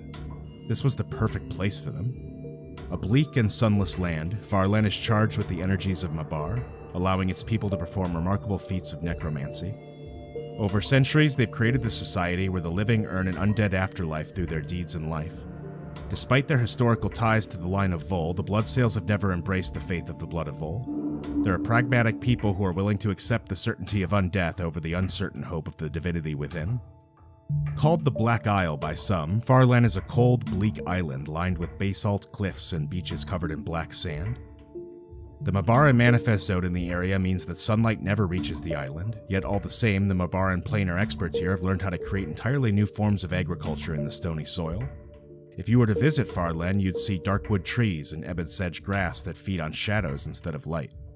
As a result, Farlen also exports some of these rare spices and wines that can't be found anywhere else in the world. It's well known amongst the fleets of the Principalities that Farlen is a protected island. Any fleet that sails there uninvited is brought down by forces underneath the waves. Rumors say that many types of these creatures have tried to assault the island over the years, all having been slain by the Bloodsails and since raised as sentinels to guard the island. No one knows exactly what kind of undead the Bloodsails have patrolling the water, but rumors have persisted for years of undead krakens, dragon turtles, and worse. Publicly, the Bloodsails are led by an elf named Shayan Tasil. Shayan Tasil holds the title of Shalos, or Prince within the Principalities, and if High Prince Ryger calls a meeting of the princes, she'll be the one who sails out and represents the Bloodsails. But those bold enough to spread rumors about the Bloodsails speak of darker masters behind Captain Tasil. And indeed, Shayan Tasil is merely a puppet for the true masters of the Bloodsails, a group called the Grim. The Grim is sort of like a dark parallel to the Undying Court of the Arini Isles. It's a council of undead elves that rule over the remnant of the Vol exiles. These leaders are immortal and have been operating in the shadows for thousands of years, sometimes raising new members to immortality after they achieve great deeds. We don't know every member of the Grim, but its principal members include the following. Lord Varanen is sometimes called the Bloody Gardener, and he's actually the one responsible for all the successful agriculture on Farlen. Lord Varanen is a near unprecedented expert on the plane of Mabar, and the oldest member of the Grim. Lord Varanen is a vampire, one of the first ever created on Arenal. He was allied with the House of Vol long before the Mark of Death ever appeared or their exile began. When the elves were forced to flee Arenal, it was Lord Varanen that charted their course. So it was no accident that Varanen and his exiles came to Farlen. The elves knew they needed the powerful Mabaran manifest zone to continue their research, and Varanen came prepared. Varanen brought his hybrids with him across the Lhazaar Sea and established the first night gardens. He planted darkwood groves, and in the centuries that followed, he developed entirely new strains of vegetation that could thrive in the unique conditions of Farlen. The stories exaggerate when they say darkwood is watered with blood, but some of Varanen's creations do thrive when fertilized with the flesh of the dead. And although Varanen is the oldest member of the Grim, he rarely throws the weight of his authority around like that. Those who interact with him know him to be rather calm. He has the personality of a kind scholar, which often creates quite the contrast with his work. Despite his friendly disposition, he clearly has no regrets about sacrificing the lives of innocent people for the sake of his work. Lord Varanen lived most of his life as a vampire, but these days his form is slightly more incorporeal. While exploring Corvair many years ago in search of exotic blooms for his herbalism, Lord Varanen was found by a member of the Death Guard of Arenal. You see, while it's easy for us to assume that the Undying Court would eventually give up on finding these Vol outcasts after thousands of years, they never did. They are still out there trying to exterminate these people. So the second Lord Varanen was located away from his base at Farlen, that was taken advantage of by one of the Death Guard hunters, who was likely waiting a very long time for Varanen to slip up just like this. As an undead vampire, Varanen was not so easily killed, however. Upon his death, he was reborn, and bound in a spiritual form amongst his garden, and he can still be found there, trapped to this day. He's still bound to that night garden. Lord Varanen has since crafted himself a wooden body out of dark wood that his spirit can possess should the need to be corporeal arise, but all the same, Lord Varanen is still never found outside of his garden, and is likely trapped there forever. And amongst the members of the Grimm, the one that you're most likely to meet would probably be the Varael sisters. The Varael family was one of the most powerful and arcanely proficient within the Arini Isles, and when the exiled elves first landed on Farlen, they were instrumental in establishing their new home. Yet these sisters were still mortal, and they knew they'd be dead soon if they didn't do something. So they sought immortal life on their own, and sought the powers of lichdom. Torre believed she'd mastered the ritual that granted lichdom, but she was certain her two sisters couldn't survive the process, and she couldn't bear to leave them behind. Working together, they became something entirely new, the first Skull Lord of Farlen. 3 spirits bound together in a single form. This is how the Varael sisters exist today. 3 skulls on one body, each taking direct control at different times. Making matters more complicated, the Varael sisters maintain their unique personalities and goals while doing this. Teray is still obsessed with uncovering arcane secrets, while Vila studies theological truths. Simultaneously, Soleil remains the public and political face of the trio, hosting galas and events in order to socialize with other Bloodsail captains or other interesting personalities such as adventuring characters. Be warned, however, that Soleil does not tolerate a bad time, and boring guests rarely survive the evening. And if we look a little closer, the Varael family gets slightly even more complicated than that. Hildar Krakensbane is another elven member of the Grimm, and he's actually married to one of the Varael sisters. Now, as far as how that arrangement exactly works, we don't really know. What we do know is that he wasn't actually aligned with House Vol at all outside of that. So when Vol was exiled from Arenal, Hildar just decided to come with, despite not being exiled himself. Hildar was pretty decently removed from the culture, as Hildar was raised amongst the Ternadal elves. The Ternadal are a completely separate culture of elves. Instead of trying to preserve life, they instead try to channel the spirits of their ancestors to make them proud by living as they did. Hildar lived his life trying to perform great feats that would make his ancestors proud, and that's a really important thing to understand about him. And Hildar had quite the task ahead of him, as the ancestor he was trying to emulate was known for fighting dragons. And Hildar knew that for his life to have meaning, he would have to face an equally dangerous adversary and come out on top. And you see, when House Vol was threatened, they weren't just threatened by the elves, they were also threatened by Draconic pursuers. So Hildar saw this as an opportunity to become a dragon slayer. Hildar wouldn't exactly get his wish, but during the journey to Farlen, he did get the next best thing. Along the way, his ship was harried by a monstrous kraken. As the story goes, the kraken demanded a tribute from his ship in exchange for their safe passage. Although all of his crew were eager to agree, Hildar did not. Hildar saw this as his calling, a challenge that his ancestor would have faced fearlessly, and thus, he must as well. Hildar did single combat with the beast, and although his crew and his ship were destroyed, Hildar emerged from the kraken victorious. Somehow, the body of this kraken was later reanimated. Hildar was changed by the event as well, either emerging as or later becoming a Death Knight. Now, with eternal life, Hildar was able to take advantage of his added time, and even today he still seeks honor by slaying titanic beasts. But notably, he wants to do it the old-fashioned way. Hildar doesn't go hunting on Krakenback even though he has an undead kraken he could use for that. He leaves the kraken at home, he's bored with it, he's done with it. And much the same, anytime he kills another great beast, such as a dragon or a dragon turtle, he also sends them back for the necromancers to handle and reanimate, and he doesn't want to see them again. Once the beast is slain, he doesn't care. He's in it for the hunt. Thus, ships that sail the Lhazaar Principalities sometimes have the misfortune of being boarded by Hildar. You see, Hildar doesn't want to risk bloodsail ships in his hunts, so instead he boards the ships of strangers and forces them to join him on his hunt. If the sailors agree and are lucky enough to survive this encounter, they would be free to go and maybe even thanked by Hildar. But all the same, he cares very little about if these reluctant passengers live or die. He only cares about the next big hunt. But even amongst all these ancient and powerful elves, there is one leader amongst the Grimm who stands above all else. Her name is Lady Ilmaro, and deep on the island of Farlen, she keeps her ancient castle at the heart of the Mabaran Manifest Zone. Now, if you watched my video about the history of the elves and the 13th Dragonmark, then you already know all about Lady Ilmaro, about how she was born as Arandis Vol, a half-dragon, half-elven child, and the bearer of the 13th Dragonmark, the Dragonmark of Death. But the members of the Grimm very specifically do not know this story. or at the very least, most of them don't. And this might actually be the most closely guarded secret amongst the Lhazaar Principalities and the Bloodsails. Lady Ilmaro is a name that many people have heard, an infamous Lich Queen who commands armies of undead, but no one knows that Lady Ilmaro is Aranda's foal. They just think she's a Lich Queen, not the Lich Queen.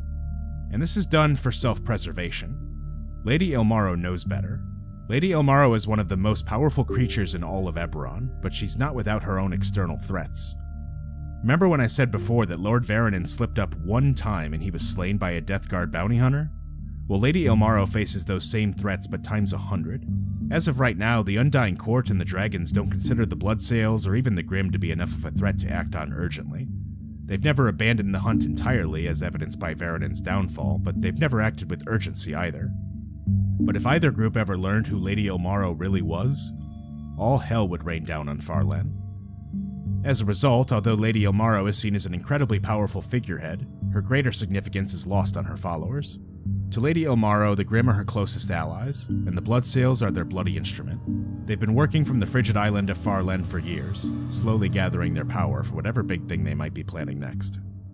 So, between the Bloodsails, the Cloud Reavers, the Sea Dragons, and all the other fleets we've covered so far, we've talked about most of the ancient and well-known fleets within the Principalities. But there is one more worth mentioning, which is the most recent of all of the fleets in the Lhazaar Principalities, the Wind Whisperers. And I think throughout this series, some of you might have asked yourself the following question. We've got all these pirate crews sailing on the water, but this is Eberron. Don't we have any sky pirates using airships? Well, my answer to this question would be a resounding and very enthusiastic yes. The Wind Whisperers come about on the island of Orthros, which was a haven for the Koravar, which is Eberron's word for generational half-elves. The coastal town of Blackrock is known to have a huge Koravar population, and has even attracted some Dragonmark members of House Madani or Lyrandar. As a result, Dragonmarked blood can be found on the island of Orthros, and occasionally a child with a Dragonmark is born. Anyone born on the island who bears the Mark of the Storm, the mark of House Lyrandar that allows them to control elemental galleons, is accepted into the fleet of the Wind Whisperers. These pirates have made a name for themselves using their Dragonmarks to aid them in their piracy, and have even stolen elemental galleons from House Lyrandar, always surprising the local captains when they're boarded by elves bearing their own Dragonmark. This has given the Wind Whisperers an edge, as they're now kind of like the pirate offshoot of House Lyrandar. And these days the Wind Whisperers are led by a man named Colton Brightwind. Colton Brightwind, despite bearing the Mark of the Storm, was not born into the culture here at Orthros. Colton was born as a city man, working for the Dragonmarked house as any other Lyrandar member might. One day, Colton Brightwind managed to steal an airship from under the nose of House Lyrandar, a feat that had never before been pulled off. Colton flew his airship all the way to the island of Orthros and pledged his loyalty to the Wind Whisperers. Before long, he'd risen to become their leader, with an airship as their flagship. As far as we know, the Wind Whisperers only have the one airship, but it's possible they've stolen more in the years since and are keeping them hidden until they're needed. Regardless, even stealing the one ship was enough to put a fortune of a bounty on Colton Brightwind's head. The person who slays Colton will be a very, very rich person, but first you'd have to get onto his airship, and past his many loyal crewmates to do that. Colton Brightwind seems to have purposely avoided creating any beef between himself and the other pirate captains, perhaps because he knows he'll likely need their support should the Dragonmarked houses try to come and claim their revenge. So, in the meantime, he continues his piracy, preferring to take on Lyrandar targets, hoping to build out his new fleet with elemental galleons and airships. And between the Wind Whisperers, the Bloodsails, and all the other fleets we've talked about, these make up the pirate fleets within the Lhazaar Principalities. There's occasional infighting amongst them, as with the Heavenly Fleet, but mostly they stick to piracy or trade to get by. But the secrets of the Lhazaar Principality stretch even farther than just its occupants. Throughout this region, there's also a number of remarkable and otherworldly locations to find amongst the islands. From the inescapable prison of the Dreadhold to the legendary treasure island of Trebez Sonara, there's all sorts of pirate mysteries left to dive into within this region. Long ago, Trebez Sonara served as the seat of the pirate Lhazaar herself. Lhazaar was a human woman who had sailed across the ocean with her pirate fleets to claim the principalities as its first high prince. In this time, she amassed a great deal of wealth and treasure during her raids.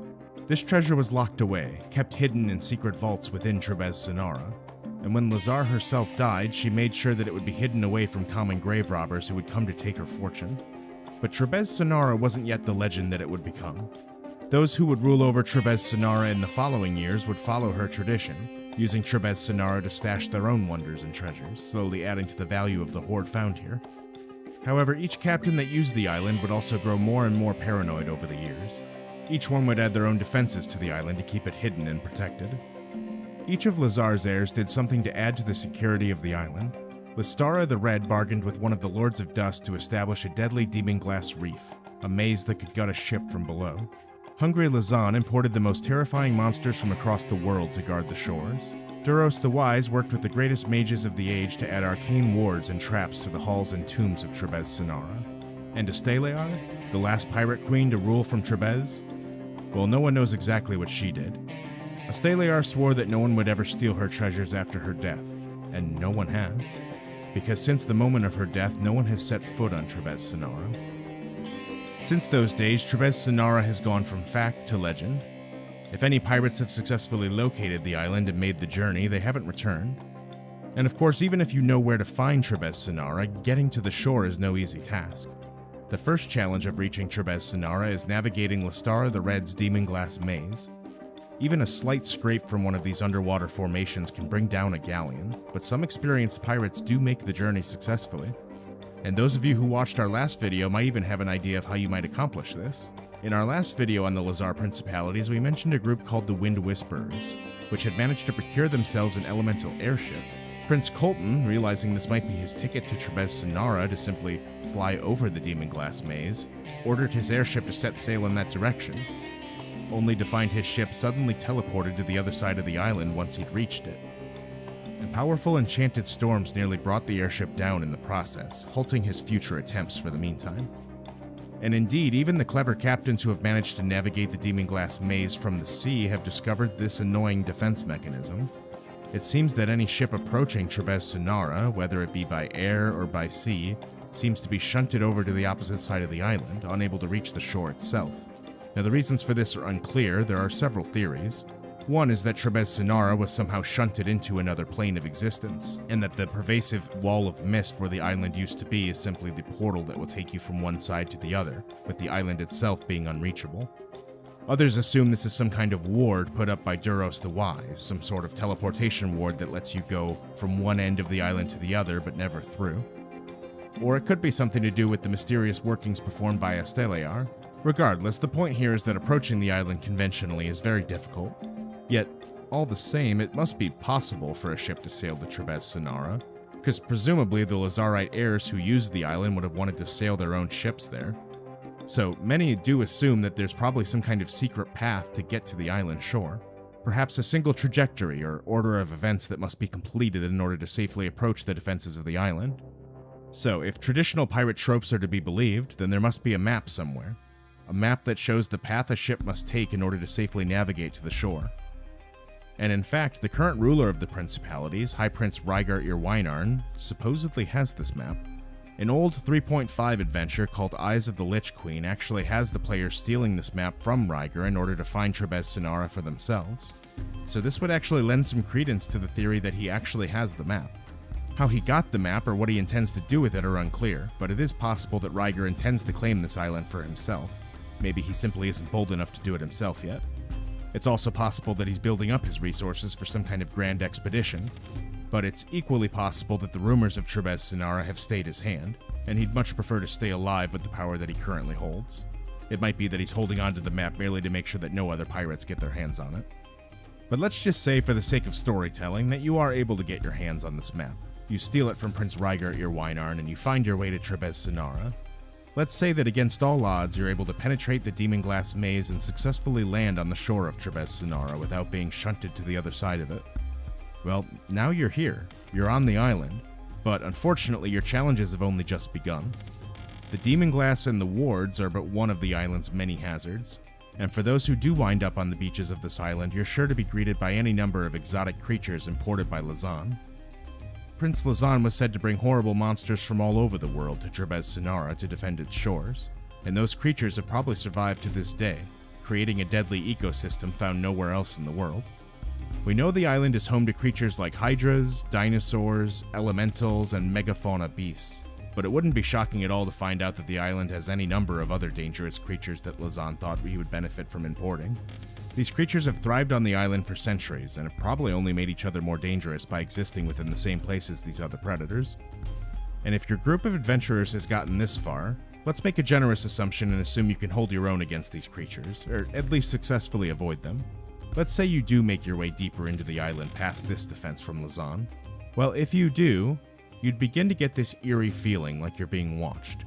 It's unclear if this is just a common vibe experienced at the location, or if this is something real and supernatural.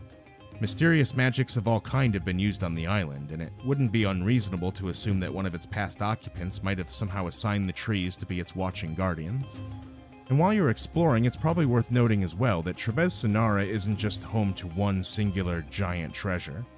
Just because Trebes Senara ended up becoming occupied by many of Lhazaar's heirs doesn't mean that they all combined their hoards. Lhazaar didn't want her heirs to get her hoard, it was hers, even after death. And indeed, it may have never even actually been discovered. More likely, each of Lhazaar's heirs, once they were on the island, probably made their own individual treasure hoards on the island, each guarded with personalized traps designed by the prince who stashed it. So, any single one of these tombs could contain a treasure hoard enough to let someone live like a king for the rest of their days. But one treasure hoard on Trebes Senara stands above all else. And that's of course the treasure of Lhazaar herself. After all, it was Lhazaar who first made the island her pirate fortress, and her own personal treasure is said to be the largest collection of pirate loot in the world to this day, containing enough gold and treasure to support the financing of an entirely new nation. More than that, it's said to contain the legendary crown of Lhazaar herself, the first crown forged by a high prince of the Lhazaar Principalities. If any of the existing pirate captains were to claim this island and the crown of Lhazaar, it would be a very bold statement to the rest of the principalities and a strong cause belli to try to claim High Prince themselves. So it's not unlikely that this is exactly why High Prince Rhaegar has the map to Trebes Senara. He may want to take the crown for himself to further secure his claim, or at least make sure that no one else can do the same. And this combination of legend, pulp adventure, and mystery is a great example of the kind of potential Eberron can offer as a setting. Trebes Senara is the sort of place you could structure an entire campaign around. For the One Piece fans out there, this could be your chance to make your own One Piece style campaign.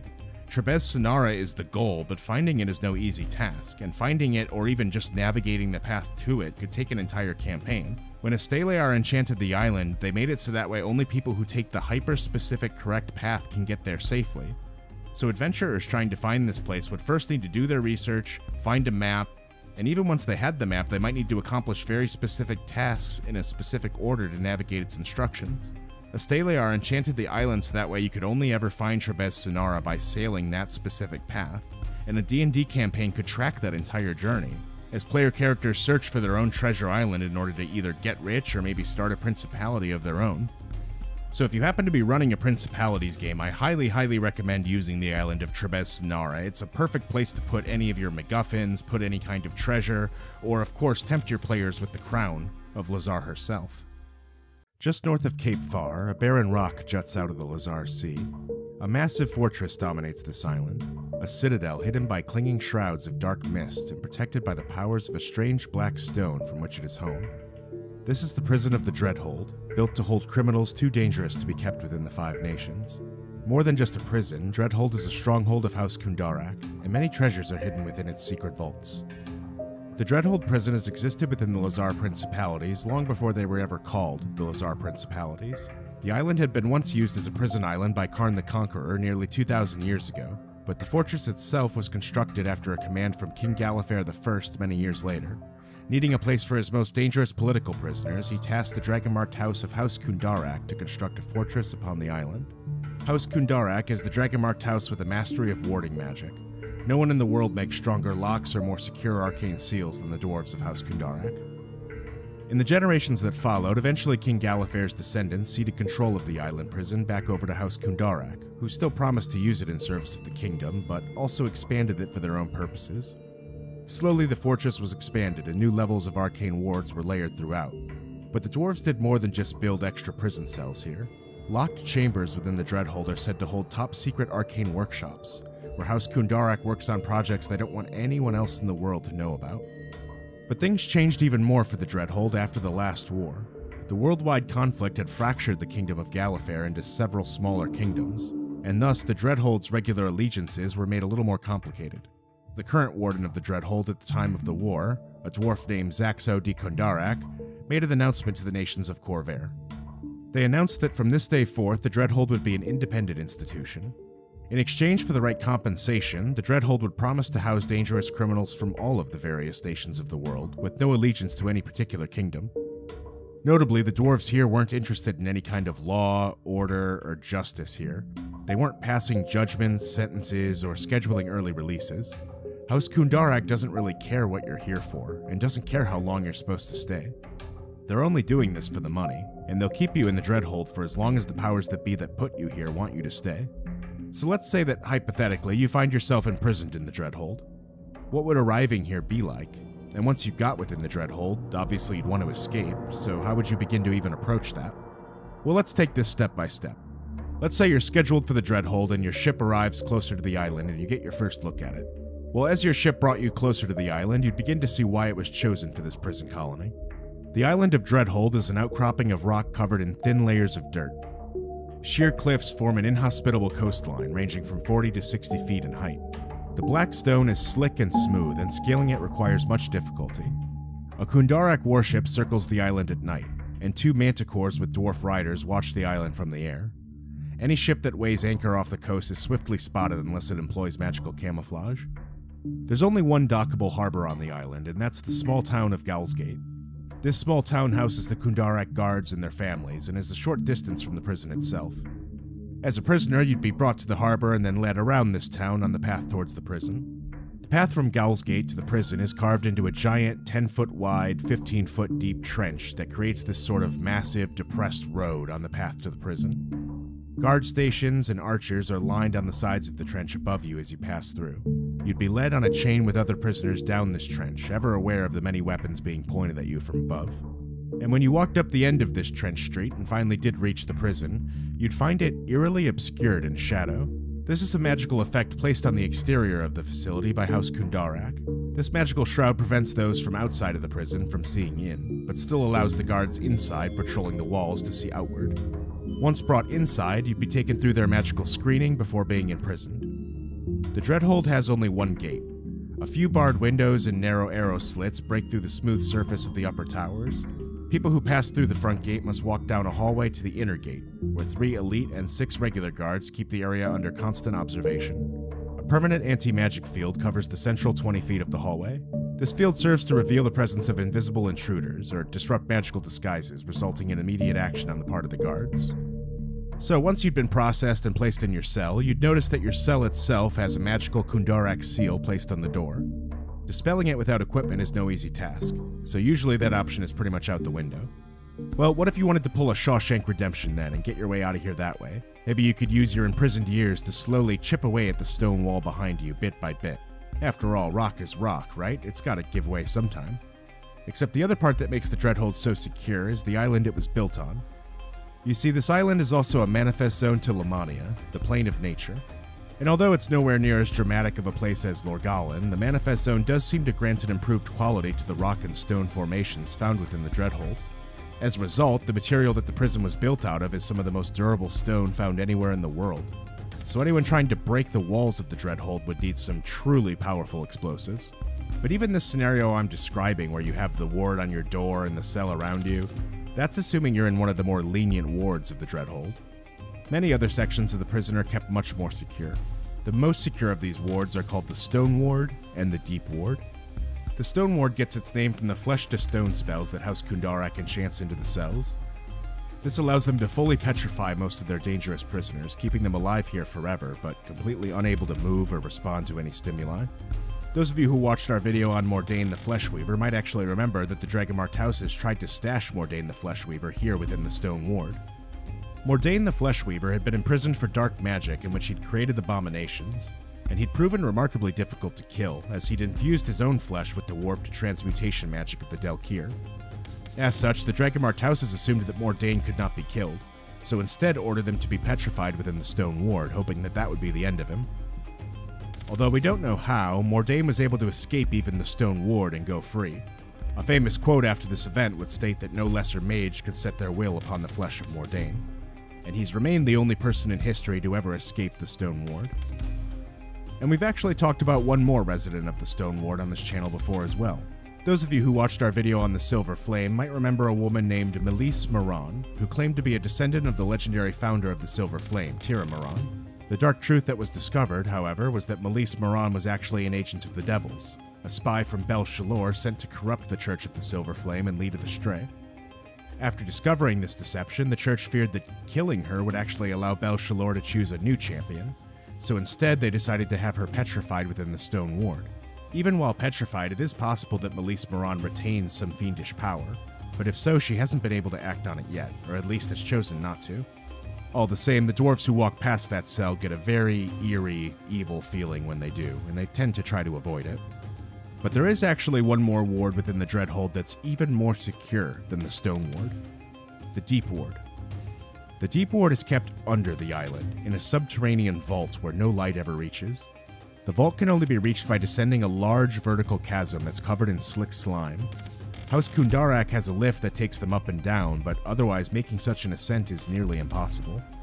One of the most infamous prisoners within this ward is an elf named Saria Lantal. A powerful lich, Saria was an agent of Lady Elmaro and the Grim. Nearly 400 years ago, she assembled a force of necromancers that she called the Talons of Ice and caused a reign of terror across Corvair. Eventually, she was defeated by paladins of the Silver Flame. The Templars knew that as a lich, if they had killed her, she simply would have been reborn on the island of Farlen. So instead, they decided to take her prisoner. Saria Lantal has been trapped in the Dreadhold for centuries, hoping that one of her undead allies will find a way to free her. And they just might. Keep in mind that the Bloodsails and the Grim are made up of a bunch of undead elves, so time is not really a factor for them. It's possible that even though Saria Lantal has been imprisoned here for 400 years, that the Grim does eventually have a plan for breaking her out of there, and it could just happen any day now. And there is another one of these prisoners locked away within the deep cells that no one actually knows the name of. This prisoner is called only Deep 14. This prisoner is kept with a metal mask on them at all times, preventing them from speaking or their face from being seen. Those who observe the prisoner remark upon their sluggish, simple movements, leading some to believe that the prisoner is maybe some kind of shell of a person or maybe enchanted in some kind of way. And their identity seems to be known only to Warden Zaxxon and by the one who originally sent them here. Whoever this prisoner actually is, it seems that King Caius III of Karrnath really wanted them locked away here without a key and with no chance of anyone knowing their identity. And that's all the information that canon sources really give us. But that already gives us one really big, interesting theory as to who Deep 14 might actually be. We haven't gotten a chance to really discuss it in depth on this channel yet, but many characters in Eberron, and those of you who have read some of the Eberron source books, might know a rumor about King Caius III. A rumor spread amongst the warlords of Karrnath says that King Caius III is not actually King Caius III at all, but in fact King Caius I. This theory states that King Caius I was a vampire, and in order to hide his undying identity, he's removed and replaced his grandson in order to rule again under his name. Now, in this theory, most people assume that Caius would have probably had to kill his grandson to secure this claim. But what if he didn't? What if he needed to keep his grandson alive for some reason? What would he do with him then? Well, I'd argue that a deep, dark cell in the Dreadhold would be a great place to lock away such a prisoner. Locked away with no chance of their identity being discovered and safely out of your hair, all you have to do is keep up your regular payments to Warden Zaxxon and your secret is safe. It might be that Prisoner 14 isn't some kind of dangerous villain at all, but an innocent young man with no idea why any of this is happening to him. And amongst the Dreadhold, you're going to find that this is a common theme. If you learn anything from this video, it should be that the Dreadhold is not a place of justice, it's a place of profit. The Dreadhold has more in common with a paid storage unit than it does any kind of place of criminal justice. Many of the people here have no chance at appeals or early release, and the governments that imprisoned here probably have forgotten all about their existence by now to begin with. Many of the people found here expect to be here for good, and thanks to petrification, those within the Stone Ward may serve sentences even longer than their expected lifespans. So with all this in mind, I think it's easy to say why the Dreadhold earned its name. Warden Zaxxon is more than happy to take your money and commit any kind of crime against humanity that you might commission him to do. And every prisoner that you send there is just one more bag of gold in his pocket.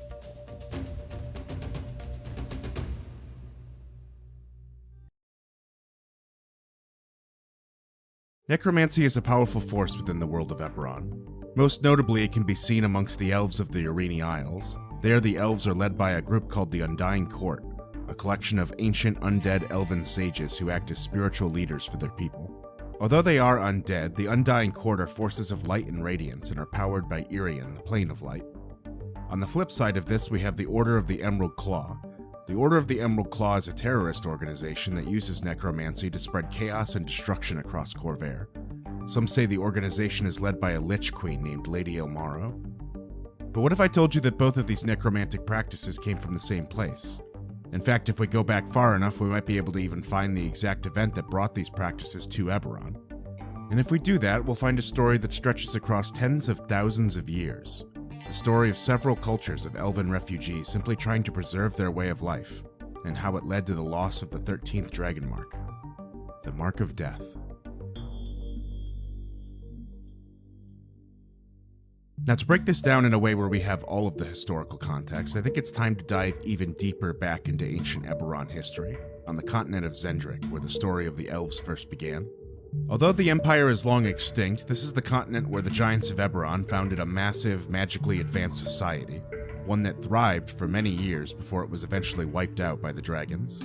This is also where the Elves of Eberron get introduced into the story, forced to the material plane by the Giants of Zendrik many years ago. We did talk about it briefly in my very first ever video, What Really Happened to Eberron's Lost Moons. You can check that out for even more of the Zendrik story, but we're going to break down this in detail right now. Elves themselves are not originally from the material plane. Elves, just like gnomes in fact, were originally immortal fae spirits from the plane of Thelanis, the plane of stories, essentially Eberron's Feywild. They resided in Faespire cities, cities that would teleport from Thelanis to Eberron from time to time as the moons of Thelanis came in and out of coterminous orbit. Thus, they lived lives of infinite joy and celebration, and they would share this joy with the people of Eberron whenever their Faespires would appear there for their brief stays. Each of these Faespires appears in a different place in Eberron when it appears. Shea Laura Lindar is a Faespire that appears in the wooded Eldine Reaches. Ter Sirian, the Winter Citadel, appears in snowy northern Karnath, and Pylis Pirial, thought to be the home of the Gnomes, is found in Zilargo. These Faespires have set locations that they appear when they do arrive on the material plane, so people in those areas know to steer clear of incoming traffic when Thelanis becomes coterminous. Shea Tyrius Talai was one of these Faespires, and it had the unfortunate luck of appearing on the continent of Zendrik when it did appear on Eberron. Thousands of years ago, one of the Eladrin Faespires, Shea Tyrius Talai, slipped from Thelanis into Zendrik, but when it appeared, the Giants were waiting. They pillaged the Faespire, claiming its treasures and taking its people as slaves. They enslaved the Eladrin of Shea Tyrius Talai and through magical experimentation, created the modern Elves and the Drow.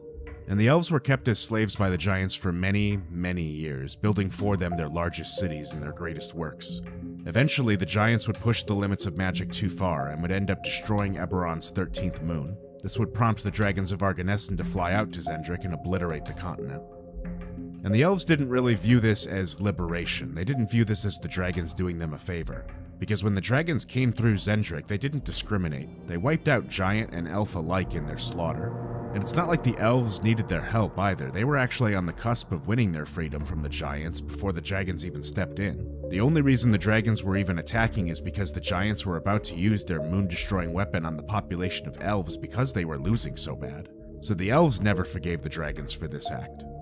However, thanks to the foresight of Eren, the great elf who had seen the coming destruction of Zendrik and led a host of elven refugees across the ocean, much of elven culture did survive. These elves started a new life across the ocean in what would be called the Arini Isles, where they have lived for thousands of years now. In the many years that have followed, the elves have since split into several distinct cultures, most notably the Undying Court, the Tyrnadal, and the followers of Vol. And interestingly, if we go back and study the Faespire of Shea Tyrius Talai, where the ancestors of these elves were stolen from, we can see where these cultures originated too. You see, Shea Tyrius Talai wasn't all sunshine and rainbows like some of the other Faespires. Even before the Giants arrived, this place had a bit of a macabre nature. Keith Baker, the creator of Eberron, pitches this idea for what the ancient home of the elves might have been like. Study the lore of ancient cultures and you'll find a reoccurring story of a city that stands on the edge of life and death. A shade is drawn to Daelkyr, but along the way it passes through a wondrous city of silver and bone. A city with tapestries of fine glamour weave and bone fountains filled with blood. The librarians of this final city record the tales of the ghosts, a last record before their memories are lost in Daelkyr. The artists work with creative shades, offering a last chance to complete unfinished works. And then there are necromancers who make darker bargains, offering a chance to return to the world of the living, but at a terrible cost. This was Shea-Tyrius Talai, the city at the crossroads, the repository of final thoughts and the last chance for the Fallen to find a way back to their world. Shea-Tyrius Talai is said to be a place of wondrous necromancy, but it wasn't some cruel, horrible place either. This was a place of bittersweet loss, a place where the dying might find a final grace. It was a way station for lost and dying souls. We see here the balance of light and dark when it comes to necromancy, the grace of death and eternity mixed with the shadowy cost of undeath. The most powerful of these dark necromancer elves were called the Cabalren, and their expertise in necromancy may have been unmatched at the time amongst the elves. The Cabalren were a reclusive set of elves whose arcane might even the giants feared. Whatever the truth behind these legends, these elves were the mightiest conjurers and necromancers Xen'drik had ever seen, pioneering much of the necromantic techniques used in present day, along with many of the fundamental principles of the religion that would eventually become the Blood of Vol. According to legend, the Cabalren created the first vampires, some of which still lie entombed in ancient ruins. So when the giants launched their initial surprise attack at Shea-Tyrius Talai, it forced the Cabalren to become more offensive than they previously had been. They had always known the secrets of lichdom and vampirism, but they never really had a reason to use such drastic measures themselves. But backed into a corner, fighting for their lives, the Cabalren left no necromantic stone unturned, and weaponized every bit of magic they possessed. When the elves finally did flee Xen'drik, the Cabalren culture survived with them. So it was that two different traditions of necromancy persisted in elven culture, just like it had been in Shea-Tyrius Talai. Following the death of their leader, Aaron, the elves worked on what would come next. After tens of thousands of years, they agreed that they needed to find a way to extend the lives of their greatest leaders. Too many great elves have been lost during their time on the material plane, and that had to stop. Now with this path of thinking, keep in mind that the elves were used to being immortal spirits. They were from a place where it was known for a fact that death can be cheated. So they didn't accept death as an immutable part of existence. This was a problem to be studied and solved, and everyone had a different opinion about how that should be done. Following Aaron's death, the refugees coalesced around a handful of charismatic leaders and philosophies. The Tyrnadal swore to keep the memory of their champions alive by continuing to fight, laying claim to the northern plains. Talayan led his people to the edge of a vast rainforest, vowing to preserve the image of the fallen in living wood. The Mendirian siblings were wizards and mystics, and they believed that they could harness the light of Irian to extend life. Vol chose the lands that others shunned, a region peppered with manifest zones to Mabar, a place where shadows might suddenly prey upon those who cast them. Mabar was long seen as the antithesis of life, but Vol could speak to the dead, drawing on the traces of her ancestors' spirits. She learned secrets from the long-dead psychopomps of Shea-Tyrius Talai and the fallen necromancers of the Cabalren, and Vol believed that she could harness the power of Mabar to use it to overcome death, to give the next Aaron eternal life, even if it meant feeding on the blood of others. This was her pledge to the elves who laid the foundations of her city. We will not live in the fear of death. We will learn its secrets, learn everything there is to know about the nature of life and its loss. We will redefine what it means to live, and in doing so we will never lose what we love again. And so, Shea-Tyrius rose on the banks of the River of Night. 10,000 years later, the Mendirian siblings would go on to create the Undying Court, an immortal undead council of elves powered by light magic that guide and protect the Arini Isles. But there was a long time between the problem beginning to be worked and the arrival of the Undying Court. After landing on the Isles, every subsection of elves at the time had a different idea for how to preserve the great elven heroes, but nearly all of them agreed Vol had chosen the darkest path. Mabar is the plane of undeath and the plane of negative energy. Mabar is entropy and the sapping of life. It can create eternal life, but it always comes with a cost. Nothing from Mabar is ever free. Vampires need blood, liches need souls. Mabar always takes. But Vol was willing to pay this price if it meant unlocking new magical secrets. The House of Vol would keep the skulls of their dead arranged in rows and stacked on walls in Shea-Tyrius, where seekers might be able to consult them and speak with the dead. This was seen as a way of keeping the heroes of the past alive in their own way, and that brings us to an important distinction here. The House of Vol wasn't some place of evil. It was darker magic, sure, but it didn't compel them to evil, it didn't create cruelty, it didn't make them do anything they wouldn't have normally done. The Elves of Vol weren't seeking out new ways to kill and conquer people, they were only trying to find ways to prolong mortal life. Even those who had become undead, their vampires and their mummies, were content living lives as peaceful sentinels and protectors rather than trying to seek out the blood of innocents. This form of necromancy was looked down upon by their fellow elves, and especially by outsiders in Khorvaire who knew only the macabre imagery they presented, but it's important to note that by all accounts these were peaceful, well-meaning people, and they interacted regularly and peacefully with their fellow elven cultures. However, this wouldn't always be the case. Tens of thousands of years later, all of these cultures had developed significantly. The Undying Court was at the height of its power, and the elves of that culture believed that they'd found the one true path to ethical immortality. The House of Uul, meanwhile, was facing a lot of heat. Over the course of generations, the Undying Court grew more powerful and influential. The priests of the Undying Court asserted that all Mabaran undead consume the life force of Eberron to sustain themselves, and while a lich may not require blood to survive, its mere existence is a threat to living creatures. The allies of Uul called this a ridiculous political ploy, an excuse to threaten their undead elders. This tension continued to grow, and then the Mark of Death appeared. This cemented the line of Uul's position amongst the Mabaran faction. They continued to research ways to improve their techniques and to pursue true immortality for their people. 3,200 years before the canonical start date of Eberron, the first Dragonmarks appeared on the people of the world. The Mark of Shadow had appeared on several elven houses as this phenomenon began, but the elves of the House of Uul developed a different Dragonmark entirely. This Dragonmark was called the Mark of Death, and it was found only on the elves of the line of Uul, making it the rarest of all the Dragonmarks. We don't know exactly what the Dragonmark was capable of, and the creators of Eberron have made it clear that this is a design choice, so we can only speculate. One notable aspect of the Dragonmarks to keep in mind, though, is that aside from Aberrant Dragonmarks, Dragonmark abilities are rarely inherently harmful. So whatever the Mark of Death was, it's doubtful that it was some inherent source of evil. More likely it was some kind of power that was related to death and necromancy, was maybe even scary to look at, but was ultimately something constructive. So then why all the fear-mongering then? The elves eventually turned on the House of Uul and wiped them all out, but it wasn't simply because they practiced Mabaran necromancy, or even because they developed the Mark of Death. If those had been the reasons for their extinction, then it would have happened thousands of years earlier. Instead, something else caused this sudden and dramatic genocide. Long ago, it was revealed that the elven line of Uul, a house that practiced the art of necromancy and bore the Dragon Mark of Death, was engaged in secret blood rites with the Clan of Dragons. The discovery of this pact triggered an unprecedented alliance between the sibling kings of Arenal and the dragons of Arganessen.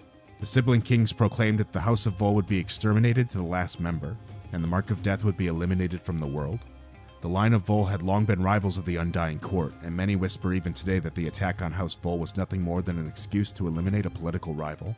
But others believe that what the Undying Court truly feared was a path shown in the Draconic prophecy, that a child born of dragon and elf could become a godlike avatar of death.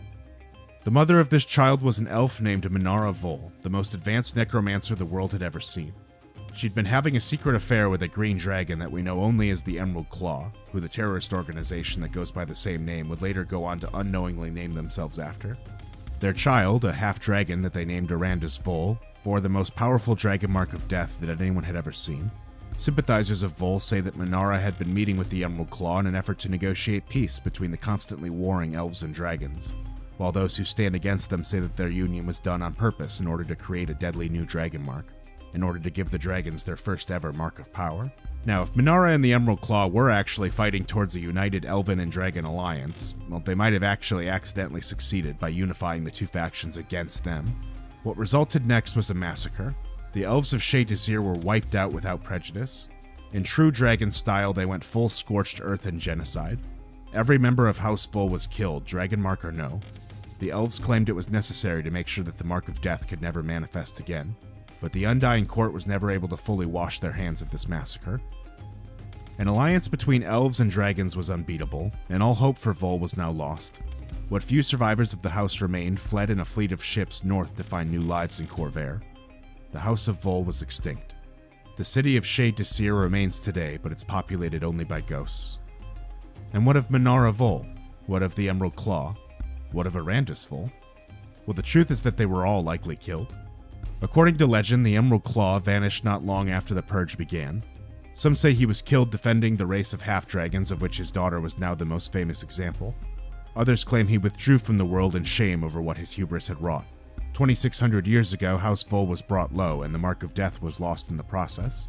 Rather than see her daughter destroyed, Minara used her powers over life and death to transform Arandis into a lich. They had just enough energy left to send her daughter to safety before a powerful red dragon named Avathirax arrived at the head of 1,000 elf warriors. Before they could get her hands on her, she turned her daughter into a lich, reviving her and sent her away. Now, creating a Lich in Eberron isn't easy, and it's something that can almost never be done to someone against their will, but that's what happened here. Minara used her mastery of necromancy to turn her daughter into a Lich and exile her from the islands. Minara Vol was then executed and the war was over. Arandis survived, albeit in the form of an undead Lich, and her life would never be the same afterwards. As an undead being, Arandis lost the use of her Dragonmark. Thus, when the diviners of Aranal asked if the line of Vol had been exterminated and the Mark of Death destroyed, they received a vision affirming that the bloodline of Vol was no more. To the world, the last survivor of the bloodline is known as Lady Ilmaro, but in truth she is Arandis Vol, heir to the Mark of Death. So while Arandis Vol does still exist today she goes by the name Lady Ilmaro and has manipulated much of northeastern Khorvaire to her will.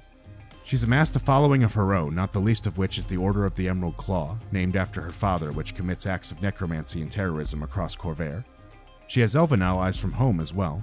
The descendants of the elves that fled Aranal during the genocide eventually landed in Farlen, along with Arandis Vol. These elves were trained in the arts of necromancy, and they fell right in line with the pirate way of life that was popular in the Lhazaar Principalities. These elves became known as the Bloodsails, land-holding pirates that make their living out in the area, attacking and stealing from other ships.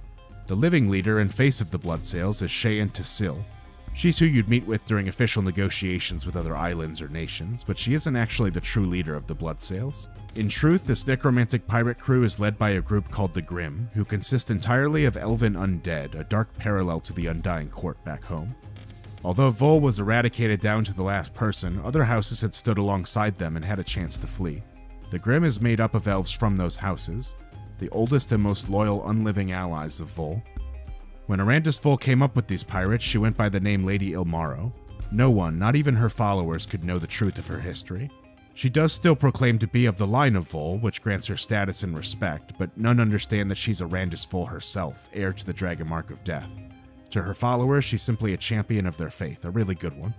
Lady Ilmaro goes out of her way to protect her identity as Arandis Vol, likely because if any of the dragons or the Undying Court knew of her survival, they'd likely devote all of their resources to bringing her down once again. Instead, she operates from the shadows for unknown purposes. It's possible that she seeks revenge on the Undying Court and the dragons for the downfall of her house and her family. Or perhaps she seeks more powerful and forbidden magic that might allow her to regain the use of her Dragonmark of Death. So the consequences of all of these events combined stretch even farther as well. The ripples of this event would actually end up creating an entirely new religion. Completely without Arandis Vol's involvement, the religion of the Blood of Vol was founded. When the exiled elves who had fled north had begun to spread their culture and their story amongst the other peoples of northern Khorvaire, it resonated with the people there. These exiles brought the knowledge of necromancy along with stories of how the heroic family of Vol had sought to attain godhood only to be destroyed by the jealous gods. The people of the religion knew nothing of Arini traditions or Dragonmarks, and they blended this story with their own experience of life in a harsh land, local tyrants, and the empty promises of the sovereign priests. In the process, they somehow discovered something real. The line of Vol had never sought the divinity within, but these priests found it, drawing divine power from their own conviction and their own souls. The religion would take off, spreading across Carnath and into small pockets of the rest of Khorvaire. It preached the power of inner divinity and an emphasis on relying on ourselves and our peers instead of divine authority. This religion would reach peak popularity during the last war when seekers of the faith were able to convince the Carnathi king to embrace the religion and make use of undead during the war. Although Arandis Vol is in no way responsible for the creation of this faith, it remains certainly possible that she's since manipulated it to her own purposes. Any powerful seeker could already be in Lady Ilmaro's pocket, as she commands an authority that's pretty hard to deny, and she can manipulate that pretty easily. So while some seekers and followers of the Blood of Vol might be loyal to the Lich Queen, it remains a minority, and most don't even know who she is. So this is the chain of dominoes that history leads us through. Way back on Zendrik, the Giants decided to raid the Fae Spire of Shay Tyrius Talai, and the elves they brought back ended up bringing their culture with them, creating two of the largest cultures of necromancy in the world. If the Giants had raided a different Fae Spire, elven culture in the world could be completely different today. It's fascinating. But the story doesn't quite end there either. There is one more loose end to tie up with the parents of Arandis Vol, Minara and the Emerald Claw. Now we truly don't know what happened to the Emerald Claw, and we can only speculate. Did he die, become a Draco Lich, flee into obscurity, adopt a new identity? It's impossible to say, and that's for you to answer in your own games. But with Minara Vol, however, Arandis' mother who turned her into a Lich, we do have one hint as to where she might have ended up after death. Found deep in the plain of Mabar, the plain of undeath, is a place called the Endless Desert. The Endless Desert seems to be the dumping point of all things ancient and forgotten. Here you can find the littered ruins of fallen civilizations, giant ziggurats, and celestial towers. At its center is a pyramid uniquely of elven design. Here resides the Queen of all Tears, the Lord of the Endless Desert. It's said that she commands shadows and wraiths all over the sands, and she's the unliving embodiment of misery. The woes of others are now her sustenance, and she remains locked in her pyramid, feeding off of it. Her own misery ends up being the food source of several parasitic incubi and succubi who wait around her throne like pigs at the trough waiting to eat the misery that she exudes. Exploring Eberron goes on to tell us, the Queen of Tears is one of the youngest of the dark powers of Mabar. She was once a mortal who dreamed of mastering life and death, but her pursuit of these goals resulted in the deaths of everyone she ever loved and everyone who shared her blood. Her kingdom was razed and she killed her own daughter and transformed her into a lich. Her name was Manara Vol, the mother of Arandis Vol. In the process of becoming a dark power, she's lost much of her own identity and the sense of her past. She despises both elves and dragons, but has forgotten even her own daughter. If the queen were to somehow regain her memory, she might seek to strike at the Undying Court in Arganessen, or to aid Arandis, or it may be that she continues to dwell in her despair and ignore her past. So Manara Vol could still be out there in a way, but if that's her, she's lived a tortured existence for thousands of years. Even if she wanted to aid her undead daughter, she can't currently even remember her existence. So for now, Arandis Vol is out there on her own, with her blood sails and her Order of the Emerald Claw, up to God's knows what. She's lost the use of her Dragonmark, but she hasn't given up trying to restore it. And if she ever finds a way to succeed, the world might just be reminded of the true power of the 13th Dragonmark.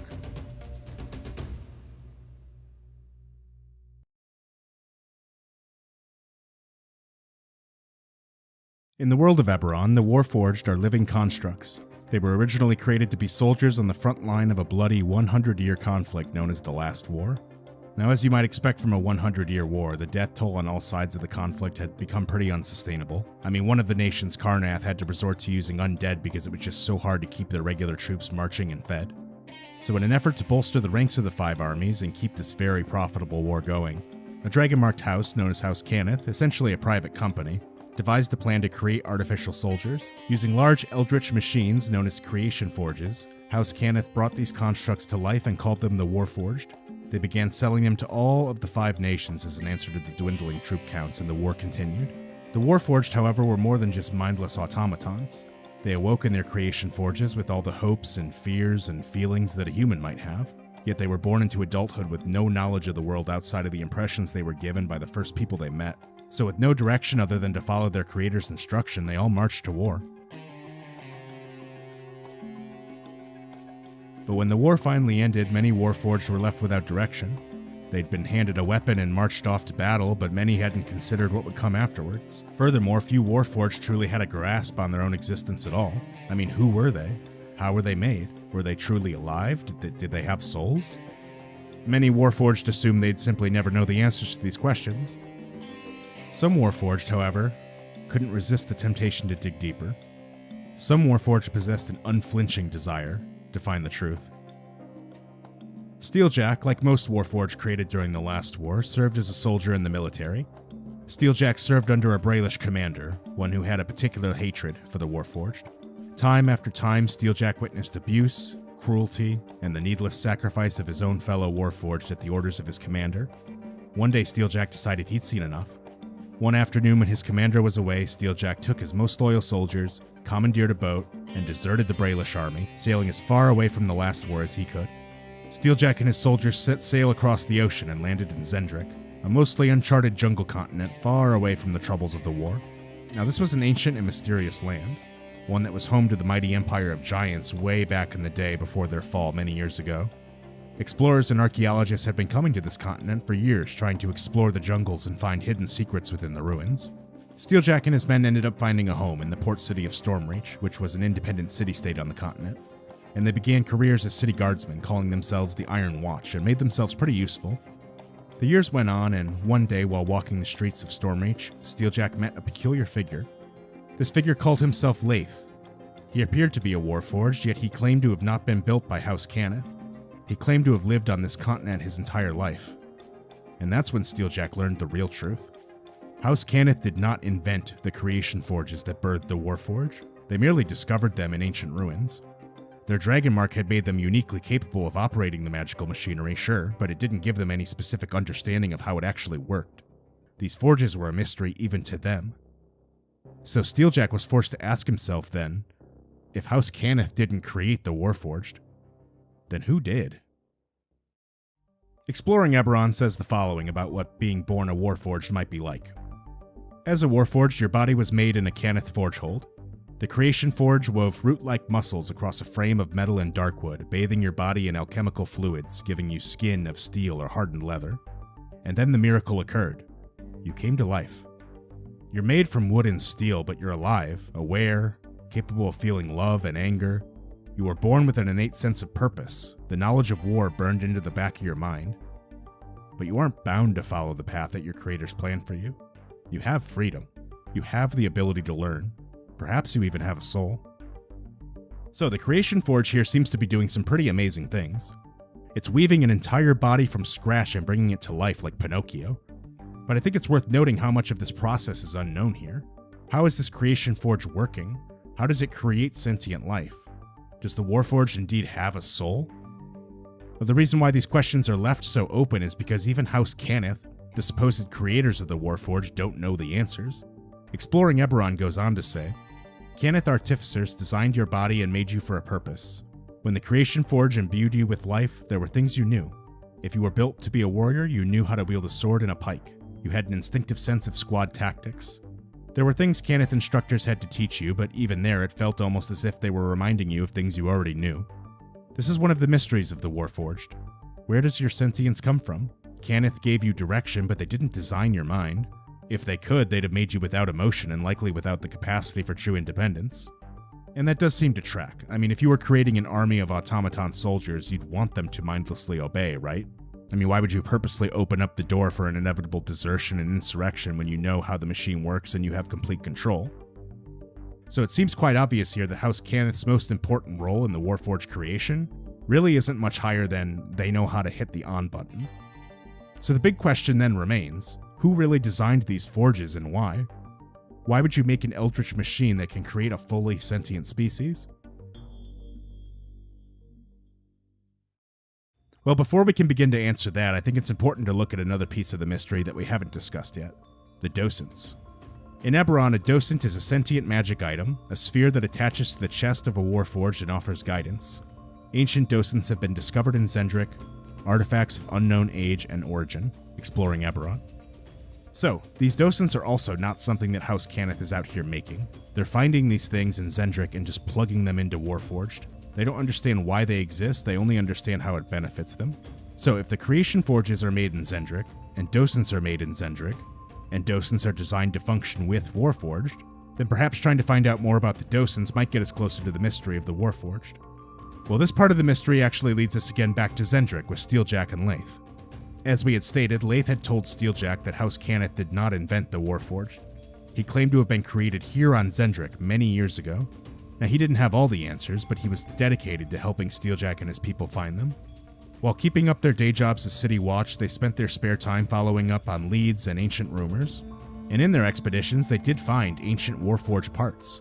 These parts had strange designs not found in a standard Warforged. These included sharp wings, claws, and many weapons and magic items seemingly designed with the intention of fighting giants. This included, for example, the Behemoth Belt, which would enlarge a Warforged to giant size, or an elemental axe meant to be installed on a Warforged to take advantage of a giant's elemental weakness. And most importantly of all, they discovered more docents. They began trying to uncover all of these very ancient docents, anyone they could get their hands on. As sentient magic items with memory and personality, each one that they discovered held a new piece of the puzzle. And it was a docent just like this named Shira, which would hold answers that none of them expected. You can learn more about Shira and Daelkyr and the Quarry and their war with the giants on Zendrik in our last video, The Secrets of Eberron's Lost Moon, but we'll touch on it a little bit here as well. Shira was one of these docents, and Secrets of Zendrik tells us this about her. Docents are intelligent magic items designed to advise and aid the Warforged who utilize them. However, the docent that calls itself Shira claims that these items originally held a different purpose. Designed to hold Quarry spirits, providing a refuge from the spiritual change that destroyed the Quarry of the Last Age and paved the way for the coming of the Dreaming Dark. Shira claims to be the sole success of the docent program and the last survivor of the previous age of Daelkyr.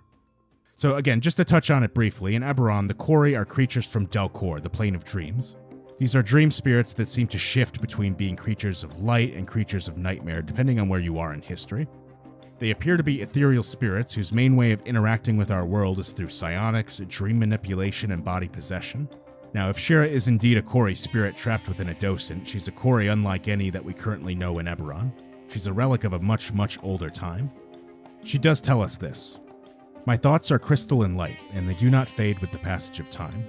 Nations have risen and fallen while I have lain in my coffin of steel. Daelkyr is forever lost, and what remains is a twisted abomination. Believe what you will, but the Kori came to this world in search of salvation, not conquest. It was the denizens of this land, the Sulat League, the Group of 11, and the Emperor Kulsir who brought war upon us, and ultimately destroyed both of our worlds. I am all that remains of the Dreaming Heart, the last spark of light in this new age of darkness, and you're not ready to hear the tale I have to tell. Now what she's describing here is the war between the Kori and the Giants that took place hundreds of thousands of years ago on the continent of Zendrik. She's describing building the docents in order to house Kori spirits to escape the calamity enveloping their home plane, thanks to the Giants. Now docents have always been described as sentient magic items. Is it possible that this sentience is merely the last remnants of a Kori spirit that originally inhabited it?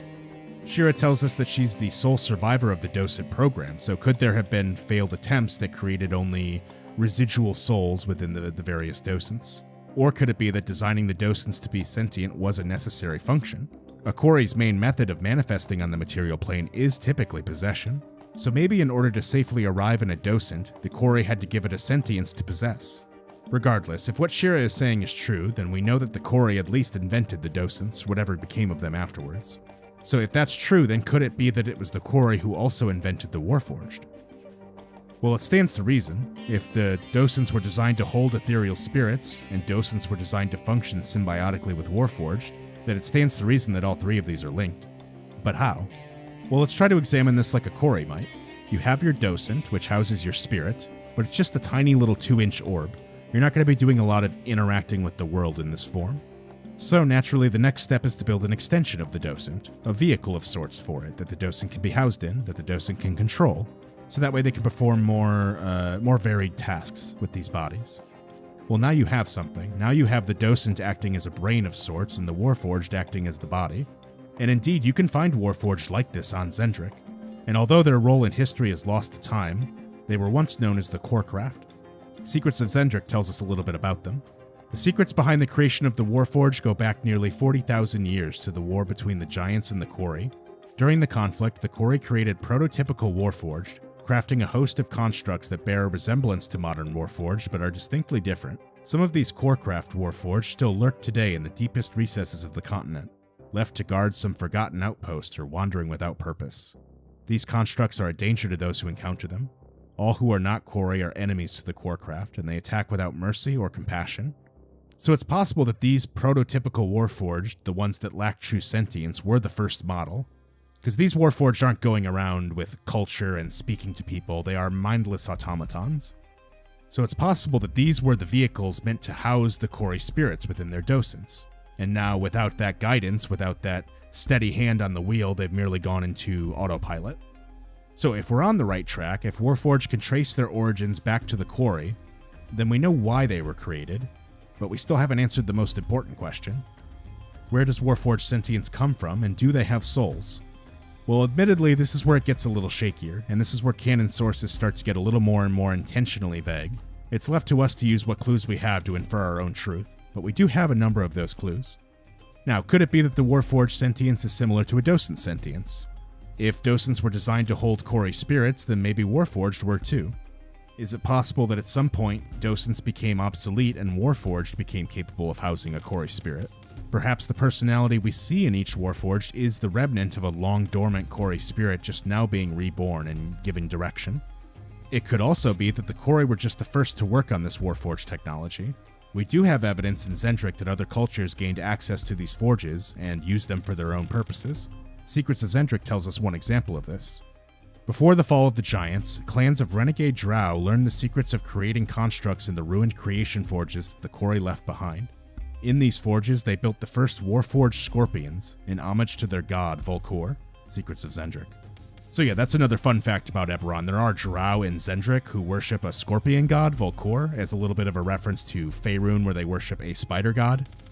So yeah, these Drow found these creation forges and they were like, well, what better thing to do than create a giant mechanical scorpion in honor to our god, and they did so. So with this as an example, it's worth noting that the Warforged could have undergone several design changes after their original design by the quarry, and that could have been more along the lines of what we see today. It could have even been by several different cultures of people all passing the baton to each other through history. The creation forges that House Cannith uncovered and took back with him to Khorvaire might theoretically have been one of these creation forges that were retrofitted by a later group of people for a different purpose. One of the more likely groups behind this is actually the Giants. In fact, it's reasonably likely that the Giants had a heavy hand in Warforged design from the start. As we mentioned before, the quarry likely thought up the idea of the Warforged, but they didn't have an easy way of building it themselves. The only way they could interact with the material plane at all was through psionics and through dreams. And that's why they needed the Warforged to begin with, to give them physical form. So how did they build the forges to begin with? Well, they couldn't build them themselves, so what they had to do was convince others to build it for them. It could have been as simple as giving a really smart giant a dream in which they think that building the forge is a great idea, and then they do so without really understanding why they're doing it. Or if the giant's being particularly stubborn, they could have possessed the giant more directly until the task was complete.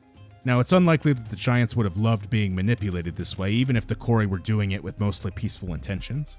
The discovery of this manipulation could have even been the catalyst of the war itself between the Giants and the quarry. We just really don't know the details of that. But regardless, it stands to reason that the Giants would have had reasons to make their own versions of the Warforged after the deceit was discovered. They had the forges, they knew how they worked, why wouldn't they?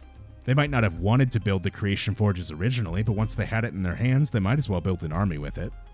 It's entirely possible that in this war between the Giants and the quarry that Warforged marched on both sides against each other.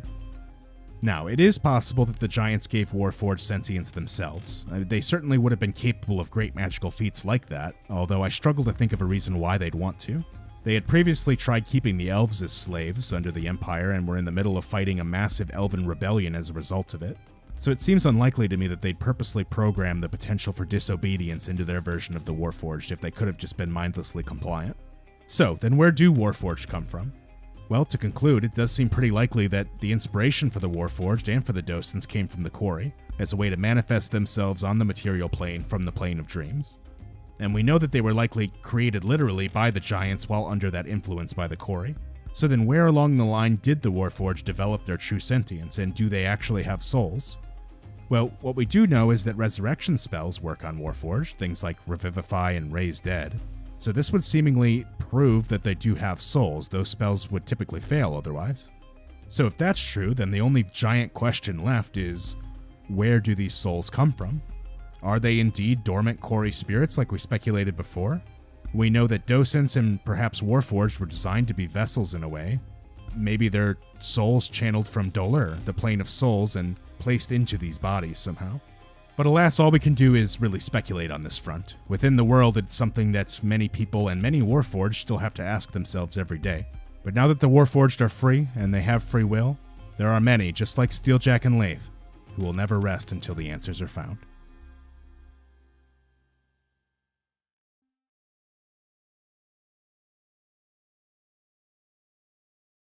In the world of Eberron, humans rule the continent of Khorvaire, but that was not always the case. Humans actually migrated here from the continent of Sarlona many years ago and settled on the continent of Khorvaire that already had ancient ruins on it. Before the humans arrived, this land was actually ruled by the massive Dakani Empire, the Empire of Goblinoids. This Goblinoid Empire had established themselves as the primary superpower on Khorvaire, pushing out other competitors like the Ternadal Elves, the Dragonborn of Kabara, and the Julasakar of the Talenta Plains. The Goblins had also built several great cities on the continent of Khorvaire, most notably the city of Jasharat, in the Goblin language meaning Bright Blade. This was the city that would one day become the city of Sharn, the biggest city in all of Khorvaire, but it was once simply a grand Dakani city.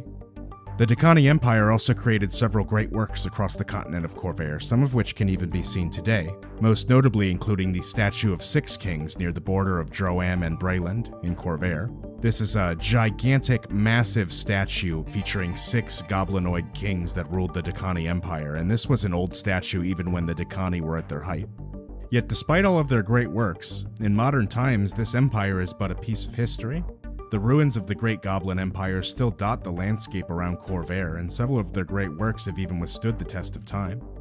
The goblins of this era were a global superpower, and at its height, the Empire was one of the most advanced civilizations in the world. And at their height, they could have easily repelled any human invaders. Yet when the humans came to colonize the continent of Khorvaire, they found that pushing back the goblinoids of this empire to be a relatively straightforward task. So what changed? What caused this mighty empire to fall to the point where they would crumble to mere human explorers? Well, the answer, believe it or not, was aliens.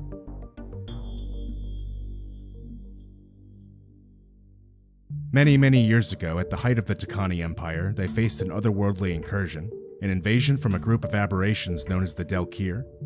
In a sudden, overwhelming wave, these creatures spilled forth from Xoriat in great force to terrorize the continent of Khorvaire.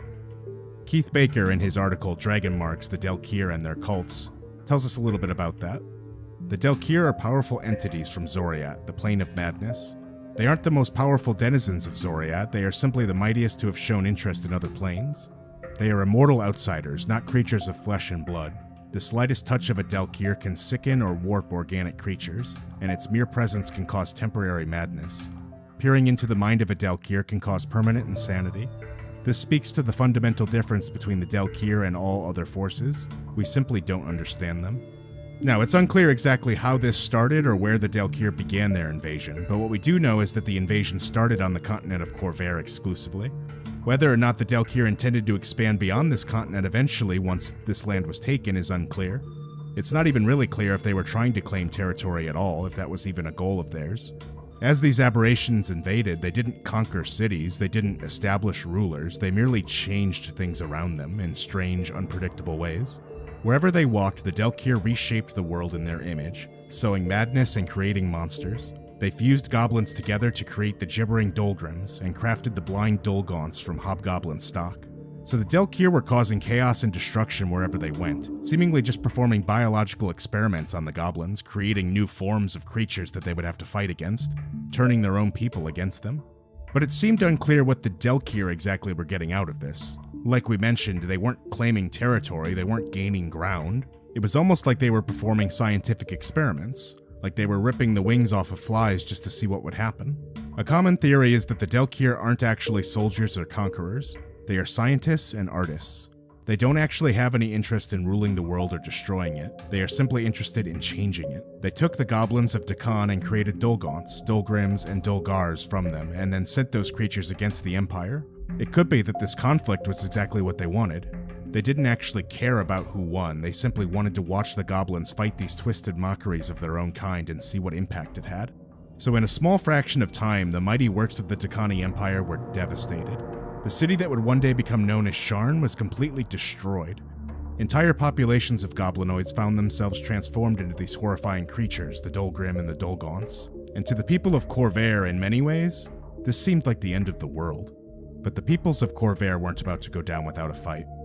It took time for the goblinoids to regroup and prepare a response, but once they did so with great resolve. A critical discovery granted them an edge. The discovery of a unique mineral known as Baishik. Baishik is a rare and heavy metal of lustrous purple, mined from the Baishik and Greywall Mountains along Droaam's borders.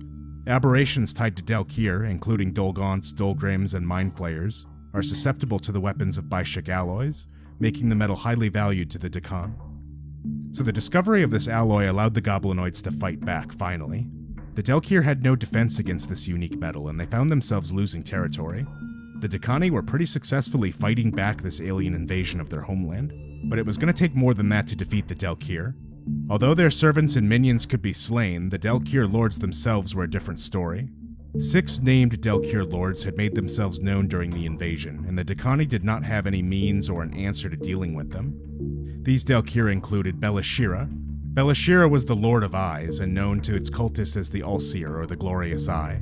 Stories told of Belashira in the Shadow Marches whispered that the Lord of Eyes can see every evil deed that a person commits, that those touched by this Daelkyr suffer terrible hallucinations that inevitably drive them to violence or death. Drin, meanwhile, is known as the Corruptor, the Stealer of Thoughts, and it's said that he's drawn to brilliant minds, which he hungers to consume. Drin, compared to all of the other Daelkyr, represents the corruptive nature of transformation. It's him who created the Dolgrim and the Dolgaunts as twisted abominations of the goblins. Avash is known as the Twister of Roots and is said to be the source of shambling mounds, myconoids, and all other forms of twisted plants within Eberron. Krizin, meanwhile, is the Prince of Slime and is said to be the origin of most ooze creatures in Eberron, such as slimes, gibbering mouthers, and gelatinous cubes. Orlask, the Master of Stone, is supposedly the creator of basilisks, medusas, gorgons, cockatrice, and anything related to the creation of stone or the transformation of petrification. Valara, meanwhile, is known as the Crawling Queen, and her domain is insects, arachnoids, and other vermin. Valara likes to inflict swarms of creatures that consume victims from within, and cultists who worship her slowly become infested with these insects, all to the delight of Valara. Each of these Daelkyr had pushed their unique influence on Khorvaire in ways that were difficult to reverse. And if they couldn't be defeated, then it didn't matter how many Dolgrim that the armies of the Dracani cut down with their Baishik swords, the Daelkyr could never be defeated while they stood. And although the Dracani did not let this get them down, they were prepared to fight to the bitter end. They received an unexpected ally emerging from the west. The Orcs of the Shadow Marches. The Orcs of the Shadow Marches were traditionally a very simple people. They kept to themselves and mostly stayed living in isolation within the swamps. However, several years before the Daelkyr Invasion began, the Orcs had a mysterious visitor to their swamps, a black dragon named Variak. Legend says that the black dragon Variak journeyed from Arganes into Khorvaire thousands of years ago, and that the Shadow Marches are the site where she first taught the traditions of the gatekeepers to the ancient Orc tribes. Variak lived with the Orcs for centuries before slipping away to an unknown resting place. Variak's followers claim that before she died, she bade them to awaken her when the end of the world came. Great secrets are said to be hidden within Variak's cave, including legends related to the Draconic prophecy. And yes, that cave's location is still a mystery today within Eberron and makes for a great potential adventure site for a D&D plot. So this dragon Variak had seen something within the Draconic prophecy that urged her to go to the Shadow Marches to teach these orcs what they needed to know to stop a future invasion. She had seen this invasion in the future and knew this was the one way to stop them. And she did this centuries before the invasion even started. The secrets that this dragon taught to the orcs brought druidic magic to Khorvaire, and it included magic capable of creating an otherworldly ward called a Gatekeeper Seal. These seals would be able to imprison the Daelkyr lords within the demi-planes of Khyber beneath the earth, much in the same way that the dragons had done to the fiendish overlords in very ancient times. The seals forged by the gatekeepers have a variety of purposes and a variety of forms. Some of these seals are tied to specific Daelkyr, keeping these individuals bound in Khyber and stripping them of some of their powers. Others ward against aberrations in general, or suppress the influence of the plane of Xoriat. Some of these seals are amulets, objects that can be carried and stolen. It's said that one of these seals is a druidic bloodline, and it will last until the last member of the line is slain. The most common form of Gatekeeper seal is a great stone slab set into the ground or a cavern wall. It's carved with mystical symbols that hedge out the influence of Xoriat and maintain the barrier. With the last of the Daelkyr lords sealed away by the orcs using the variety of these Gatekeeper seals, and the goblinoids working to drive out the remaining of the Dolgrim and the Dolgaunt, the war was won. The combined forces of the goblinoids and the orcs had successfully defended the world against an alien invasion, but the war had taken a very heavy toll. The goblinoid empire was a mere fraction of its former strength after the war was over, and when the humans did finally sail to Khorvaire to begin to colonize it, the Dracani were a mere shadow of their former glory and could put up only a meager defense. It wasn't long before they had ceded nearly all of their ancient territory to human expansion, and the glory days of the Dracani Empire were over. In the years that followed, the goblinoids worked their way into human society, albeit in a marginalized role. Many goblins found themselves pushed to the dregs of society. As their ancient stronghold of Sharat was taken over and rebuilt as the city of Sharn, they were pushed down into the cogs deep below the city amongst the rubble of their old ruined city. The Gatekeeper orcs meanwhile retreated to the swamps of the Shadow Marches where they still live today. These ancient family lines work to maintain the Gatekeeper seals and do their best to ensure that the Daelkyr will never break free and rise again. Fast forwarding to modern times in Eberron, the Daelkyr Invasion is but a mere chapter of ancient history, yet its influence can still be felt in the world today. Called by most the cults of the dragon below, strange cults still exist that attempt to do their best to break these Gatekeeper seals and free the Daelkyr, and they can be encountered all across Khorvaire. In the dwarven lands of the Mororholds, they actually face regular incursions from Drin the Corruptor. And it almost seems like Drin's influence over these lands is so strong that he might be using it as a beachhead for a new invasion. Weirdly, this doesn't seem to be any kind of focused effort to free himself either. Although Drin doesn't emerge to battle the dwarves on the surface or anything like that, he does seem to have a rather strong influence over these lands, and pushes back pretty hard against the dwarves when they try to dig deeper underground. The dwarves and the Daelkyr are actually fighting over an ancient and very mysterious dwarven city that the dwarves discovered underground. There's actually a lot going on here, and I'm going to save that for a future video all about the dwarves and the missing 13th clan. But long story short, Drin is up to something here with the dwarves, and his interactions with them show an impressive display of power, one that you wouldn't expect from an imprisoned Daelkyr lord. It's actually unclear from the way he acts if he's actually even imprisoned or not. In response to that, you might say, but Paul, you just told us that Drin was locked away with the gatekeeper seals. How could he not be in prison now? Did someone free him? Well, that's the thing about the Daelkyr that sets them apart from the fiendish overlords. The fiendish overlords were these devil overlords that were imprisoned a long time ago before the Daelkyr. And since being in prison, they've been fighting tooth and nail ever since to try to get free. There's no lack of effort there. The Daelkyr, by comparison, are much less bothered by their imprisonment. They don't seem to be making any grand moves to break those gatekeeper seals. In fact, many Daelkyr scholars within the world of Eberron spend a great deal of time wondering why the Daelkyr don't simply team up to free themselves. Heck, presumably there's more Daelkyr in Xoriat who could help them too. So if all these Daelkyr are just sitting in prison when they have the ability to be free, why do they? Well, some of these same scholars have a theory about this. The Daelkyr don't experience time in the same way that we do, in a linear fashion. To them, time is a flat circle. It's all happening at once. Although they're imprisoned right now, they're simultaneously free in the distant past and free in the distant future. And to the Daelkyr, this is all happening simultaneously. The Daelkyr aren't particularly concerned with freeing themselves because while they're in their prison, they're simultaneously free in other eras of time. In a way, they already are free. So in the case of the dwarves, it is actually a possibility that the Drin that they're facing is a Drin that exists before the invasion of Khorvaire. It's possible that the Drin they're facing is one who's already free. Everything that Drin is doing against the dwarves right now could actually be ancient history to the Drin that was imprisoned by the gatekeeper orcs. It gets very weird, but that's the nature of Xoriat. It's the plane of madness. It's the plane of breaking all of the rules of reality. So then I suppose we have to ask ourselves, is it possible that these gatekeeper seals are so powerful that they can even override Xoriat's weird, rule-breaking nature? Well, potentially. In fact, maybe it's the only thing that can, and maybe that's why it was so vital that Variac came to teach the orcs everything that she knew. Alternatively, maybe, Variac knew this wasn't the actual end. Maybe she knew this was but one step in a multi-step plan. She did, after all, tell the orcs to find a way to wake her up once the end of the world was upon us. And why would she do that if the battle was already won? Maybe she knows something we don't. Maybe the Daelkyr threat isn't quite over yet.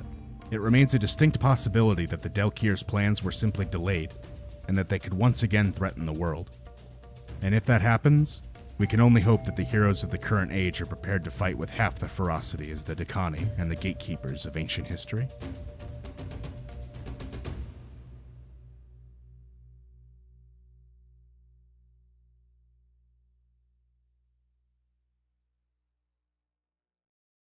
Many people living within the world of Eberron misunderstand the history of the goblinoid people.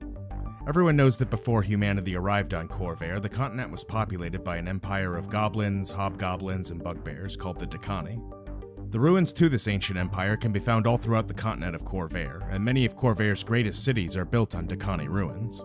What history teaches most people is that before humanity ever arrived on Khorvaire, the Draconic Empire faced an alien invasion, an extraplanar incursion from the realm of Xoriat, where aberrations called the Daelkyr attempted to invade and warp the minds and bodies of the people of Khorvaire.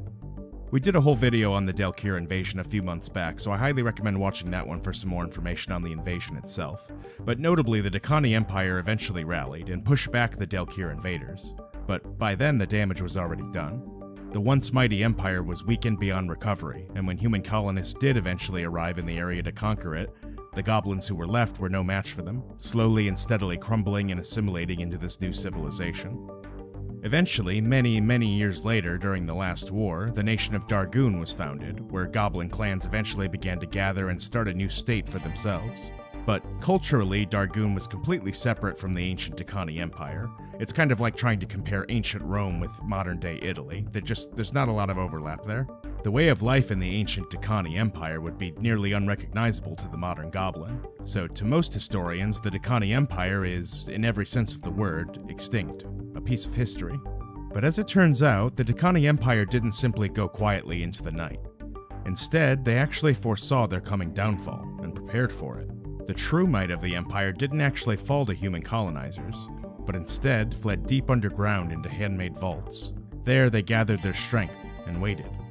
And even today, the descendants of these ancient Dakani leaders wait patiently for their chance to strike back out and reclaim their ancestral home.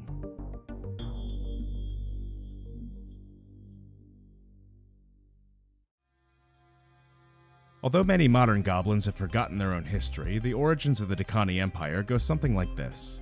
Long ago, there were 6 mighty goblinoid kings. These kings constantly clashed with one another, often fighting to bloody stalemates. This continued for many years until eventually the great leader Uul Dhakaan united the 6 kings together.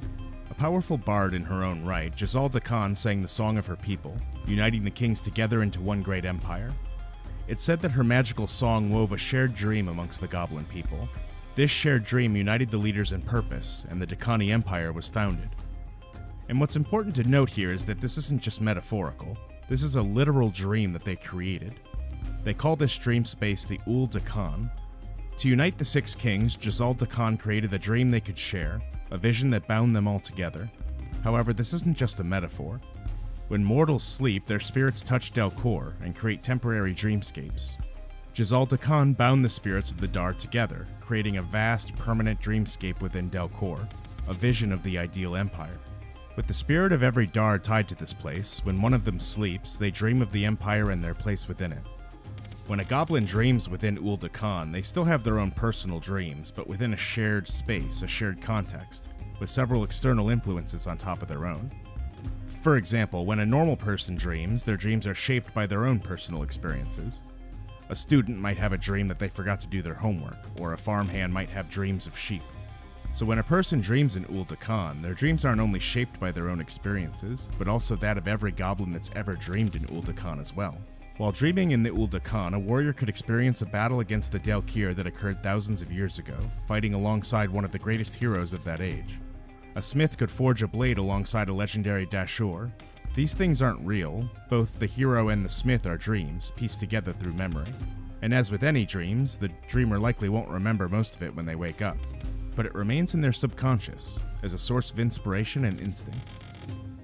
And as the Dakani Empire rose to the heights of its power, it was in no small part because of the bond created by Uul Dhakaan.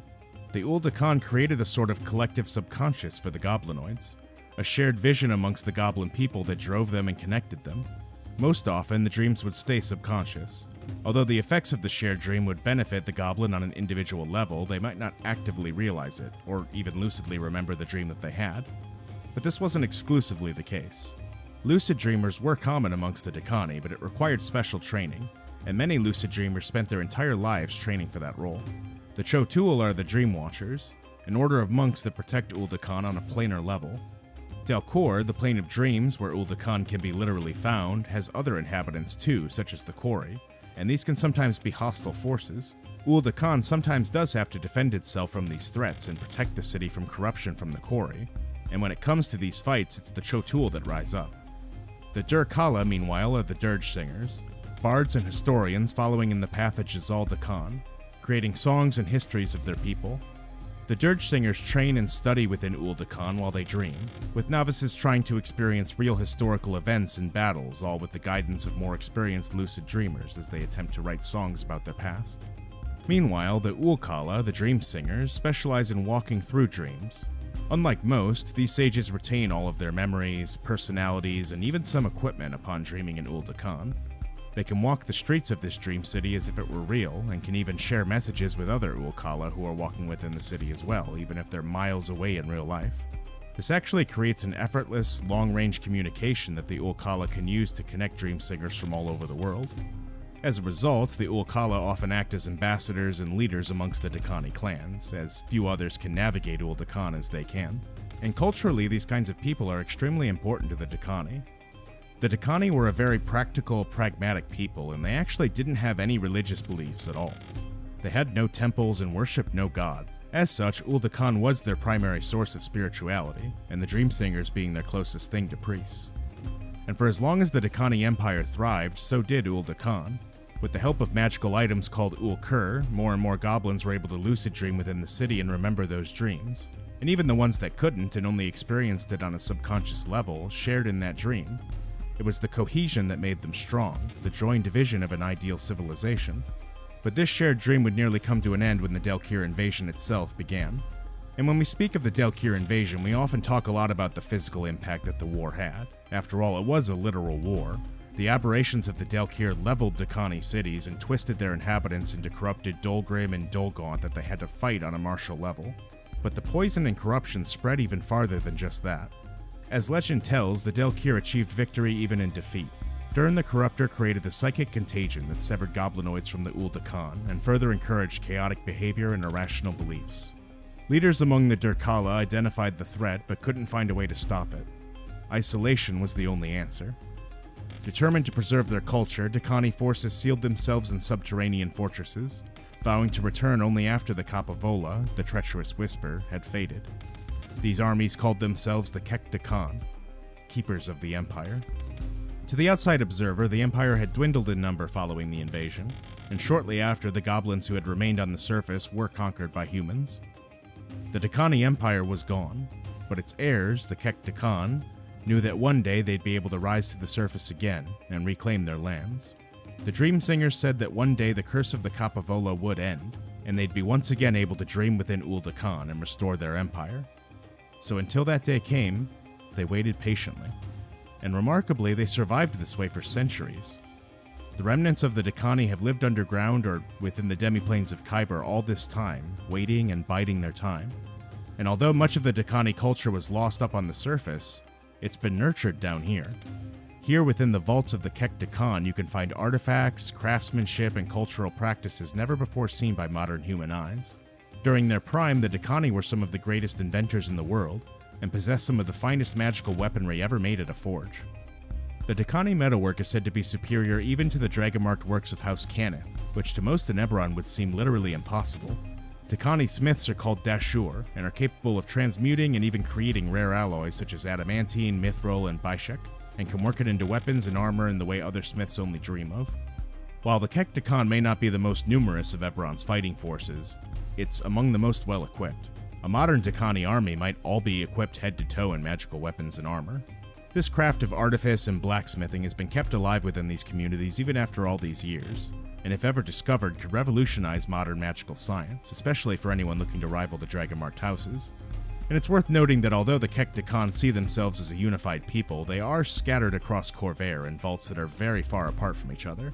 In the centuries lived underground, each clan has sort of developed its own unique culture and speciality within the context of the greater Dhaakani Empire.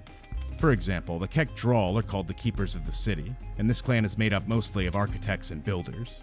Meanwhile, the Kek Hashrak clan is made up mostly of engineers of siege weapons, so they all sort of have their own specialty. And for nearly all of history since the fall of the Empire, these clans have lived in seclusion and in secrecy. That is, until now. Recent events in Eberron have sort of changed things. Sometime during the last war, the clan of Kek Uul, the Keepers of the Dream, made a discovery. The curse of the Kapavola had ended. The Dhaakani once again were able to dream within Uul Dhakaan. This meant that the time had come to reclaim their lost history. All across the Kek Dhakaan, goblins started to dream within the ancient city again, and the dream was still perfectly preserved just as it had been. The perfect memory of the Dhaakani Empire, merely waiting to manifest again. And indeed, once this discovery was made, the Dream Singers were able to make contact with most of the clans of the Kek Dhakaan, at least those who still had a living Dream Watcher of their own, and the long sleeping giant that was the Dhaakani Empire began to stir once again. Some clans chose to remain hidden for a while longer, biding their strength, while others revealed themselves right away. Several of the Dhaakani clans have made their way to the surface, revealing themselves to the goblinoids of Dargoon. Most of the Kek Dhakaan don't view these surface goblinoids as kin, seeing them as corrupted versions of themselves, almost like a tragic figure, lesser for never having experienced Uul Dhakaan for themselves. Yet, all the same, it serves as an excellent cover for their activities, an easy way to blend in. After all, the primary goal of the Kek Dhakaan is to gather strength so that way they can rise in force to claim their empire again. So in order to do that, they have to gather resources and allies on the surface. So the clans that have chosen to reveal themselves do so only for this purpose. It's worth pointing out though that these goblins purposely don't reveal their true history just yet. Although they likely intend to make a proclamation like that at some point, for now the Kektakan sees their secrecy as a strength, one that can be leveraged for a little while longer. So the goblins of Dargoon don't actually know that they're interacting with remnants of an ancient Dakani civilization. They just think this is a really capable new clan of goblins that showed up out of nowhere. The other reason why the Kektakan may not have staged a full-scale invasion just yet is because they haven't actually yet chosen their new emperor. The Kektakan clans haven't fully united since the fall of the Empire, but every clan agrees that one day they will join again under a great emperor yet to come. The last emperor was lost to the Kapavola before the Kektakan descended into the depths, and no single Kek has the power to create a new emperor. The Durkala speak of the emperor yet to come, with the belief that once the Keepers rise, a single emperor will somehow win universal acclaim, uniting them all against the Chatur. And each clan sort of has their own idea for how that's going to go down. While other clans try to gather support through diplomacy, subterfuge, or war, others try to do so by gathering historical artifacts and crowns of cultural significance. Others believe it will be Uul Dhakaan itself that reveals the next emperor. The magic woven into the dream ensures that the throne of the Imperial Palace remains empty, for now. But when a new emperor is chosen and has the support of the majority of the Dar, they'll hold the throne in the Uul Dhakaan as well as in the material plane. A new emperor hasn't yet been chosen, but at the pace that the Kektakan have been moving lately, that might just be a matter of time. With at least 3 Kektakan clans already on the surface and making moves, it won't be long now before the rest of the Dakani make their way to the surface as well. And with the Kapavola gone, more and more goblins, even the ones who have never heard of the Dakani Empire before, are finding themselves having really strange dreams.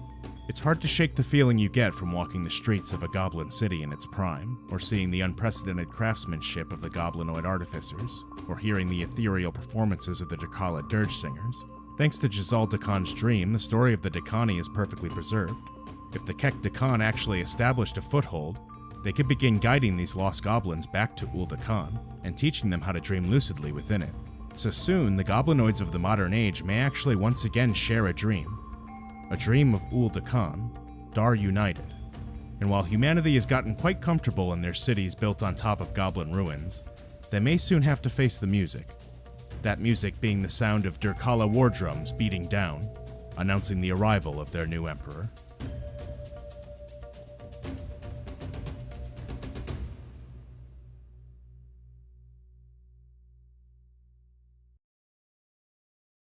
At the dawn of Eberron's history, it was the demonic overlords that ruled the world. Great armies of immortal fiends bowed before these overlords, each of which controlled a mortal fear as its domain. Bel-Shalor, for example, represented the fear of corruption and mistrust. Rak-Tolkesh represented the fear of war, while Sulkatesh represented the fear of unknown secrets. Although these overlords and their servants didn't always get along, they most often worked together in order to keep the great mortal species such as the dragons and the giants on their knees. They all shared the goal of keeping these overlords in power and consolidated their might towards that effort. However, during this age, there was a demonic overlord that even the other fellow fiends shunned. An overlord so wild and ruthless that even the Lords of Dust deemed them too dangerous to align themselves with. This overlord calls themselves only the Wild Heart, and despite playing just as much a role in shaping Khorvair's history as Bel-Shalor, much of the Wild Heart's history is still a mystery. But if we dig deeper, we might be able to uncover more about this savage overlord, and discover the truth behind Eberron's shifters, its gnolls, the origins of lycanthropy, and maybe even darker things yet.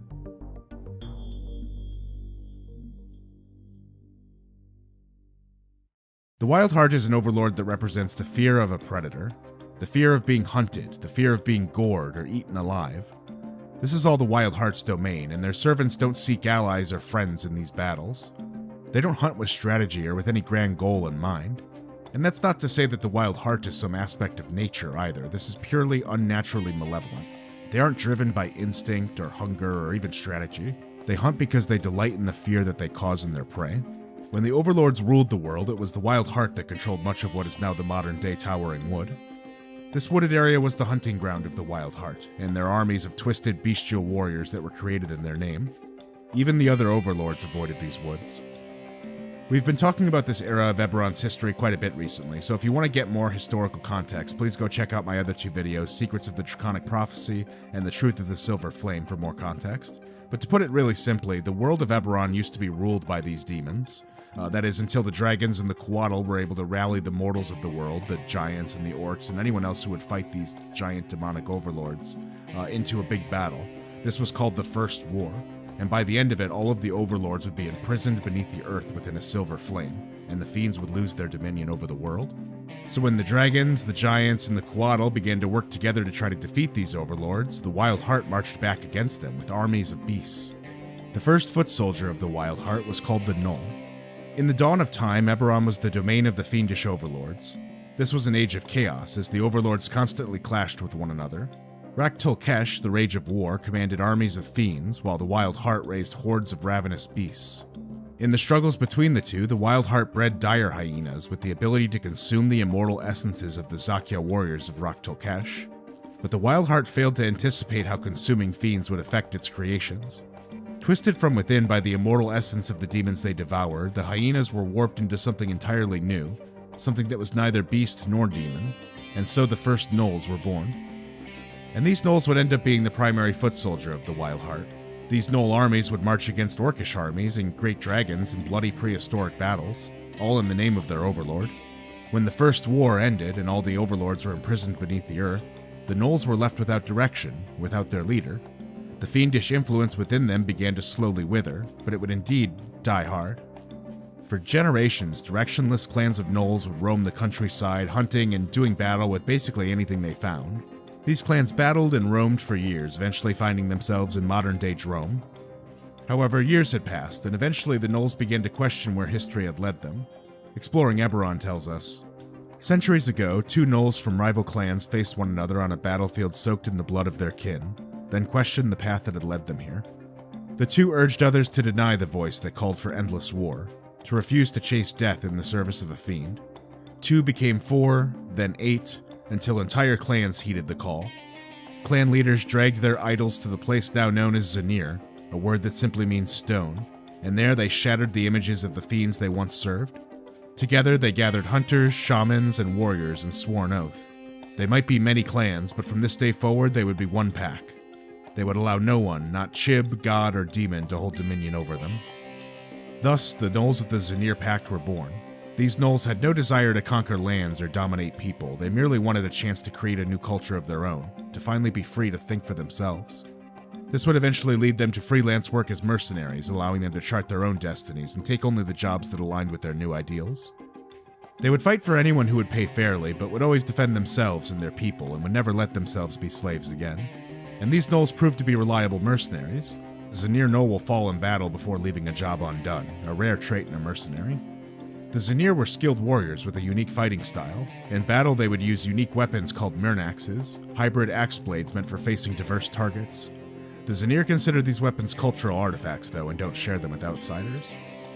And although many gnolls today are free because of the Zanir Pact, their demonic heritage isn't so easily extinguished. Many clans of gnolls refuse to answer the call of the Zanir, choosing to instead stay loyal to the Wild Heart. And indeed, even amongst the Zanir, fighting the influence of the Wild Heart is a constant battle. It's an inherent pull within them that they have to fight every day. Young gnolls in the Zanir are taught meditation techniques that allow them to push back the Wild Heart's mental influence, and throughout their lives these gnolls will continue to practice these techniques. To the Zanir, resisting the Wild Heart is a matter of constant discipline. With age and experience, fighting this influence gets easier, but it's never something that comes freely. Some gnolls take this fight even farther. Once they master their own internal darkness, they'll seek to help others from it as well. These gnolls are called the Huiri, which is the gnoll word for warden. These gnolls are demon hunters through and through. These warriors don't channel any kind of divine power, but they use their extensive knowledge of the demons to exploit their weaknesses. The gnolls spent eons enslaved by the Wild Heart and by Rak'tulkesh, and in some clans, ancestors of these gnolls still remember a lot of the secrets they learned during those days, which they can now exploit to their benefit. These Huiri gnolls can be found anywhere in Eberron, fighting against the Lords of Dust. So nowadays, the Wild Heart is imprisoned beneath the modern-day Eldeen reaches, and most of the gnolls that used to serve the Overlord are now liberated. But unfortunately, that hardly means that the Wild Heart's grasp on the world is broken. Even though the gnolls have found their freedom, the Wild Heart has found other ways to twist the world to its liking. In our video last week, we talked pretty extensively about the Year of Blood and Fire, a pretty big historical event within Eberron in which the Overlord Bel-Shalor broke free in the middle of Thrain and terrorized the country. The Overlord started sending in armies of fiends and twisted the souls of the mortals that lived in that area. It was this big apocalyptic event that only ended when a paladin blessed by a Coatl and the Silver Flame used great magic to sacrifice themselves to rebind the Overlord and the Silver Flame that bound them to begin with. Again, go check out that last video for more of the historical context on that one. There's a lot going on there. But all of that to say that when an Overlord breaks free of their bonds, it's a really big deal. The kind of event that makes the whole world stop on a dime and turn and look. Bel-Shalor is the most infamous case of an Overlord escaping their bonds, but it has happened with other Overlords in the past before, too. And with the Wild Heart, it may have actually happened more than once, with both events perhaps shaping Eberron's history more than we realize. The first potential release of the Wild Heart came a very long time ago, before much of modern recorded history in Eberron.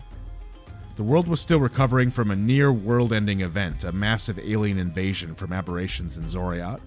If you're curious about this one, we actually covered this event in detail too in my video How Eberron Survived an Alien Invasion, so I'll link that one for added historical context as well. What's important to note here is that Eberron was reeling. They had just faced this giant invasion from this group of aberrations and barely fought it off.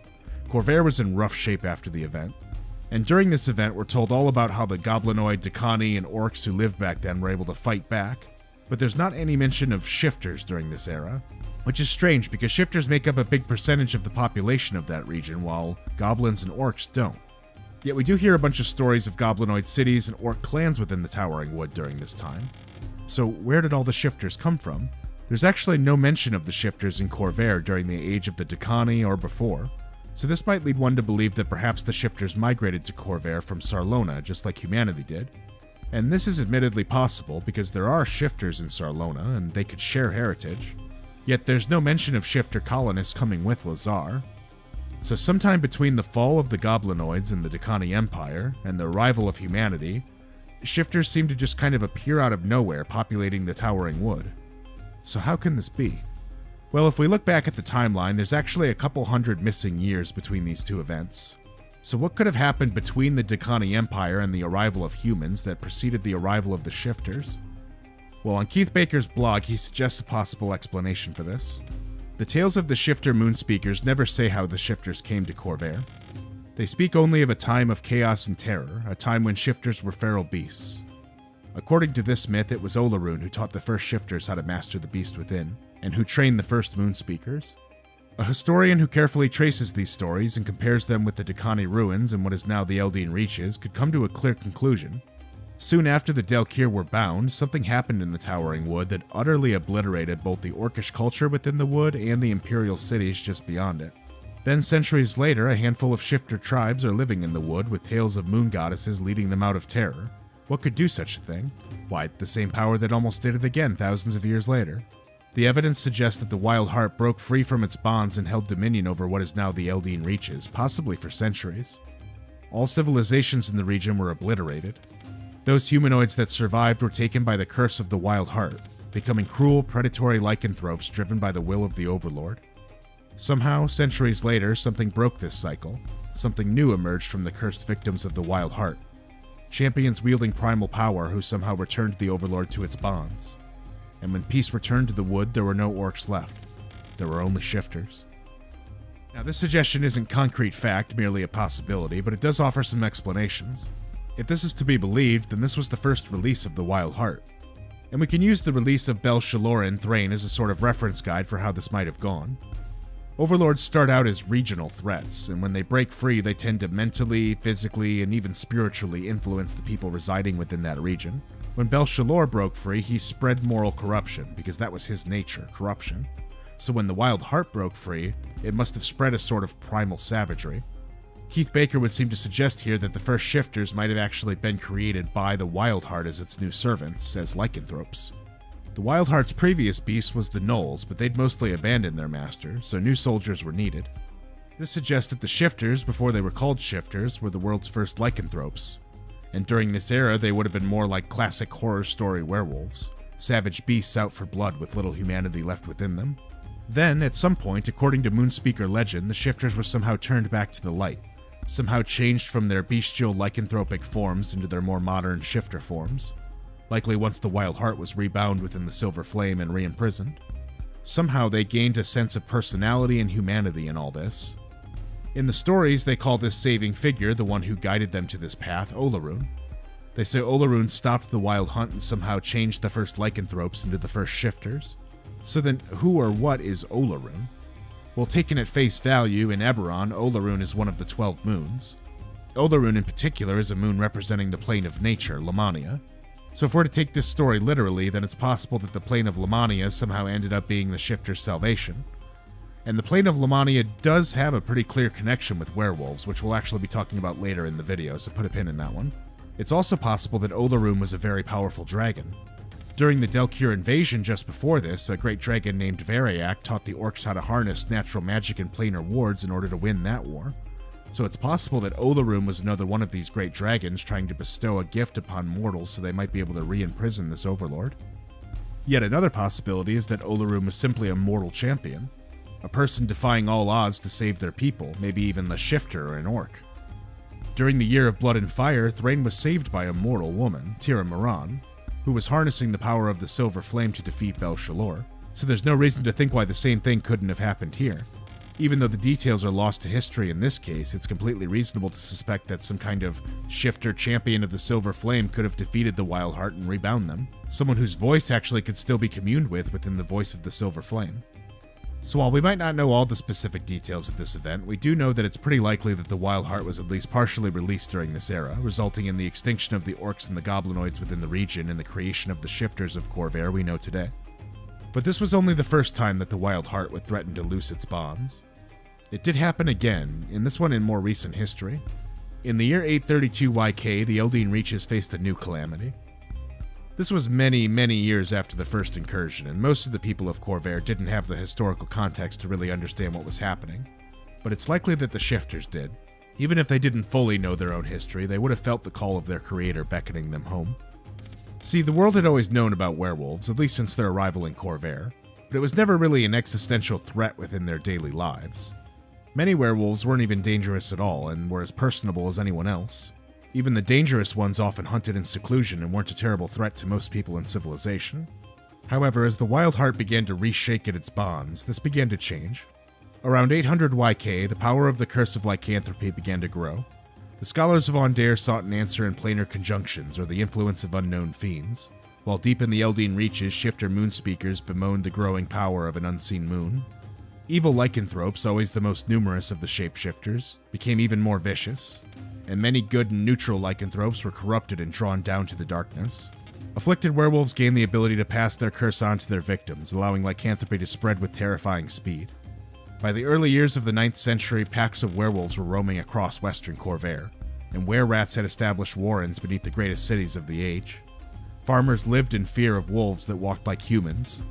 What was once a superstition used to frighten children was now a horrifying reality.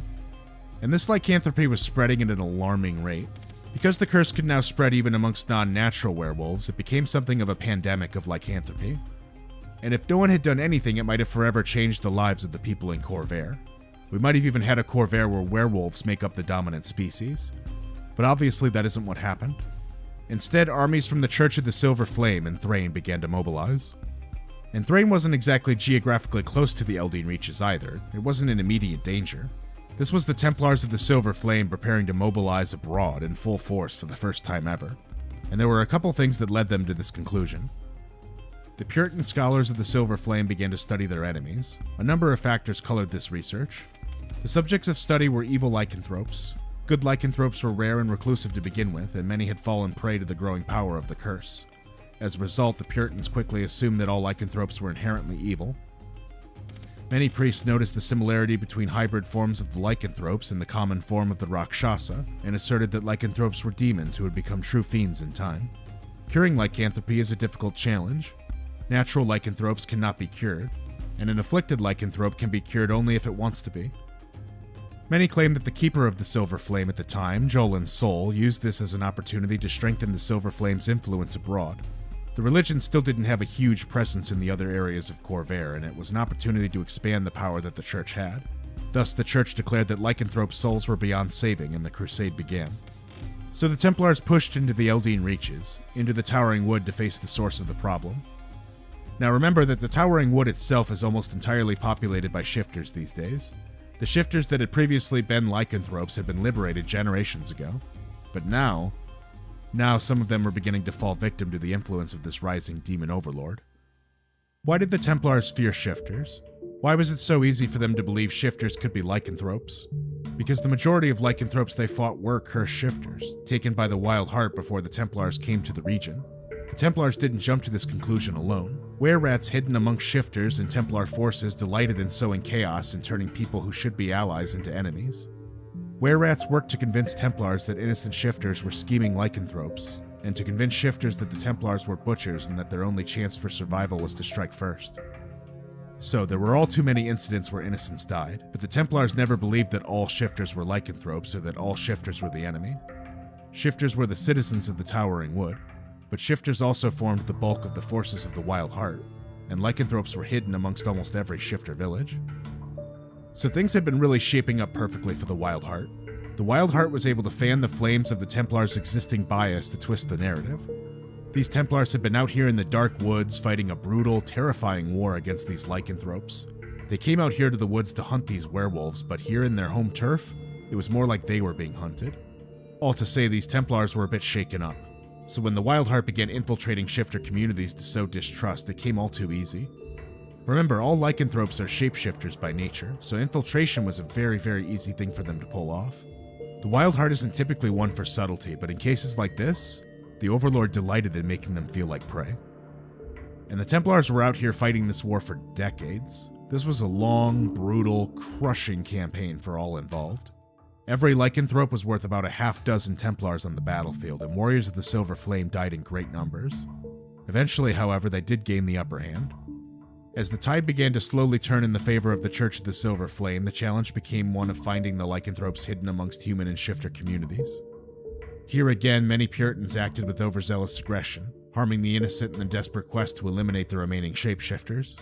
Ultimately, it was House Madani that produced Dragon Shard Foci that could detect lycanthropes and guide the Templars to their true foe, and this heralded the end of the Purge. By 880 YK, the Church of the Silver Flame withdrew its forces from the Eldeen Reaches, claiming that the threat of the curse had finally been eliminated. So it was that the second incursion of the Wild Heart was thwarted. As the corrupted werewolves were defeated, it seemed to weaken the power of the Overlord. The scale of this event was actually on par with, if not worse than what happened in Thrain, so it seems likely that at some point an avatar form of the Wild Heart should have broken free. If that's true, we don't know exactly how it was defeated. We can only assume that a band of brave adventurers worked together to find an answer to the threat and seal it away. But it was those closing years of the conflict that really brought out the worst of the Templars of the Silver Flame. Between their own internal biases and the twisted games being played by the Wild Heart, the Church of the Silver Flame had a great deal of innocent blood on their hands. And for many, this would be a haunting regret they'd take with them to their graves. No one regretted stepping in to stop the Overlord, but any with a conscience knew the unnecessary devastation they'd inflicted on the shifter communities in the Towering Wood.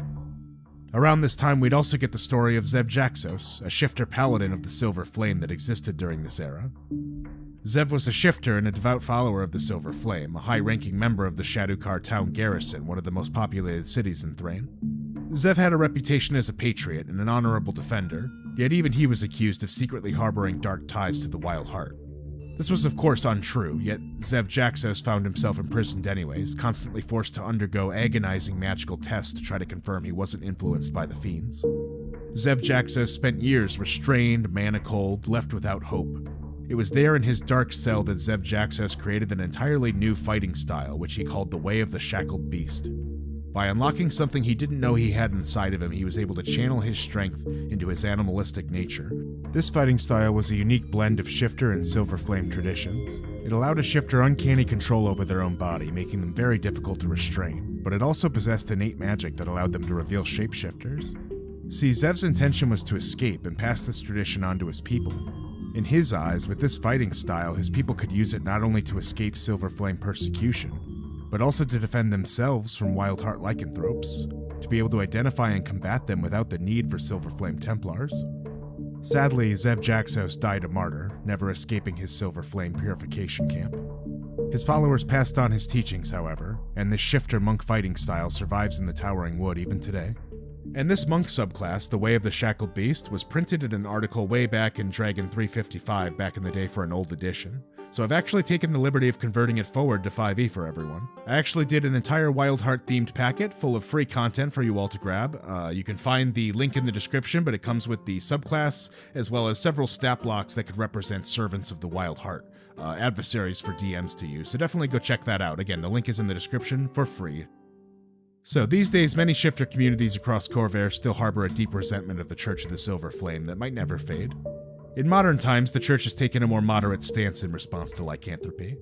Peaceful werewolves are left in peace, but there do still exist more animalistic, dangerous lycanthropes out there, and the Silver Flame still makes exceptions to deal with these creatures. Once defeated, Templars are instructed to try to take the lycanthrope alive so that they might give them a chance to live peacefully within the plane of Lamania, the plane of nature. But this is more than just a simple exile. Many lycanthropes are more than happy to take this deal and find much better lives for themselves within this plane. And there might actually be a strange reason for that. It seems like Lamania, the plane of nature, has a unique effect on lycanthropes. When a lycanthrope enters Lamania, their fiendish influence seems to be suppressed entirely. Even if these creatures had moments ago been ruthless killers, upon entering Lamania, they're liberated of the Wildheart's influence. Over a century ago, during the Silver Crusade, there were many lycanthropes who fled to Lamania. As long as they remain on the plane, a lycanthrope can't spread the curse to anyone other than their offspring. And the unnatural impulses of the curse, the drive to prey on innocents, the bloodlust that can cause a victim of lycanthropy to lose control of their actions, are suspended. Meanwhile, primal instincts are amplified. Lamanian werewolves remain predators and take joy in the hunt, but they aren't driven to evil and remain in full control. So there's entire communities of lycanthropes in Lamania, packs of survivors from previous ages roaming free, descended from these refugees. And in fact, in Lamania, you can even find packs of lycanthropes worshipping the Silver Flame. You see, during the Silver Crusade, there were a great many Silver Flame Templars who got attacked and infected with lycanthropy. Thankfully, the Towering Wood was also home to many portals to Lamania, and gave many of these Templars an opportunity to opt for exile instead of death. The descendants of these Templars still survive today within the plane of nature, working to keep the worship of the Silver Flame alive, likely with a very unique perspective on it. So why does the plane of Lamania act this way? I mean, it's the plane of nature, sure, but the plane of nature doesn't liberate all corrupted creatures upon arrival. This is a unique interaction with lycanthropy in particular. Well, if you remember the Moonspeaker tales we mentioned earlier, there is still an unanswered mystery at the center of all of this. The shifter Moonspeakers say it was Olaroon, the person or entity that liberated them from their original lycanthropic form. And we still don't know who or what Olaroon is, but some within Eberron theorize it might be linked with the plane of Lamania. There are no celestials or fiends within Lamania, yet explorers often report a feeling like they're being watched. And there are times when random events seem to be guided by an unseen hand. When outsiders have sought to establish industries in Lamania, they've been attacked by megafauna, elder elementals, or struck by especially vicious turns of weather. There could be a greater power that watches over the entire plane. Some scholars assert that the Moon of Olaroon is the consciousness that governs the plane, and Eldeen shifter traditions that predate the practices of the Wardens of the Wood also reflect this belief. Shifter druids suggest that Olaroon created the shifters, and the first lycanthropes were her champions. So if this is true, then the first lycanthropes might have been indeed a force for good within Eberron, before the demonic overlord, the Wild Heart, corrupted them. So is that the end of the Wild Hunt? Perhaps that last time was the last attempt. Perhaps the threat of the Wild Heart is now over. Or perhaps the Wild Heart has entirely new plans altogether, and entirely new allies. Why is it always the Dragonmark houses? House Vidalis. See, House Vidalis actually has its roots in the Eldeen Reaches. The Dragonmark house has always had its headquarters in the Towering Wood. House Vidalis is a Dragonmark house that combines ritual druidic magic and modern science in their work, and they've typically had frequent contact and generally good relations with the shifters and the druid groves within the area. And House Vidalis as a Dragonmark house has been stationed here for nearly 2,000 years, so they lived through the latest Wild Heart incursion. We don't have a ton of details on how the Dragonmark house specifically responded to this conflict, but regardless, many of them lived in the area, and it's possible that the Wild Heart's influence has breached House Vidalis. The Sarian line of the house has always been interested in the dark power of the natural world. While others focused on breeding better livestock, the Sarians studied the Displacer Beast and the Direwolf. During the War of the Mark, the Sarians revealed the fruits of their labors: horrific living weapons. Much of their work was so terrible that the records have been suppressed. Following the war, their creations were destroyed and their practices outlawed by the Council of the 12. And amongst House Vidalis, the Sarian line did this by consorting with the dark forces of not only the Wild Heart, but also the Daelkyr and any other otherworldly power that would lend itself to their research. They say all this research was swept under the rug nearly 1500 years ago, but that's not to say that it didn't survive. Even today, there's members of House Vidalis that swear by Sarian's work. Those that believe their Dragonmark's true calling is to unleash the untapped potential of life at absolutely any cost. This group calls themselves the Feral Heart, and they've taken Sarian's line of work and brought it forth to the modern age. Scholars would classify the Feral Heart as a corrupted cult of the dragon below, with ties to both Dirn the Corruptor and the Wild Heart. The Sarian family were the first followers of the Feral Heart, and the cult delusions typically take root in those who study the Sarian tools and techniques. The core corrupting belief of the Feral Heart is the idea that we can unleash the untapped potential of nature, the Feral Heart that beats within all things. Ferals quickly become convinced that mundane nature is flawed and half-finished, that they're on the verge of creating wonders. This conviction overwhelms any qualms about danger or morality. Canonically, Mazina de Vidalis is the current leader of the Feral Heart, and resides within a House Vidalis facility near the capital of Breland. And although she maintains the illusion of innocence, it's entirely possible that she oversees secret facilities, perhaps there within her lair or perhaps all around Khorvaire, where horrible experiments are being performed on innocent people, trying to forcibly evolve them using fiendish magic of the Wild Heart. And we don't have a lot of information on what they've been creating in these facilities, but given what House Vidalis is capable of, and given the power of an entity like the Wild Heart, it's not good. So this infiltration of House Vidalis might just be the Wild Heart's third attempt at breaking into our plane. And even though we're left with some unanswered questions, what we do know is that the Wild Heart can be stopped. It's been stopped at least 3 times. So if House Vidalis ends up being responsible for another incursion, it'll be time for the adventurers of the current year to teach the Wild Heart an age-old lesson.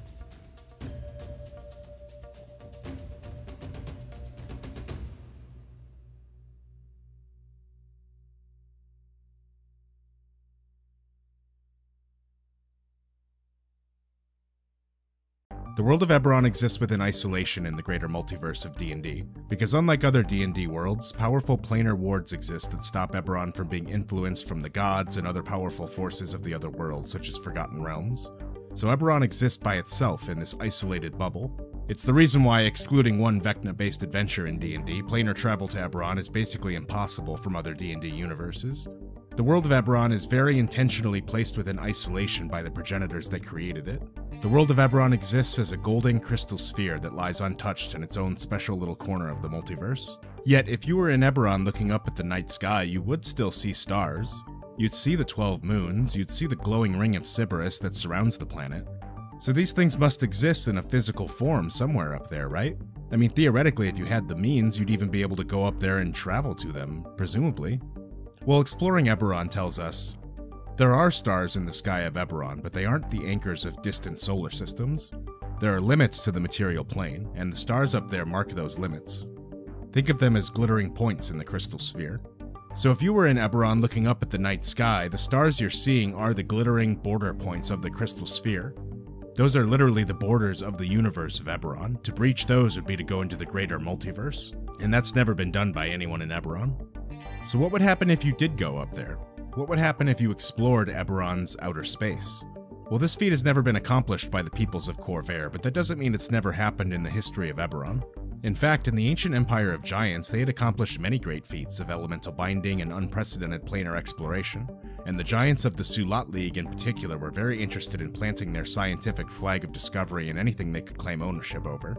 High binders from the Sulat League of Giants did actually find a way, using the binding of fire and lightning elementals to breach Eberron's atmosphere and land on one of the largest asteroids in the Ring of Sybaris, the ring that surrounded Eberron. When the giants landed on the Ring of Sybaris, they made a startling discovery, one that would shatter their understanding of the creation of Eberron, and also one that ensured they'd never return home alive.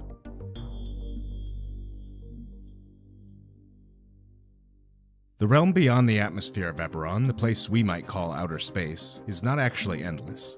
As we've stated before, Eberron has borders around it, a warded crystal sphere that stops anything from outside of the borders from influencing this world. Yet there is still enough space to contain things like the planet of Eberron itself, the ring of Sybaris around it, the 12 moons that orbit it, and more. This place beyond Eberron's atmosphere is called the Astral Plane, but it differs greatly from the Astral Plane that we might know from other settings such as the Forgotten Realms. Chronicles of Eberron tells us this about the Astral Plane. While the Astral Plane is called a plane, it has little in common with the other 13 planes in the orrery. It wasn't created to embody a concept because it wasn't created at all. The Astral Plane is the ultimate foundation of reality, the realm that existed before creation. If you interpret the creation myth literally, the Astral Plane was the canvas upon which the progenitors painted existence as we know it. As such, it's not a part of creation, it's the space that lies between and beyond it. It doesn't have a purpose, it simply is. In a way, the Astral Plane, or outer space, depending on what you want to call it, is the connective tissue between all of the planes, including ours. The great expanse of the Astral Plane is even filled with small color pools that act as portals to the various 12 planes. Many researchers in Eberron even argue that the moons themselves are simply large color pools to their respective planes, larger versions of these planar portals that litter the emptiness of outer space. And even when you cast spells like teleport or plane shift, you're just briefly traveling first through the astral plane as your medium before arriving at your intended destination. It's just happening so fast that it's pretty much imperceptible. If you were to venture into the greater expanse of the astral plane in a spaceship, for example, you might even witness some of this happening. You may catch a glimpse of a wizard being shunted to another plane as they travel, or you might witness the inner contents of a bag of holding as it stores things in the astral plane. You might even witness a powerful wizard using a spell like astral projection as a means of exploration. Yet physically getting into this region of space is not an easy task. Amongst the few cultures who have visited outer space, nearly none of them have managed to get beyond the Ring of Sybaris, just outside of Eberron's atmosphere. And there might be a reason for that. This brings us back to the group of Sulat giants, our planar explorers who landed on the Ring of Sybaris. In Keith Baker's own Spelljammer game that he ran on his Patreon, the creator of Eberron established his own possibility for why few cultures have breached the Ring of Sybaris. In this narrative, giants land on the Ring of Sybaris and begin to explore. The rock that they land on is nearly completely barren, but they soon discover that they're not the only ones here. The giants find a large, coiled, radiant creature that calls itself the Terminus.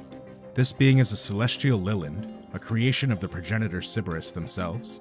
The Terminus spoke to the giants only sparingly, but made clear that their duty was to never allow travelers beyond the Ring of Sybaris into the greater astral plane.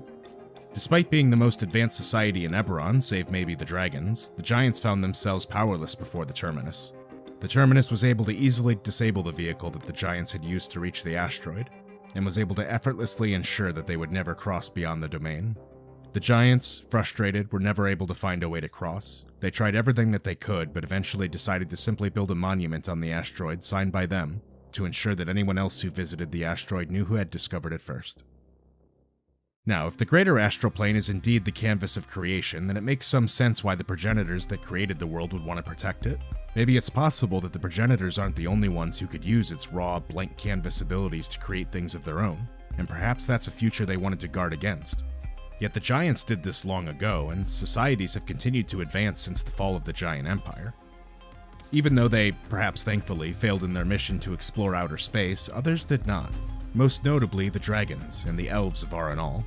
For the dragons, they were able to breach the Ring of Sybaris and build several planar outposts within. How they did so was unknown, but if there was some kind of draconic connection between the dragons and the progenitors, then it's possible that the Terminuses, if you follow that idea, might have allowed them to pass through. The dragons hoped that by building an outpost for planar research in outer space, they might be further unrestrained by magical ceilings. We haven't talked about it yet on this channel, but there is a reason why the dragons in Eberron don't have a greater influence on the world than they do.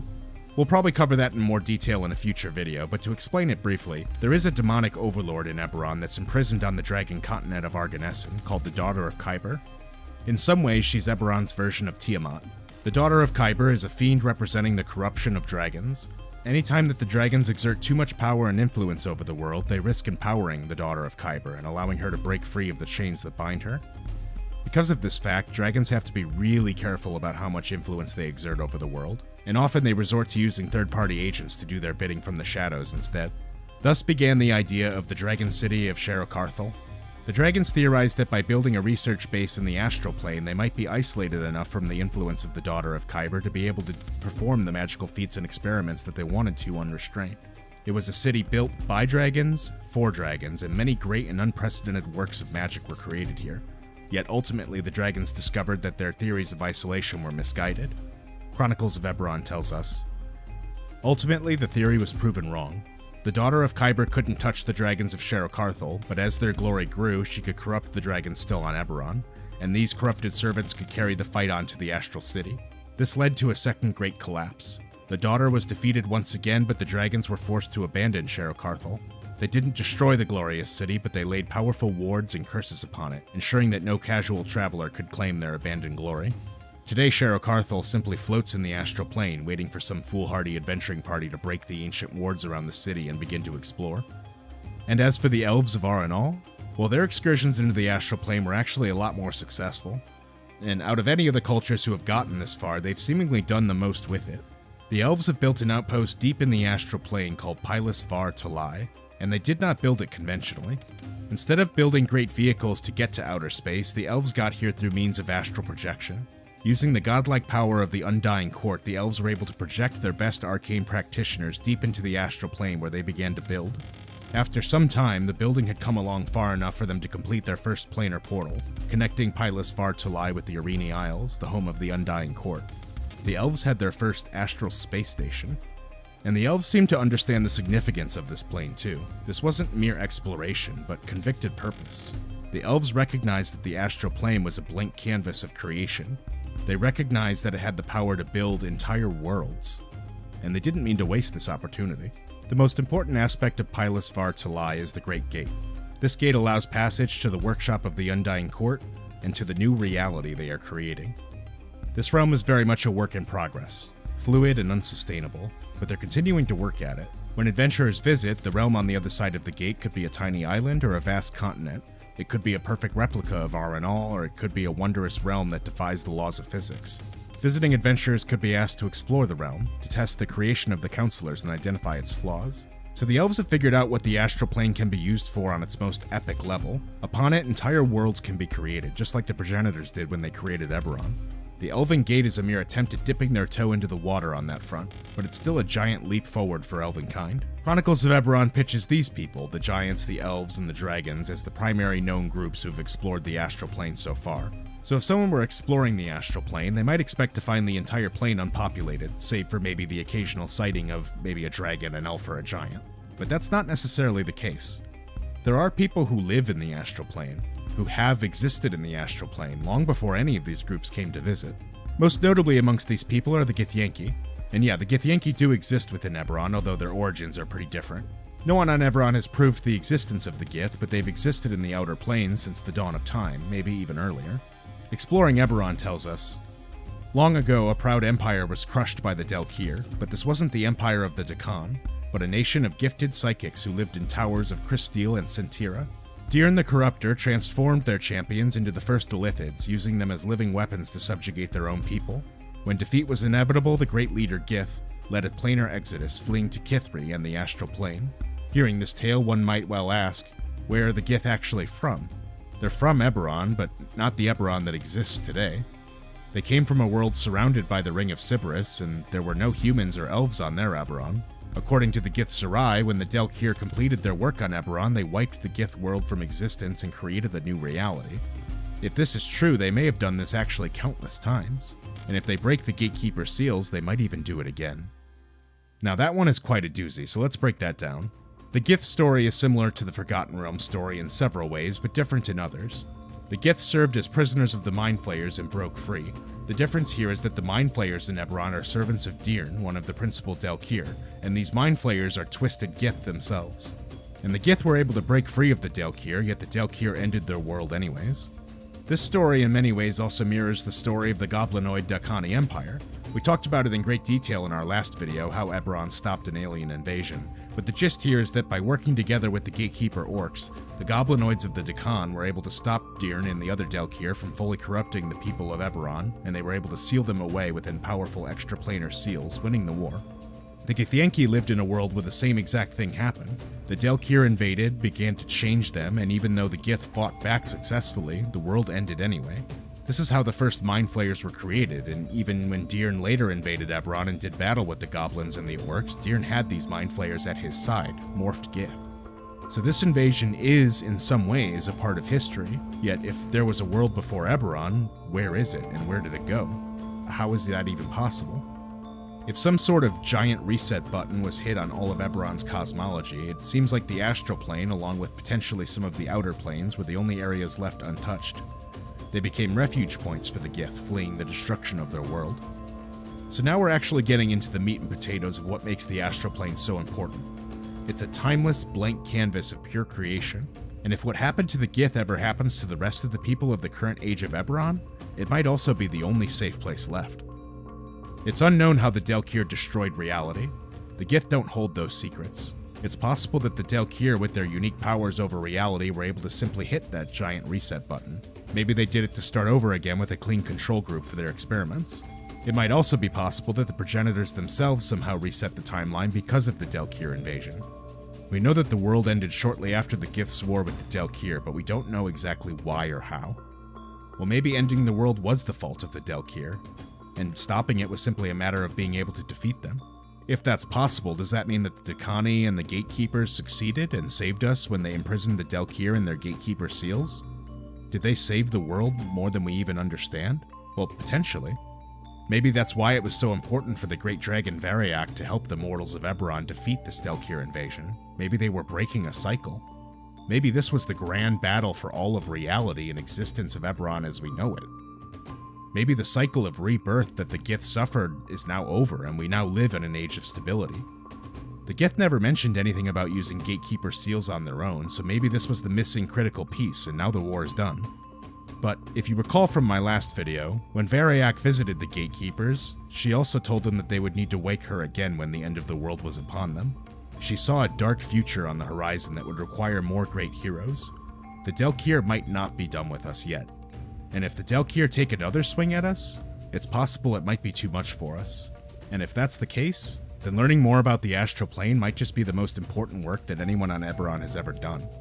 Because the astral plane might be the only way to survive the end of the world.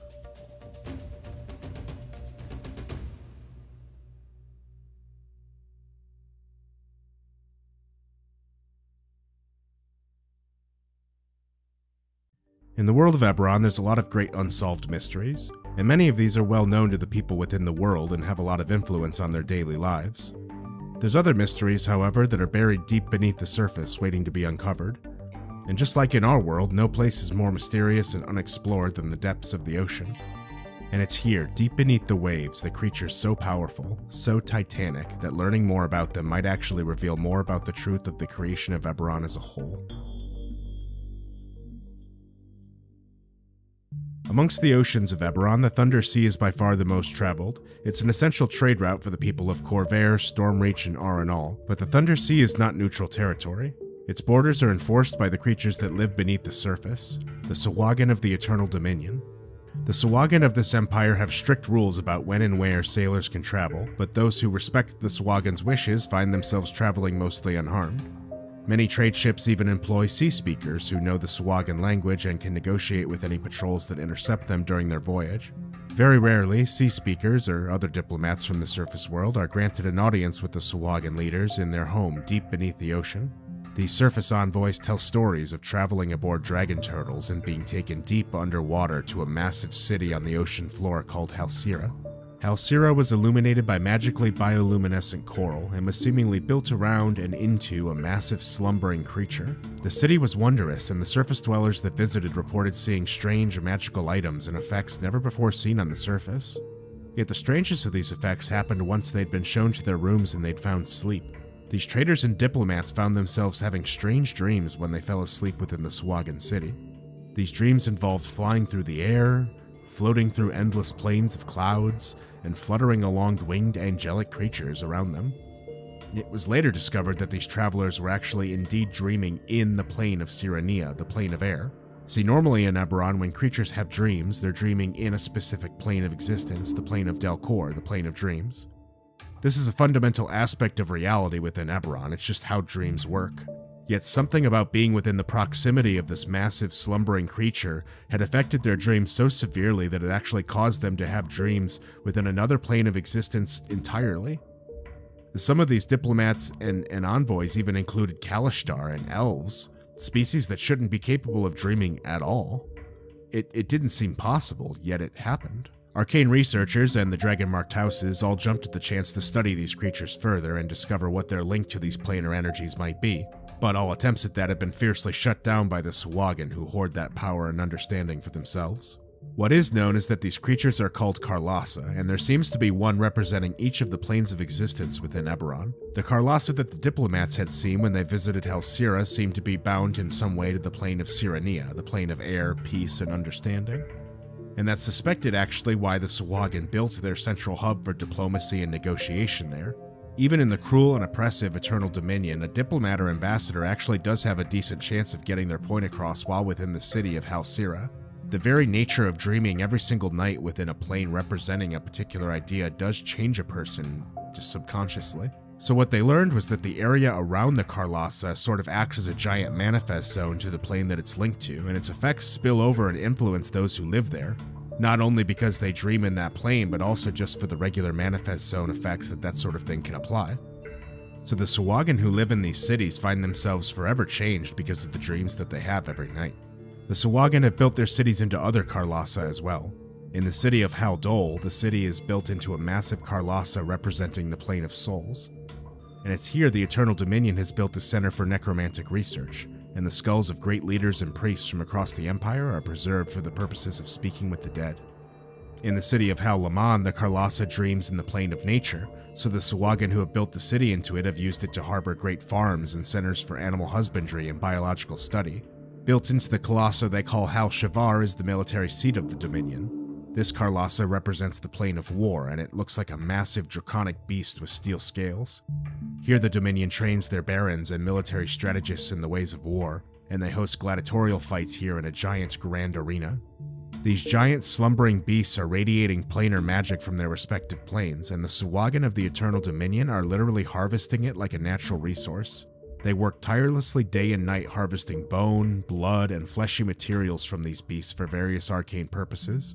And because of the Karlasa's natural healing properties, even after thousands of years of harvesting, the Eternal Dominion hasn't even come close to making a dent in these creatures.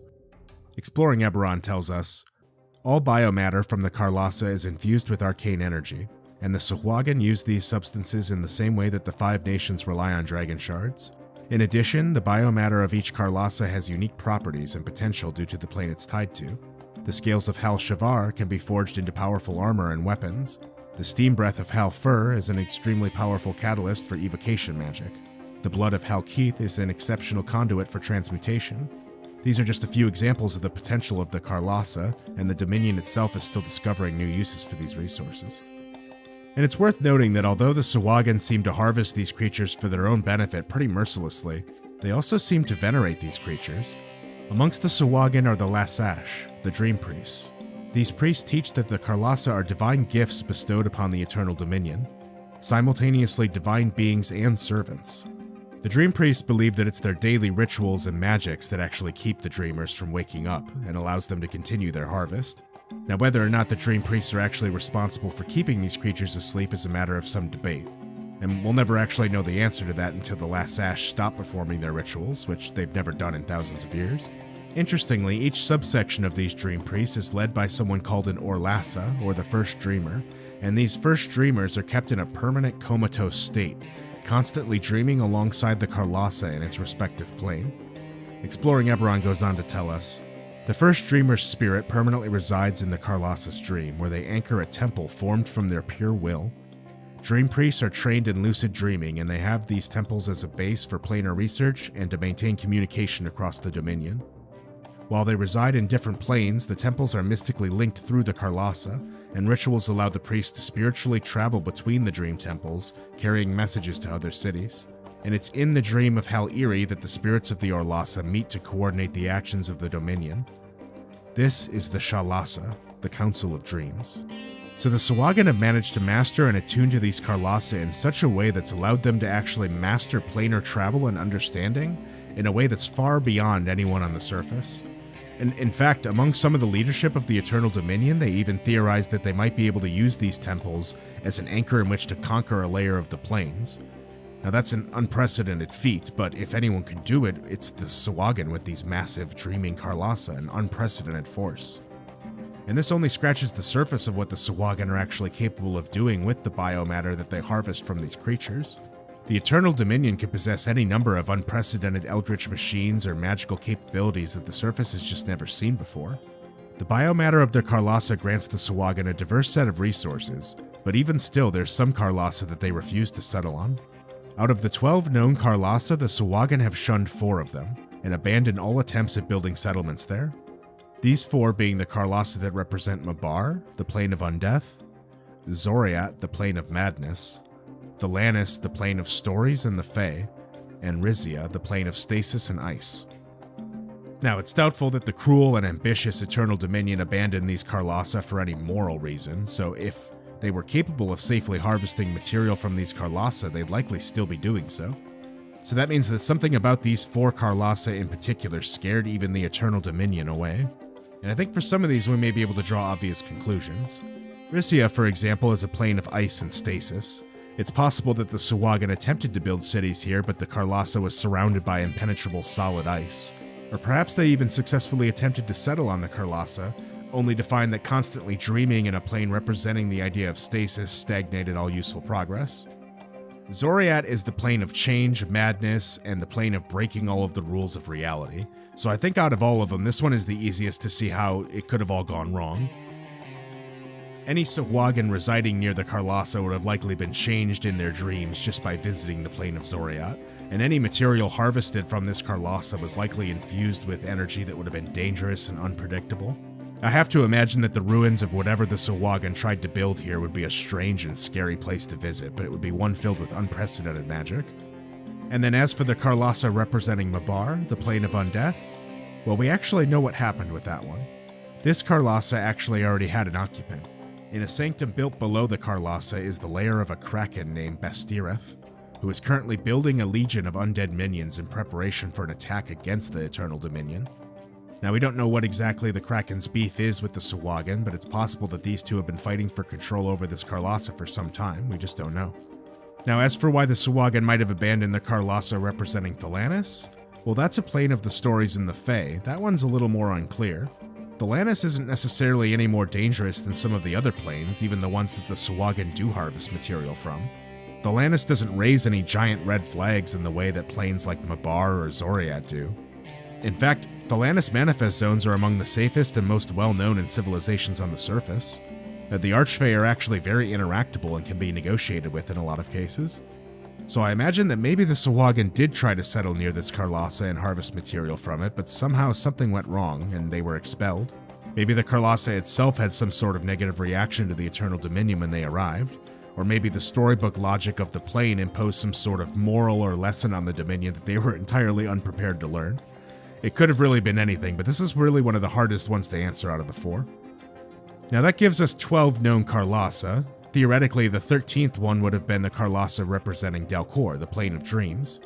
Now, the prevailing theory is that if a Karlasa did exist for this plane, it might have been destroyed when the Giants destroyed the 13th moon of Sira, expelling the plane of Daelkyr from orbit. And you can learn more about that in our video, What Really Happened to Eberron's Lost Moon. But as far as that Karlasa, we really don't even know if it existed or ever existed, and if it did, we don't know what happened to it. There's really nothing known about the Karlasa representing the Plane of Dreams. But it is interesting because the Karlasa are called the Great Dreamers, and allow people to dream in other planes that are not Daelkyr. So what would the Karlasa representing Daelkyr have even done? It is curious to think about. So as far as the Karlasa themselves, what are they? Where do they come from? I mean, the Sahuagin have the most interaction with them and likely the greatest understanding of how they operate, yet it seems like even they don't have the answers of what their greater significance is. The creatures predate the Sahuagin, heck, they predate everything. Exploring Eberron tells us, not even the dragons of Arganessen know of the origins of the Karlasa. They've slept since the beginning of recorded history and are immune to all forms of divination magic. They could be creations of Khyber, trapped before they could rise to the surface, or they could have been crafted by Eberron to guard against some future threat. Perhaps they're young progenitors, and when they finally wake, they'll create new worlds. All that's known for certain is that the Karlasa are massive, immortal monstrosities, and that each one is bound to one of the planes. Now, whatever a Karlasa is, it predates all of the most powerful factions and forces of nature that we know of in Eberron. Whatever these things are, they're either fundamental aspects of creation, or the oldest living things in the world. and the Sahuagin have been able to use these creatures for unprecedented magical feats, such as mage breeding entirely new forms of life like the Claw of Sharagon, a mighty Sahuagin warrior, and the Plasmid, a new kind of underwater mimic. The Sahuagin have created these things nearly from scratch in ways that the people on the surface could never learn how to do simply because of the unprecedented magic that these Karlasa supply. Now, what's worth noting is that the Karlasa are beings of immense power. They've been slumbering for all of known history, but if they ever actually rose, they would be entirely unprecedented forces of nature. Most of these Karlasa are miles in length and would be a world-changing event if one ever did emerge from the ocean. In fact, in exploring Eberron, they even suggest that if you use the Karlasa, if you have one rise up from the ocean, that it could stand in for Eberron's version of the Tarrasque. And the book even suggests that you could use the stat block of the Tarrasque to represent the Karlasa, as long as you add in some additional abilities to represent the plane that it's tied to. And it turns out the book actually provides a lot of those planar effects as well, so all it takes is a little bit of combining of those two resources to create a stat block for each of the Karlasa. And now, simply because I can't help myself, and for your convenience, I've actually compiled stat blocks for each of the Karlasa, along with the relevant planar effects that they would bring. All completely free, and you can find the link in the description if you want to see each of those. I've included one stat block for each of the Karlasa. Most of them are very similar, just with each of them tweaked a little bit to offer a little bit of the flavor from the plane that it represents. This includes an ability that would create a manifest zone within 13 miles of each of the Karlasa, and a unique thunderous bellow for each one to give it a little bit of unique flavor. So, what of the Karlasa? Where do they come from? Were they ever awake? What put them to sleep, and what happens when they wake up? Well, if the Sahuagin of the Eternal Dominion have anything to say about it, we may never find out. The Dream Priests there bet everything on being able to keep their Karlasa in their slumber, because it's the backbone of everything that they do. It's the backbone of the Dominion's advancement. But there are still other Karlasa out there that the Dominion does not have control over, at least 4 of them. And if any of them ever wake up, or are used in the wrong way by the wrong people, Eberron might all of a sudden learn a lot more about them, and the world might never be the same again.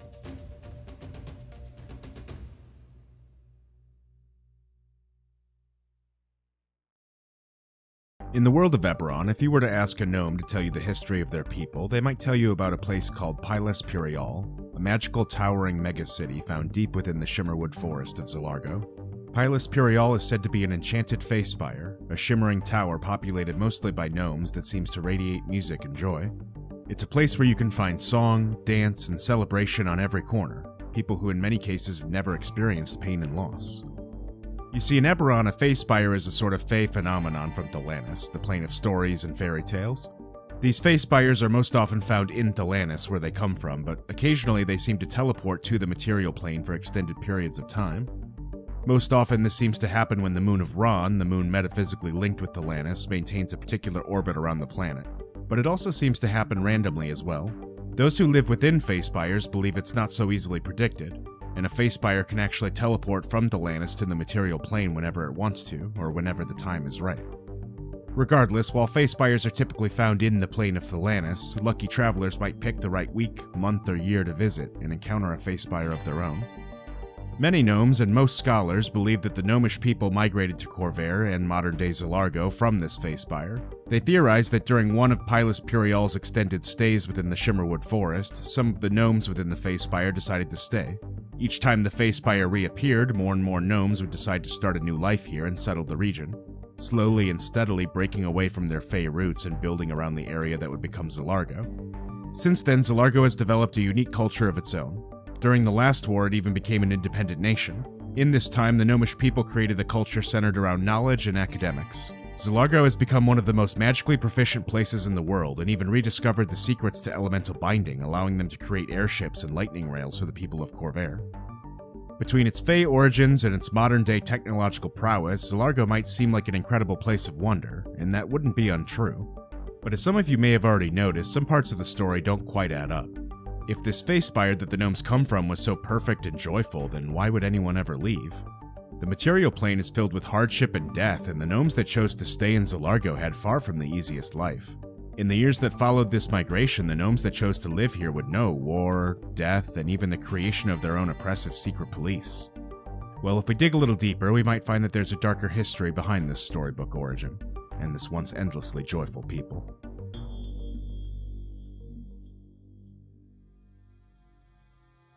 If the gnomes are indeed from Pylis Pirial, then perhaps it's worth taking a closer look at what that place is actually like. As we mentioned before, Pylis Pirial is a Fey spire, a towering, shimmering megacity enchanted with Fey magic that reappears between Thelanis and Eberron. Typically, Pylis Pirial only appears in Zilargo for a few days each year.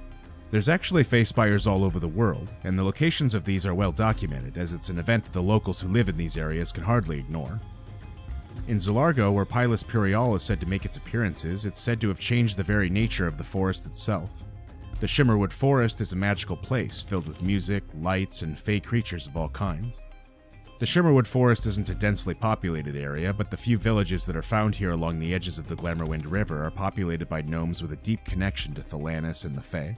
Mechanically, these represent our typical forest gnomes, capable of speaking to animals and creating Fey illusions.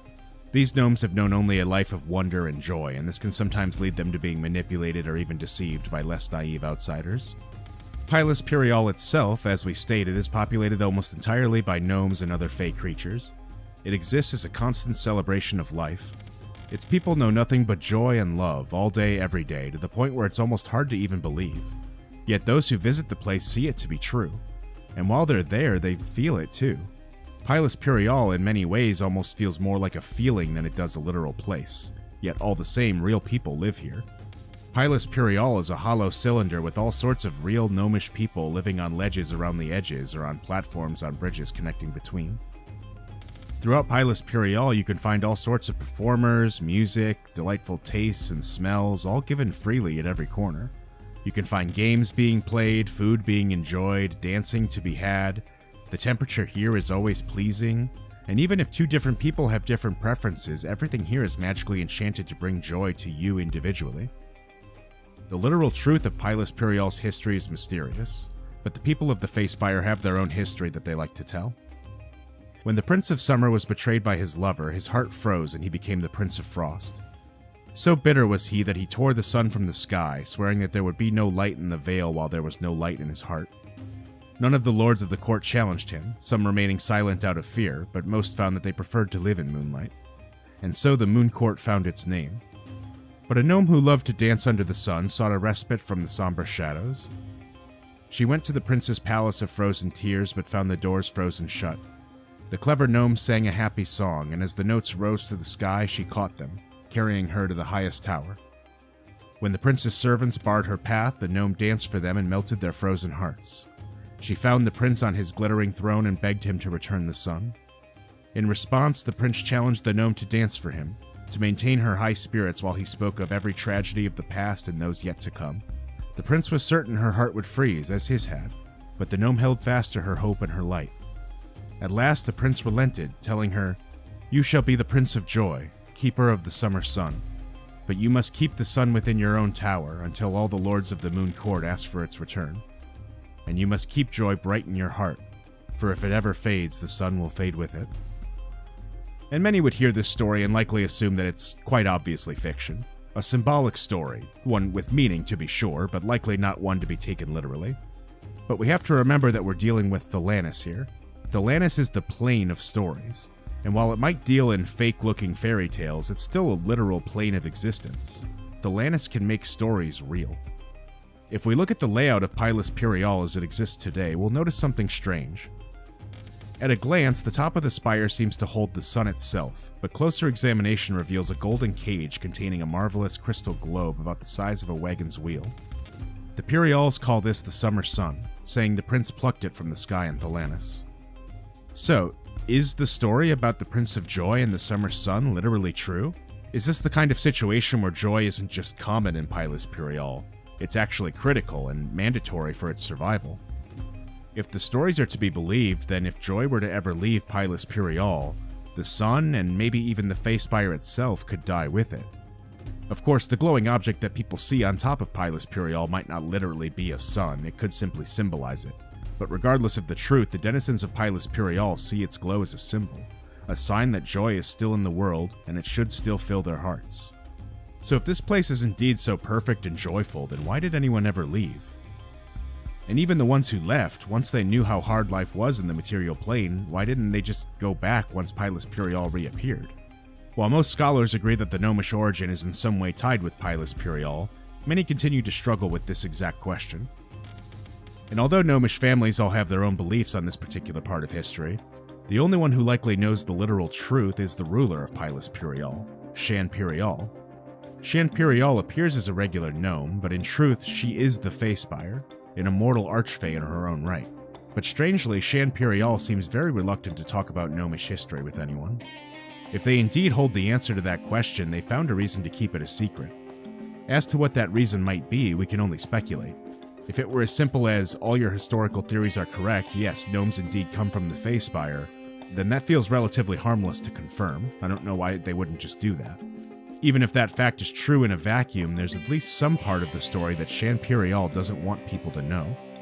As to what that secret might be, we don't know. Were the migrating gnomes pushed out by some hostile force within Thelanis? Were they tricked into a deal with Tulareshka or some other demonic overlord?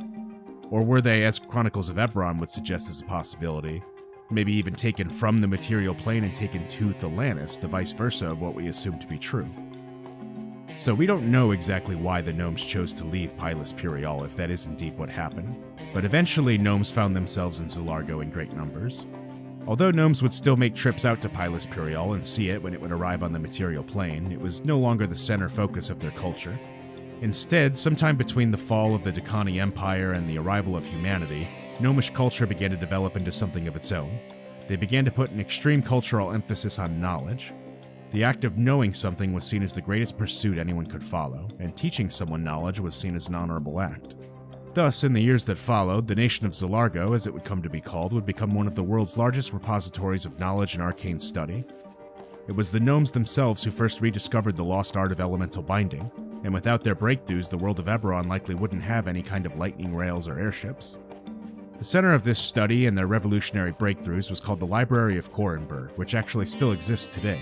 The Library of Korenberg was built to be a fortress of knowledge, and it's the place where gnomes have accomplished many of the world-changing feats they're responsible for. And although the Library of Korenberg is a place where great knowledge is born, it's also a place that has bred great oppression, as this is the place where the organization known as the Trust would be born. Many years ago, the Library of Korenberg served as the home of a gnome that history knows only as the Proctor. According to legend, the Proctor saw that deception and illusion was common amongst the great city-states and families. Infighting and rivalries were common, and with the burgeoning arrival of the Dragonmarked houses, the Proctor foresaw gnomes being subjugated if they didn't find a way to unify. According to the Proctor, this unification could be done subtly through spycraft. She proposed to use this group to enforce a code, using blackmail, violence, and whatever else they needed to keep personal feuds from tearing them apart. 2 years after Zilargo was founded, a pamphlet distributed across the nation announced the existence of the Trust, and the role it would play in the days to come. This tract lauded the shared virtues of Zil ingenuity, curiosity, love of family, and the ability to overcome adversity through wit and wisdom. This pamphlet acknowledged that friendly competition between neighbors is the whetstone that keeps wits sharp. Competition would be accepted, but crime would not. However, the precise definition of crime was vague. The tract ended with these words: "To those who follow the proper path, we shall be as invisible as any ghost. Trust that we have your best interests at heart. Trust that we will act only when we must. Trust that we will always look after the needs of our great family, and that we need your aid as much as you need ours." In the following years, the Trust ingrained itself fully into gnomish life. No records exist of any family openly challenging the Trust or seceding from the Zil Union, but there surely must have been some dissenters. It's possible that the Proctor purposely waited until securing the loyalty of the major families before proceeding with the establishment of the Trust, but it's equally, if not more likely, that the lack of opposition is tied in some way to the mysterious deaths that followed in the decade to come. No one truly knows just how much information the Trust has access to, but whatever it is surely unfathomable. The Trust has sleeper agents and spies all over the world, and sleeper agents can lie dormant for decades or even centuries before being activated. Trust spies are even taught up to 4 secret languages, known only to high-ranking members of the Trust, and they can employ all manner of illusion magic and subterfuge in their work. It's said that some members of the Trust can even use the gnomish talent for elemental binding to use air elementals to act as invisible eyes and ears. Over time, the Trust grew larger and larger as an organization, and acted with complete and utter authority within Zilargo. The Trust was authorized to act as judge, jury, and executioner, in some cases even taking out threats before they commit any kind of crime, simply because they think they have good intelligence to do so. And in the modern age, public opinion within Zilargo of the Trust is extremely high, shockingly so. Although there's surely some gnomes who quietly keep their distrust of the organization a secret, most openly defend the trust when it comes up in debate. Gnomish children are taught that the trust is out there defending them, and it's generally glorified and made to seem kinda cool. Zilargo children sometimes play Find the Spy, where they try to deduce which gnomes in their town might actually be trust agents, and it's seen as a fun little game. Gnomes in Zilargo do know that the trust is up to some shady things, they aren't stupid. And they even acknowledge that it's a system that wouldn't work in places where, quote-unquote, the government is more corrupt. But I think it's obvious that many of these gnomes are underestimating their own government. Although public opinion asserts that the trust has nothing but Zilargo's best interests at heart, surely corruption finds its way within the ranks. And the trust these days has agents all over the world, but their main focus still remains what goes on within Zilargo domestically. You might be unsurprised to hear that agents of the trust have attempted many times to infiltrate the Fae Spire of Pilus Puriol, both in attempts to simply observe what goes on there and attempts to sabotage it. As we mentioned before, finding Pilus Puriol isn't always easy, and if the Fae Spire doesn't want you to find it, you won't. Therefore, although the Trust has made many attempts to infiltrate the Fae Spire and use it for their own purposes, they've met great resistance on this front. Pilus Puriol can tell that they're there for nefarious purposes and stops them cold in their tracks when they are. So although the gnomes might come from Pilus Puriol, this place of endless joy and freedom, they've since traded that freedom for security. At some point, the gnomes started to value knowledge more than joy. The brain became more important than the heart. And to this day, there are gnomes out there who do remember this, and fight as hard as they can to bring back the joy of their ancestors.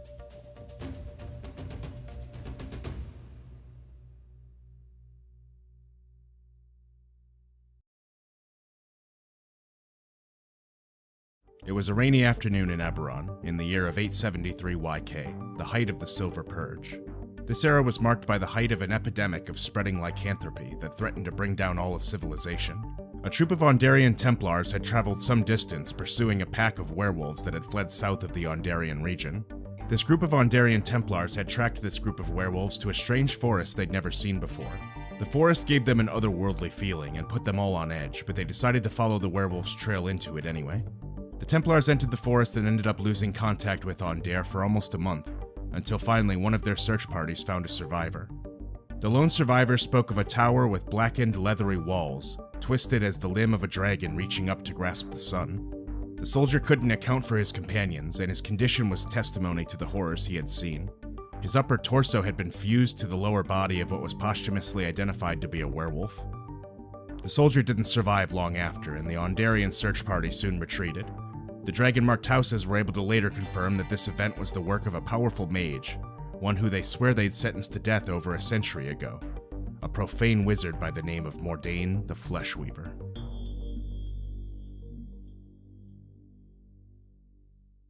Although Mordain exists today as something entirely different, he was born mortal. Mordain was an elf of House Faerlin, born with a Dragonmark into a life of ease and privilege.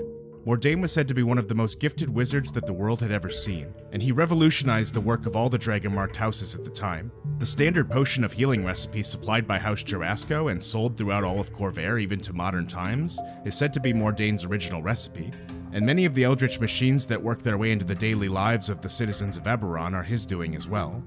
But for all of his genius, Mordain had a darker side to him as well. He had a brilliant mind, but he had no sense of scientific morality. To him, the only thing that mattered was the scientific method, and there was no room for ethics in that equation. Even while he was still sponsored by the Dragonmarked houses, his experiments often took a dark turn. During his time with the Dragonmarked houses, he experimented with utilizing the cursed magics of the Daelkyr. He conducted gruesome experiments on living subjects trying to perform impossible blood transfusions, and it's said that he experimented with replacing real people with constructed simulacrums of them to see if their loved ones would notice the difference. He even tried using Zoriat magic to create a new Dragonmarked house entirely, an experiment which resulted in a cursed line of foul spawn that devoured Mordain's own family. The Dragonmarked houses have since tried to push the narrative of plausible deniability. They claim to have no knowledge of the cursed experiments Mordain was performing in their facilities until it was too late, and that they never would have condoned such a thing. Many claim that the Dragonmarked houses knew more about the depravity of their most brilliant researcher than they would have let on, and that they allowed it to continue as long as they could, hoping that it might yield some important breakthrough for the houses. Regardless, Mordain's work soon became too public for even the Dragonmarked houses to deny, and he was officially excoriated from House Farlin in the year 797 YK and sentenced to death. but in that task, the Dragonmark houses had their work cut out for them. According to the records of Salyan Siralan de Civis, the 12 tried to execute Mordain and failed. Salyan's account states that Mordain was bathed in acid, burned at the stake, drowned, and even dismembered, and after each attempt he rose again, his vigor unchecked and flesh rebound. He was petrified and sent to the Dreadhold, but even then he escaped before reaching the island prison. Salyan speculated that no lesser mage could set his will over the flesh of Mordain. After his escape, Mordain wasn't heard from for nearly 100 years. The Dragonmark houses probably hoped that he'd finally exhausted himself too far and died during his escape. But when they heard the story of the Ondarian Templars near the forest, the one who had his body fused to a werewolf, they recognized the work of the Fleshweaver all too well. After informing the powers that be of this information, many paladins of Dolara, eager to make a name for themselves in the name of justice, ventured into the forest to try to kill Mordain themselves, each meeting a crueler fate than the last. Interestingly enough, during the last war, a brutal 100-year conflict that shaped much of the history of modern Eberron, several of the 5 nations even attempted to negotiate for Mordain's aid. Now, we don't know of any nations that succeeded in these negotiations, but to be fair, if any of them did, they probably would have kept that a very tightly kept secret. The cursed woods that we mentioned at the start of this do still exist today, and the gnolls who occupy the area call it Cresht Riil, the Forest of Flesh. Since Mordain's arrival, the land around the forest has become home to many powerful creatures, such as hags, trolls, medusas, and more, and even these creatures know to avoid the Forest of Flesh. The woods themselves are incredibly dense, and light somehow never reaches beneath the canopy of the trees, no matter what the time of day is or the season. It's said that the trees and vines here have a fleshy texture to them, and that they produce human blood in place of sap. Some of the trees themselves even howl in agony when moved or disturbed in any way. There's unique foliage here that grows and can't be found anywhere else.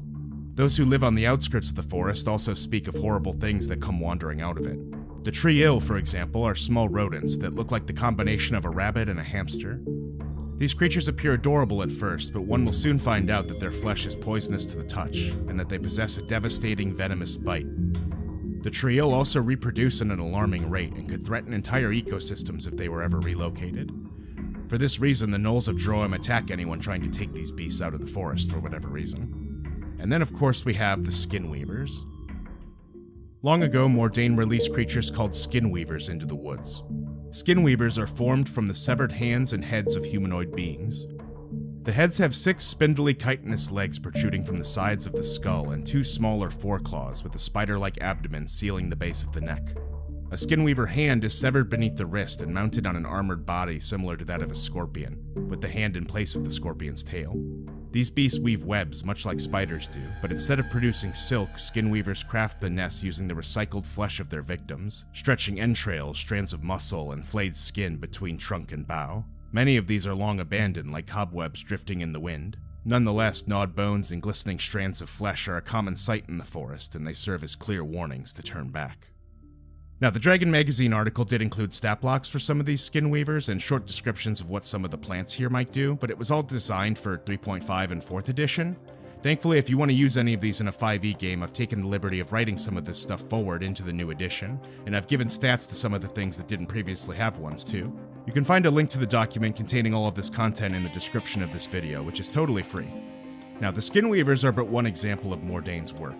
One of his primary pastimes seems to be stitching together several forms of creatures into one agonized form just to see what its benefits might be. So if anyone is foolish enough to explore deeper into the Forest of Flesh, they might find any flavor of Mordain's twisted abominations. And if any of these adventurers get far enough through the Forest of Horrors, they may be lucky enough, or perhaps unlucky enough, to discover the same thing the Ondarian Templar had way back in 873. The Blackroot Tower, the current-day lair of Mordain the Fleshweaver. The Tower of Blackroot is Mordain's stronghold and his greatest tool. Blackroot is a disturbing blend of wood, stone, and leathery flesh. Rather than build it, Mordain grew it. This gruesome structure is unnaturally durable, its walls are as strong as steel, and it swiftly regenerates any damage. It's impossible to teleport through the walls of Blackroot, and divination magic can't penetrate its walls. Moreover, it's said that the tower itself contains a multitude of extra-dimensional spaces within it too, so this tower could be much larger on the inside than it appears to be from the outside. All manner of twisted aberrations, Daelkyr, foul spawn, and flesh golems prowl the halls and area around the tower, likely all transformed victims of Mordain himself. Given Mordain's unique control over Blackroot Tower and the fact that he's never been spotted outside of it since its arrival, some have even theorized that Blackroot Tower might be more than it seems. Some members of the Dragonmarked houses have even theorized that the tower itself, and all of the Forest of Flesh around it, is Mordain himself, and that when you're wandering into the Forest of Flesh, you're actually entering the entrails of Mordain himself. Mordain might not be able to leave Blackroot Tower because Mordain is Blackroot Tower. So, as for the fate of Mordain himself, it's not much of a mystery. His tower itself is warded against divination, but the world knows Mordain is out there, and they know exactly where he is, too. For years, noble and perhaps overconfident paladins have made attempts to breach the forest and try to kill Mordain once and for all, but even those attempts have nearly completely ceased for a couple of different reasons. Number one being that, obviously, after 200 years of failed attempts to kill Mordain, many aren't so willing to throw their lives away for what might be a hopeless cause. Most people do simply think that Mordain is too powerful to kill, and that our best hope is to simply stay out of his way. The second reason is that Mordain has chosen a strategically advantageous location for his new Forest of Flesh. Blackroot Tower is found deep within the heart of what is now called Droaam, a nation founded by a coven of hags called the Daughters of Zilargo. This isn't a nation that just any old knight can simply wander into as they please anymore. This place is controlled by the Daughters of Zilargo and the warlords who serve them. Some believe that Mordain himself has a mutually beneficial arrangement with the Daughters of Zilargo, while others believe that the hags themselves fear Mordain and would rather keep him happy and complacent than try to challenge him. And Mordain has made himself quite comfortable here in the last couple centuries.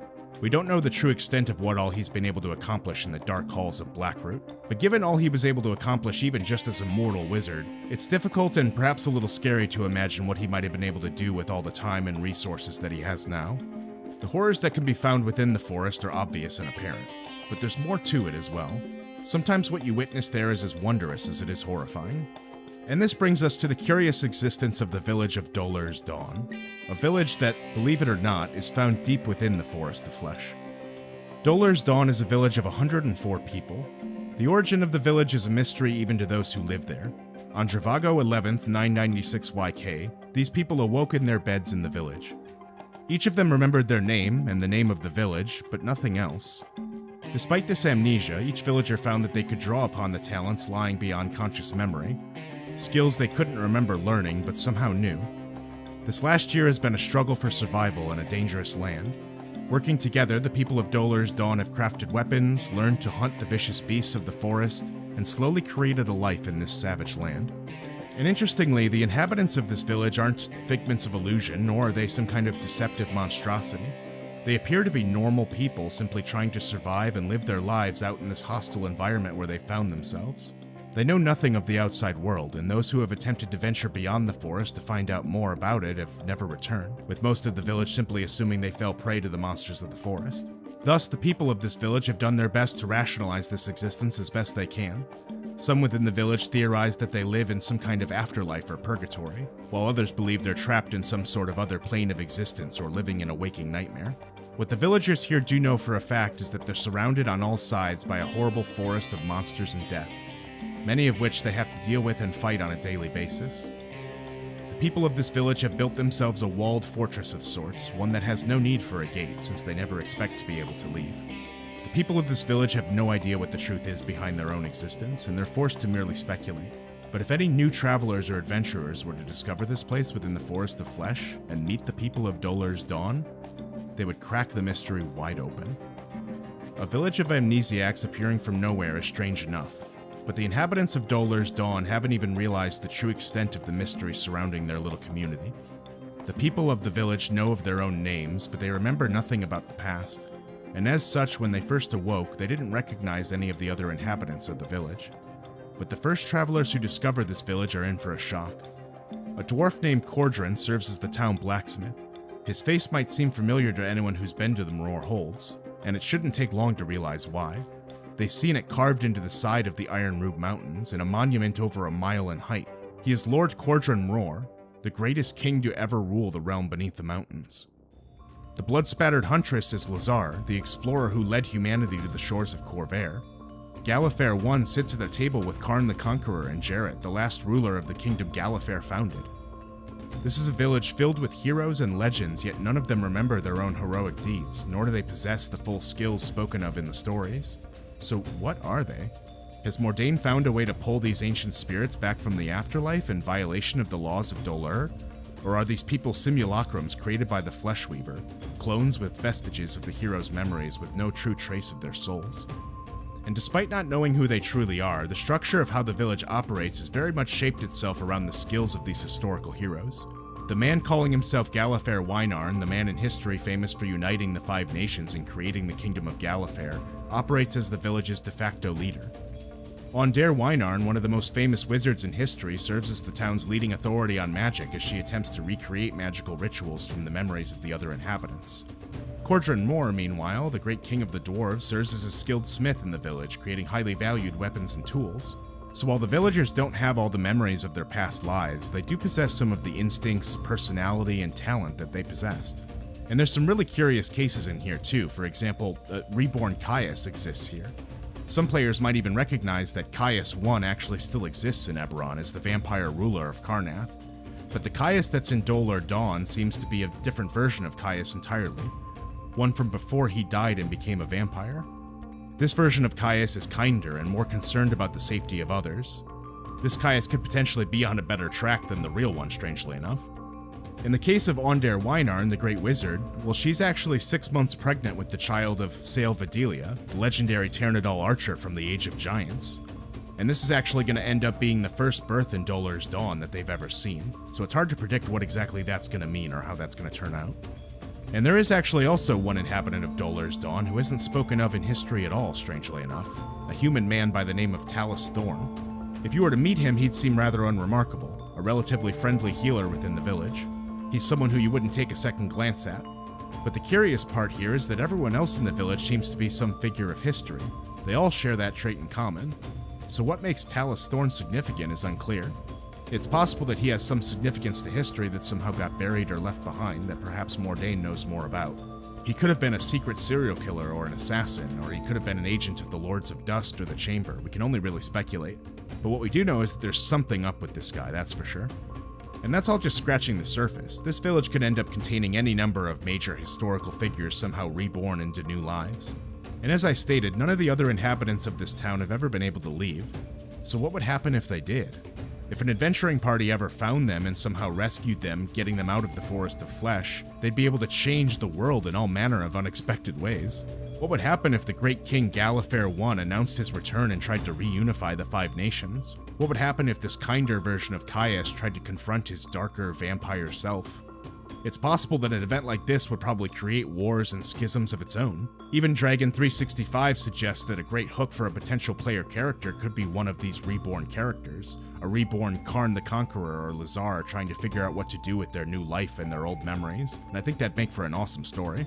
All this to say, with Dol Ur's Dawn, Mordain seems to once again have performed the impossible. Mordain has chosen a life of unrestrained curiosity, and it's left him twisted and changed. He's the most powerful wizard in Eberron, yet there's going to be few who seek to be his equal. Mordain's powers can't be easily duplicated and have come with a terrible cost. Through his experiments, he's become an aberration, and he may be bound to Blackroot and unable to leave it. So even if people in Arcanics could copy what he's doing, they might not want to. Anyone who could master his techniques would likely lose their humanity in the process. Mordain was born a normal person, and if he'd been a person driven by a moral center, he might have even been able to change the world epically for the good. But alas, he is not, and was not. Instead, Mordain the Fleshweaver sits unmoving in his Blackroot Tower, waiting for the next foolhardy adventurer to try to enter his Forest of Flesh, and become his newest test subject.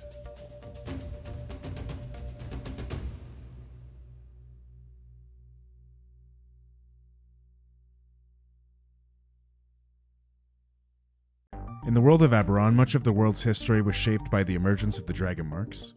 Dragonmarks are magical symbols that manifest themselves onto the mortal people of the world. These Dragonmarks grant their bearers a gift, the ability to innately perform magical feats. These Dragonmarks first started appearing on the peoples of Khorvaire roughly 3,000 years ago, and in the years since, the houses have become one of the central driving forces behind the march of civilization. The world of Eberron that we know today is shaped by their feats. House Civis maintains communication outposts worldwide that allow the rapid spread of information. House Orion operates elemental trains that connect the various cities of the world. And House Cannith creates new technological marvels every day, and their Dragonmarks are what make all of these feats possible. These days, Dragonmarks are pretty easy to categorize. There are 12 accepted primary Dragonmarks, each represented within the Dragonmarked houses. And if the Dragonmarked houses themselves were spinning this narrative, that's where the conversation would end. However, the 12 don't have a monopoly on the power of the Dragonmarked. There are less predictable marks, called Aberrant Dragonmarks, which can be found manifesting seemingly at random amongst the people of Khorvaire. These marks can pass through family lines, but they don't always, and they can also manifest just about anywhere on anyone at random as well. And these Dragonmarks are different than the other 12 we know for other reasons too. While the power of the primary Dragonmarks are generally constructive forces of creation, Aberrant Dragonmarks are inherently destructive. And that's not to say that its bearers are inherently dangerous, but the Dragonmarks that they bear do wield destructive power, in whichever way its wielder decides to use that. So if that's true, why don't we see more people with these random Aberrant Dragonmarks? It seems like these would spawn more often. Why does it seem like we only ever see the mainline Dragonmarks within the current setting of Eberron? Well, the short answer is that they were nearly wiped out by the Dragonmarked houses in a witch hunt and genocide thousands of years ago. But there is a lot more to the story than that. The story of the Aberrant Dragonmarks is one that spans thousands of years and tells us more about the modern-day House Tarkanan, the utter destruction of the old city of Sharn, and the bloody, untold history that the Dragonmarked houses don't want you to hear.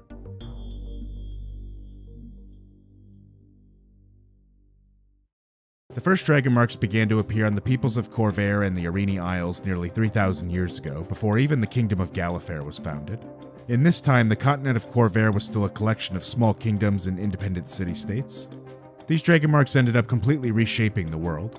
Their bearers, the Dragonmarked heirs, were capable of wielding great innate magical power, and although they didn't attempt to dominate the world in their name to become kings, their influence and power was felt in nearly every kingdom and city-state. The ability to negotiate and trade with these houses was a make-or-break factor in a state's perceived power. If a king was able to negotiate a deal with House Denaith, for example, the house with the Dragonmark of the Sentinel, they might be able to get battalions of Dragonmarked soldiers to help fight in an ongoing war. These deals would always come at a heavy price, however, and slowly and gradually they would end up giving more and more power to the Dragonmarked houses. Any particular king was only ever as powerful as the Dragonmarked house that backed him. And as the power of the houses began to crystallize within the world, just as people were getting used to this new structure, something entirely new happened that shook it all up. Hundreds of years after the emergence of the first Dragonmarks were the appearance of the first Aberrant Marks.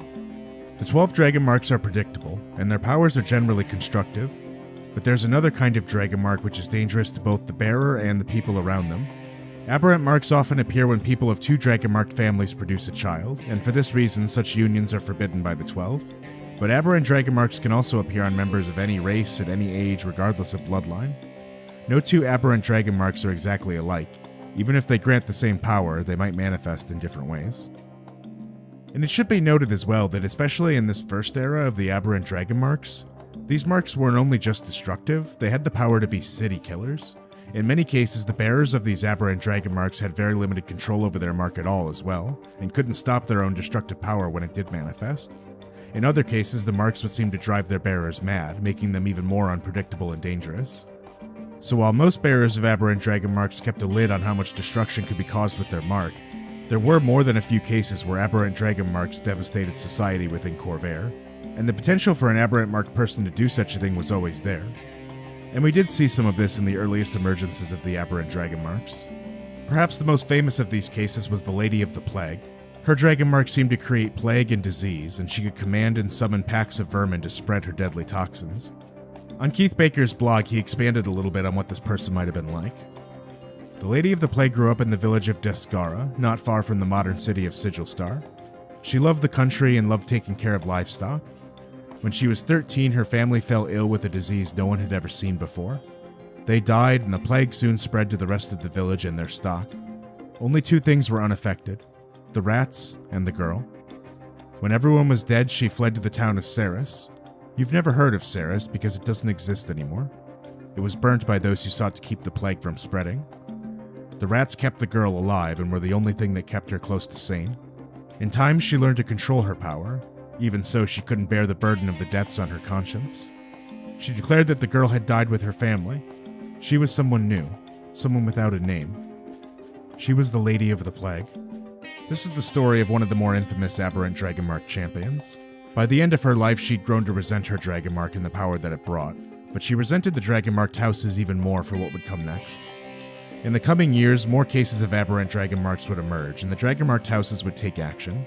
About 500 years before Gallifrey would become a kingdom, the War of the Mark would begin.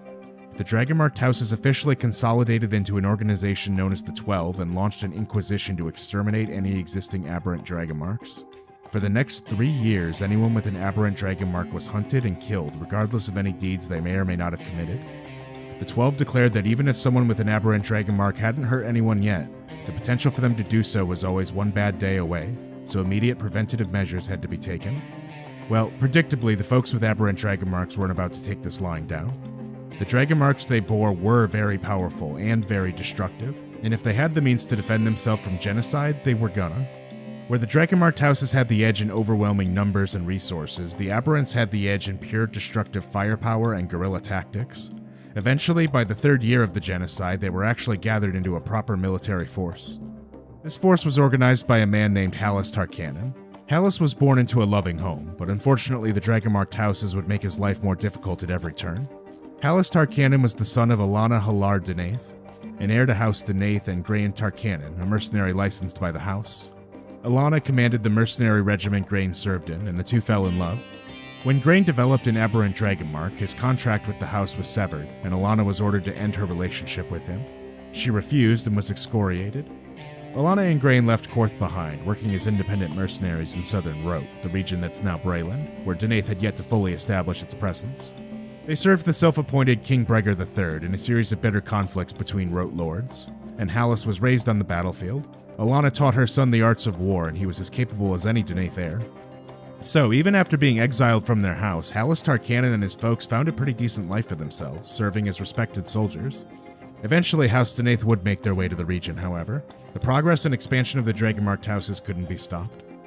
The family had found themselves employed by King Bregar, but when King Bregar needed the assistance of House Denaith to win his war, they demanded he remove any aberrants from his court and his army. King Bregar quickly agreed, and arranged subtly for the family to be killed. King Bregar ordered Halas, along with his parents, straight into an ambush. Trapped on a bridge surrounded by enemy forces, Halas Tarkanan's Aberrant Dragonmark manifested against his will, and he saw the true destructive power of it for the first time. You see, Halas Tarkanan possessed a Dragonmark that gave him control over elemental tectonics. He could shake the earth beneath them to great force, but he didn't know his own strength. In this event, Halas Tarkanan's Dragonmark ended up taking the entire bridge down, killing everyone, including his parents. The Dragonmarked houses used this as another helpful piece of propaganda to prove that the Aberrants needed exterminating. Halas Tarkanan ended up fleeing the scene, and for the next few years lived in seclusion.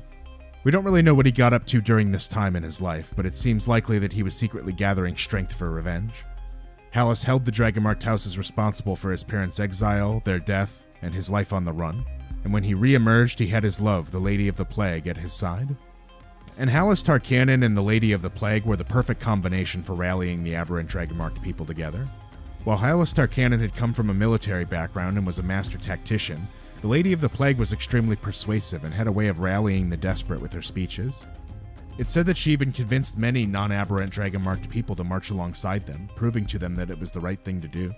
And there's some debate as to what their intentions might have been behind gathering this fighting force. Many think that Halas and the Lady of the Plague sincerely thought they had a chance of defeating the Dragonmarked houses, while others think that they always knew this was a lost cause, that their only goal was to make the Dragonmarked houses bleed a little bit before they were killed. Regardless, they began gathering significant numbers. They had a sizable fighting force of their own, as well as dozens of very powerful Aberrant Dragonmark champions. Halas Tarkanan alone is said to have had the power to shatter entire cities with his Dragonmark, and he had an entire court of these people. Each of these Dragonmark champions also wielded a Dragonmarked focus, a magical piece of artifice that allowed them to channel their Dragonmark in more focused and dangerous ways. And Dragonmarked foci like this still exist today. The Dragonmarked houses use them all the time to amplify their own abilities within their industry. Yet this was the first time in recorded history that we've seen these things being made for people with Aberrant Dragonmarks. So if these Dragonmarked foci were so important, if this was at least partially responsible for them becoming so much of a threat, then how did they get their hands on them? The most infamous champions of the War of the Mark all possessed artifacts that channeled and focused the powers of their Aberrant marks. But where did these tools come from? Halas was no artificer, and the Aberrants didn't have the resources of House Cannith. Or did they? It's recorded that Halas ascribed Earth's Fist, his own Dragonmarked foci, to the Tinker, and storytellers have used that to create a mysterious figure, an aberrant heir of House Cannith, whose Dragonmark allows them to consume and twist the enchantments of objects. Others say that this Tinker must have been a fiend, able to create tools to channel the power of Khyber because they themselves were one of the true children of Khyber. Either of these are possible, but there is a simpler possibility. That the Tinker may have been a term referring to a number of sympathetic artificers within House Cannith who opposed the War of the Mark and sought to aid their aberrant foes. So even today we don't know who made these Dragonmarked foci for Tarkanon's army, but if anyone with an aberrant Dragonmark ever shows up with one again, we may be able to finally track it back to its source. And it's with these Dragonmarked foci and with the combined might of their powers that Halas Tarkanon and the Aberrants captured the city of Sharn. Nowadays, Sharn is a pretty famous city in Eberron. It's a massive metropolis of floating towers and skyscrapers filled with millions of people. But in the earliest days, Sharn was still a small fort city built into goblin ruins. In these days, they still use the goblin word for the city, Sharat, and it was here in Sharat that the Aberrants would make their final stand. They fortified the city and prepared it for siege. They knew full well that the Dragonmarked houses weren't going to let them live in peace after such a bold statement. Not long after the capture of the city, the Might of the 12 was assembled. Armies of Dragonmarked heirs from various houses arrived at the gates of Sharat, but taking it would be no easy task. Normally, you'd siege a city by surrounding it, cutting off supplies and starving them out, but the Lady of the Plague would keep sending vermin into their siege camps to infect waiting soldiers. They were never going to win a waiting game against the Lady of the Plague. Instead, they would need a bloody and explosive entrance. House Cannith prepared explosives, while House Denaith prepared their finest sentinel marshals to be the first through the breach. House Vidalis, known for their mark of handling, which granted them control over beasts and animals, came prepared for battle as well. Unbeknownst to the other houses, House Vidalis and the Sarian line had been experimenting with human test subjects. Humans were as much animals as any other beasts, they claimed, and so there was no reason why their magic shouldn't be able to enhance them as well.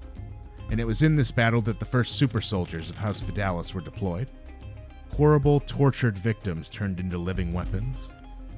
And they proved incredibly effective on the battlefield, turning the tide, but the Dragonmarked houses would go on to bury the work forever in shame after just its first deployment. We talk a little bit more about the Sarian line of House Vidalis in my latest video, all about the Wild Heart, so if you want to know more about why they were really trying to make these living weapons, go check out that video for more context. But that's all to say that although the Aberrants possessed great power and held a very defensible position, they knew their hours were numbered. The power, resources, and numbers of the Dragonmarked houses couldn't be defeated, but if the Aberrants were going down, they were ready to take as many Dragonmarked heirs down as they could with them. And when as many of the 12 had funneled into the city as they could, the Aberrant Dragonmark prepared their final gambit. When it became clear that he and his followers were doomed, he and the Lady of the Plague unleashed the full power of their marks, sufficient to destroy the city. Terrible quakes caused parts of the city to collapse, and rivers of lava flowed up from a fiery lake deep below. Swarms of vermin and deadly plagues ravaged the invaders and defenders alike. Some claim the Lady of the Plague's death curse still lingers in the depths of Sharn. And this was how the old city of Sharat was destroyed. The city that would one day be Sharn would eventually be built on top the ruins of this destruction. When you explore Sharn even today and travel down to the lower levels into the ruins of the old Goblin City, you can still see relics and scars from the War of the Mark. Even though the Dragonmarked houses have tried to pave over it and forget that it ever happened, the Aberrant Dragonmarks never did.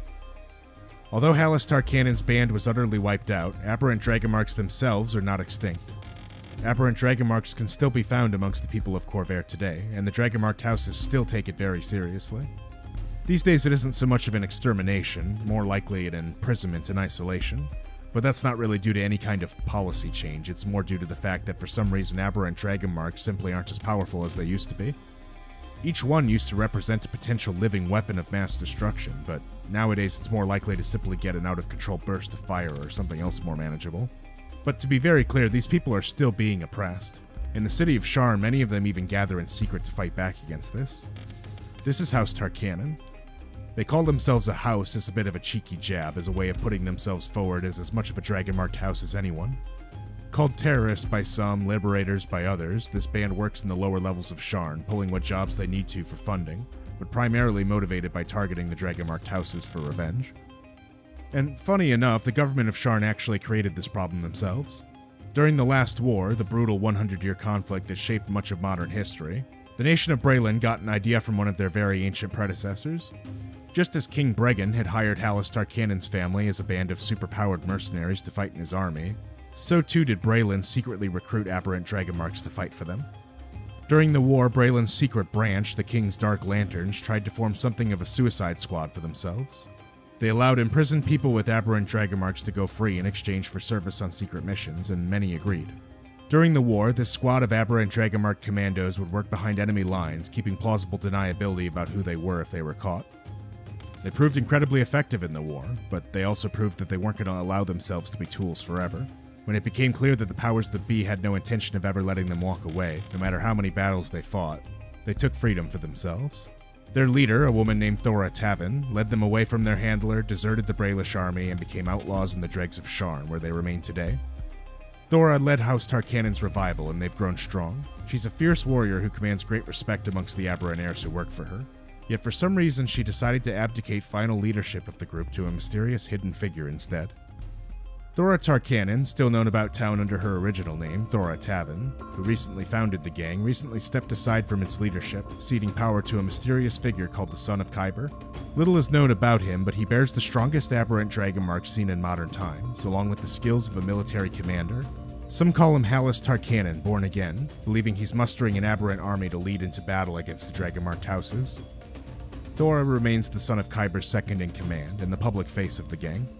The Eberron novel The Son of Khyber does pitch a possible scenario for who this figure might be, but the design intention is for this to be an open mystery for you to explore in your games. What matters here is that Thora and House Tarkanon now have access to some pretty heavy firepower, even if that is mysterious in nature. They continue to work in secret, plotting against the Dragonmarked houses and the government of Braylon. So that's where the bearers of the Aberrant Dragonmark stand today. They're still the underdogs, but compared to the last few thousand years, they've got the spark of something at least. So with all this covered, we can see a lot of how the Aberrant Dragonmarks affected the world and its history, but none of the why. What even are Aberrant Dragonmarks? Why do they appear and what do they mean? Well, it's important to remember that Dragonmarks themselves are more than just magical tattoos. If you watched my video Secrets of the Draconic Prophecy, you can learn a lot more about that, but the long and short of it is that Dragonmarks are manifestations of the Draconic Prophecy. Dragonmarks mean something to the world's cosmology. It's some kind of portent of events to come. The Dragons of Arganesson have worked for years to uncover the deeper meaning of these marks and have uncovered nothing really significant as of yet. All we really know is that the bearer of each Dragonmark can be a portent to the prophecy. It means something significant. So what does an Aberrant Dragonmark mean in that context? We can only speculate, but it's possible that Aberrant Dragonmarks appearing where they did, when they did, was necessary for the prophecy somehow. Maybe it pushed us in a necessary trajectory, sort of like an amendment to the original Dragonmarks in errata. If that's the case, it could maybe explain why they were so extremely powerful to begin with and then sort of mellowed out. Maybe the momentum needed from them had already been achieved and now the power could be turned down. It's also been suggested in the past that this could be something truly aberrant in the truest meaning of the word. Something truly different than our regular Dragonmarks, but in their shape. The Daelkyr specialize in creating and modifying life forms. They get to break the rules. They could have created the Dragonmarks as a weird living way of embodying the prophecy that the dragons and fiends still couldn't really understand. And the Aberrant Dragonmarks are a weird variant of that experiment. And this explanation could also explain the shift in degrees in power that the marks have, and their seemingly random deployment. We could be seeing the carefully selected test subjects of the Daelkyr as they test and observe the properties of the Dragonmarks upon mortals. But the truth is, the actual origins of the Aberrant Dragonmarks are likely going to remain a mystery. Aberrant Dragonmarks themselves may be inherently violent, but it doesn't make their bearers inherently dangerous or make them bad people. The lives these people are forced to live make them outcasts, and sometimes being an outcast makes you a criminal. But they're only going where they're pushed to go. The Dragonmarked houses of the 12 got viciously possessive of the power they wielded, and were terrified of anything threatening their brand. They tried to wipe out the Aberrant Dragonmarks, but the enemy they created was simply too convicted to die forever. Now, House Tarkanon waits secretly in the depths of Sharn, ready for the day that they can remind the Dragonmarked houses that they're still here, defiantly alive, and ready to take the fight back to them.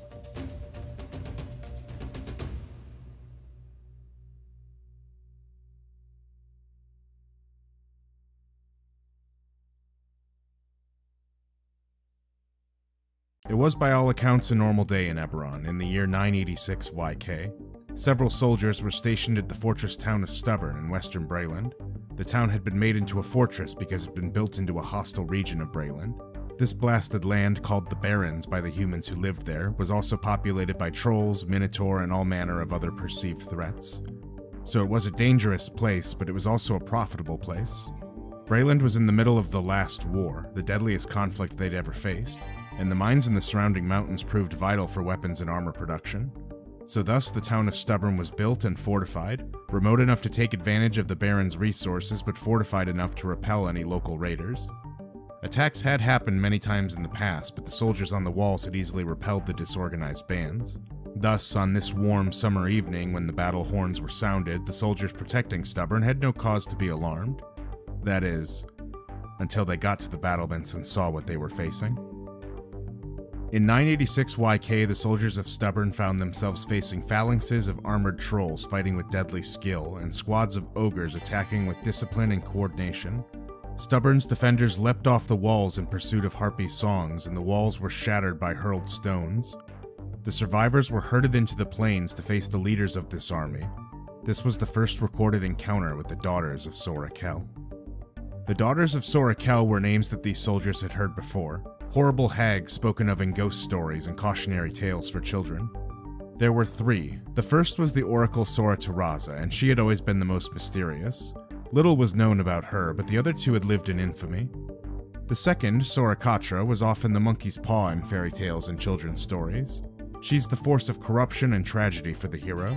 She's the magical force that offers the hero the tool they need to defeat the villain, only for that tool to be also their eventual downfall.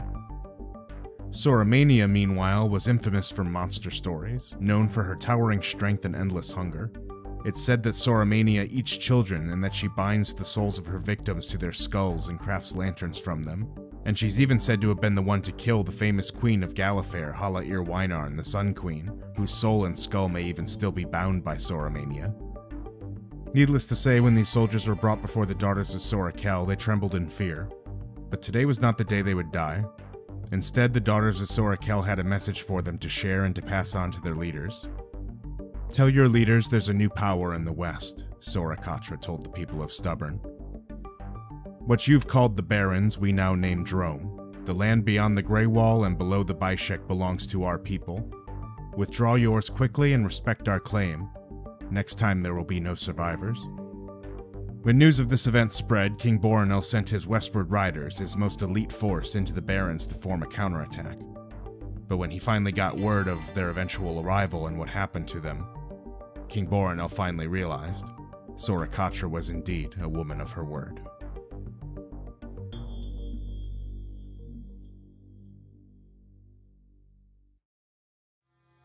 This land, then called the Barrens and now called Droaam, is a very ancient one. This land is the heartland of the ancient Dakani Empire, the empire of goblinoids before their fall to the Daelkyr. The region is dotted with Dakani ruins and strongholds, many of which have been built around to form the cities and strongholds that exist there today. When the Dakani Empire was finally brought low by the Daelkyr, this land had become lawless and wild. Trolls and ogres came down from the mountains, gnolls migrated south from the Wandering Wood, and all manner of creatures with nowhere else to go ended up amassing here in this valley. The land was mostly populated by nomadic peoples, but this is where we start to see the first civilizations of Droaam rising up, still long before the arrival of Gallifrey. In the southwest, dark magic practicing exiles from Sarlona founded the tiefling city of the Venomous Domain. This is a hidden city, shielded from wandering eyes and warded against unwanted travelers. This is a place where ancient family warlock traditions have thrived. Dark pacts with otherworldly beings were celebrated, and pain, blood, and tears were seen as magical components for spells. This is a place where terrible rituals can produce unprecedented magical wonders, and it's existed here in secret for a very long time. Until recent history, no one even knew it was here. That is, until the Daughters of Sorakel arrived. The Tiefling Lords were largely content in their isolation until the Daughters of Sorakel rose to power in the region and sought to unify the wilds into the nation of Droaam. Sora Taraza herself came to the Venomous Domain, bypassing the mystical concealment as if it didn't exist. She spoke to the Council of Four, and although no one knows what she said, in the days that followed, the noble line sent representatives to the Great Crag and joined in the Great Experiment of Droaam. And the Venom Lords weren't the only refugees from Sarlona to populate this region either. We talked about it a little bit in my first ever video, what really happened to Eberron's moon, but to put it briefly, the continent of Sarlona was facing a really big war and genocide a couple thousand years ago in Eberron's history, and this forced a lot of the cultures that existed there to flee the continent and try to find new homes elsewhere. The Tieflings of the Venomous Domain were one of these groups, but there was another, an exodus of changelings from Sarlona. Changelings populate much of the continent of Sarlona and may actually be natives of the continent. Many remain there today, but many more fled years ago. Some of those that did ended up in modern Droaam and founded the wandering city of Lost. The Changelings here worship the Traveler, Eberron's god of change and trickery. They say that the Traveler helped guide them to these lands and then blessed them by enchanting the objects around them into what they call facades. Facades are sort of like tiny mimics, except they don't seem to be able to harm others, and they live off of sunlight as opposed to being carnivorous. If harmed, a facade will simply turn its skin into a texture similar to solid rock to try to ward itself from future harm. The changelings of the village of Lost use these facades for everything and build their entire villages out of it. Their homes, their tools, their beds, everything is created from these tiny mimics. They live in moving, living cities, living in symbiosis with these creatures. The Changelings of Lost also seem to have abilities that other Changelings in Eberron don't seem to have, such as a shared telepathy between all of them. This may be linked either to their history in Sarlona, it could be linked to their connection to the Traveler, it could be something to do with the facades, we simply don't know. Lost is a wandering village and is never found in the same place twice. Because their tents and their homes are alive, it's easy for them to pack up and move when needed. When Droaam rose, the Changelings agreed to work with the Daughters of Sorakel, supplying them with spies and saboteurs, but their first loyalty will always be to the Traveler and to a life of constant change. Places like the Venomous Domain and the Village of Lost were remote and easy to stay out of the way of, so they existed for many, many years before Droaam ever rose as a nation. More visible people, such as the goblins, trolls, ogres, and the Minotaur, however, conflict arose often, and stable places of commerce and civilization never really happened until Droaam. When the Daughters of Sorakel made their proclamation, the outcasted monstrous folk who'd been pushed to the edges of the mountains all began to return. Sorakatra split them into feudal factions, each led by a warlord that would answer to the Daughters of Sorakel directly.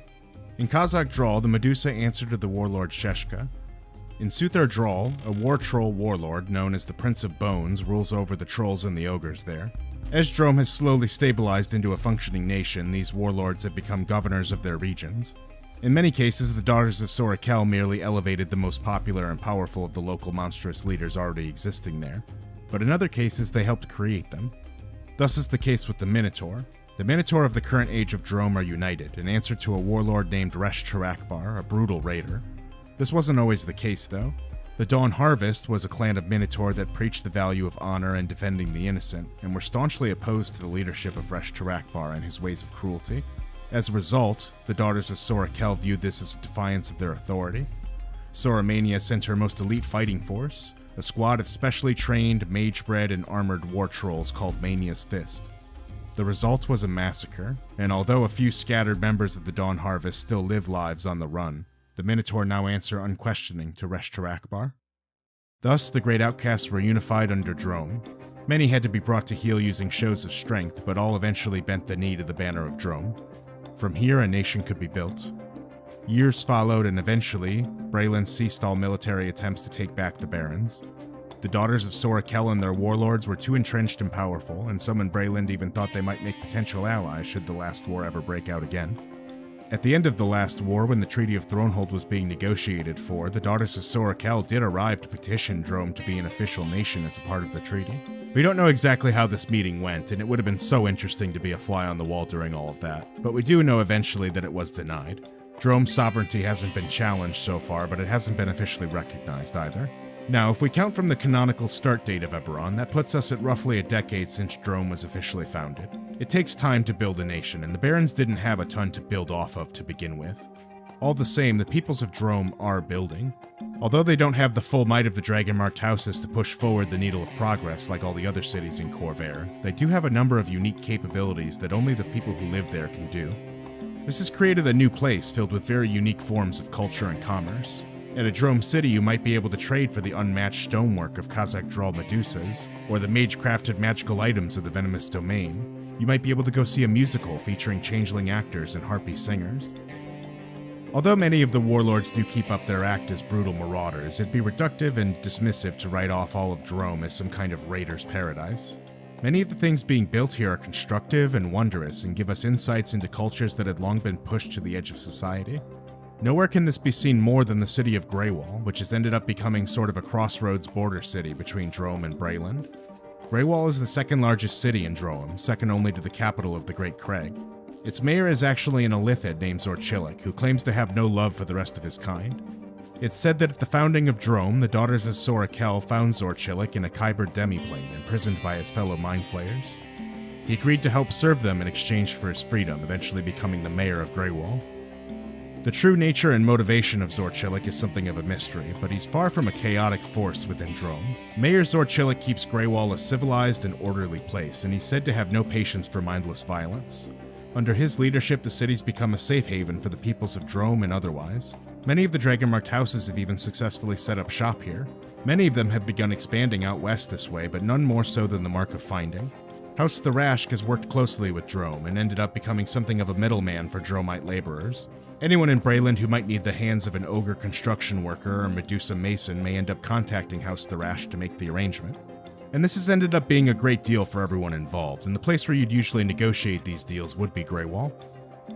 Droaam as a whole, as it always has been, has ended up becoming a great place for exiles from all over the world. A place where those who didn't feel safe in their homes could find a more tolerant, even if no less violent, people. Long ago it was the tieflings and the changelings, now it's the trolls, the ogres, the medusas, the lycanthropes, the worshippers of the Dark Six, and more. And maybe it's possible that was the whole point. We don't actually know why the Daughters of Sorakel founded this nation. They're immensely powerful hags and presumably would have had the ability to do all this long ago if they wanted to, so what changed? Did their collective hearts grow 4 sizes one day and they decided to start using their powers for good? Using their power to help the downtrodden, monstrous folk of Eberron making a home for themselves? Well, that's a nice thought, and that could certainly be the truth. We can't disprove that. The Daughters of Sorakel even seem to be trying to create a pretty decent quality of life for the people who live there, funding and creating public works to help sustain these societies without the need for raiding. Most notably amongst these public works is the existence of free food. Believe it or not, all meals are provided free of charge in Droaam cities. But if you know what you're eating, you might not ask for a second bowl. The Daughters of Sorakel promise that anyone who serves them will have shelter and sustenance. They've lived up to their promise, providing a seemingly endless supply of food. The staple is ground meat called grist, served either as stew, pie, or sausage. Grist is tough and sour, but it's filling, and these grist mills have a seemingly endless supply of it. Few of the people in Droaam know or care where grist comes from, but visitors might be more squeamish, for grist is made from troll meat, ground and processed for consumption. The Daughters of Sorakel hold the secrets of processing grist, which isn't eaten anywhere else in Corvair. On its own, troll meat is highly toxic and carcinogenic, but the Daughters have devised a magical mixture of herbs and spices that's blended with the ground meat and makes it edible. Every major town has a grist mill, a public cafeteria serving grist. Grist mills include stables filled with trolls. Some are kept as punishment, while others are bred for this purpose. Their flesh is slowly cut away, always leaving time for the creature to safely regenerate, though the pain of this process is still agonizing.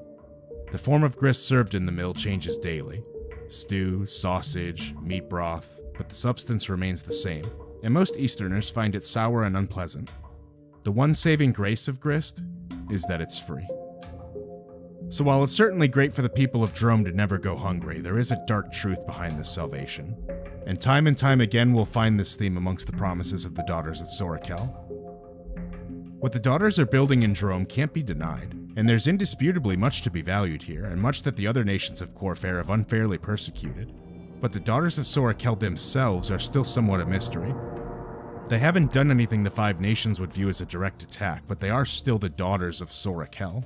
Soramania may provide security for the city of Greywall, but she's still the devourer of children and presumably still has their enchanted skulls. Sorakatra may provide every town with a grist mill that keeps it fed, but those grist mills are filled with the agonized screams of enslaved trolls being sliced apart bit by bit every day. Looking at it from a distance, it's pretty clear that the Daughters of Sorakel are both committing great acts of good and evil. And to be honest, in this, they're little different than the great leaders of the other Five Nations. Few state leaders can claim to be truly moral people. It's entirely plausible that even though the Daughters of Sorakel have done terrible things to make their nation a reality, they genuinely do have good intentions at heart and merely want to build a nation for people who never had one. But it's also possible this is all one great lie, a show of diplomacy to hide the secret plans of a coven of powerful hags. Each of these hags is the daughter of a powerful archhag named Sorakel, an archhag who has been missing, perhaps in prison somewhere, for many, many years. Sorakel herself has not shown herself in the world for eons, and many speculate that whatever the daughters are doing in Droaam may simply be a plot to somehow bring their mother back. After which all of this diplomacy will end and a new age of darkness ruled by Sorakel and her daughters will begin. And then of course there is a third possibility, potentially the hardest to understand. Remember the most mysterious member of the Daughters of Sorakel, Sora Taraza. She's an oracle and the greatest the world has ever seen. Some say her powers of divination even exceed that of the Draconic prophecy. Taraza is the ultimate guide of the Daughters of Sorakel. She sees millions of possible futures and guides them to the most optimal path. It's entirely possible that Sora Taraza saw the founding of this nation as one part in a 1,000-part plan. It's possible that Droaam's role in this plan won't even be known until long after its fall. To what end Sora Taraza is doing this, we can only speculate. It could be a series of events designed to bring back Sorakel, or it could be something else entirely. The truth is that the true motivations of the three hags may remain a mystery forever. But even if their goals are nefarious, it's important to keep one thing in mind. Just as we don't judge the citizens of a nation for the actions of their king, we shouldn't judge the citizens of Droaam for the actions of the Daughters of Sorakel alone. Because the truth is, regardless of their personal motivations, they actually ended up creating something beautiful here. The world may never have otherwise known of the beauty of harpy music, the soft texture of Ettercap silk, or the elegance of Medusa stonework. Entire cultures of people could have been made extinct if the ways of the Barons had continued. Now, instead, these people are working their ways into society even outside of Droaam. In the city of Sharn, you can find a sizable population of ogres, trolls, Medusas, gnolls, and more, brought in either from Droaam or through work contracts with House Thrashk. And because of this, the people of Khorvaire are starting to learn that they might have more in common with the people of Droaam than they otherwise thought. A wall that divided them that never should have existed in the first place has been torn down. And the people of Khorvaire are starting to learn that maybe we might just be all in this together.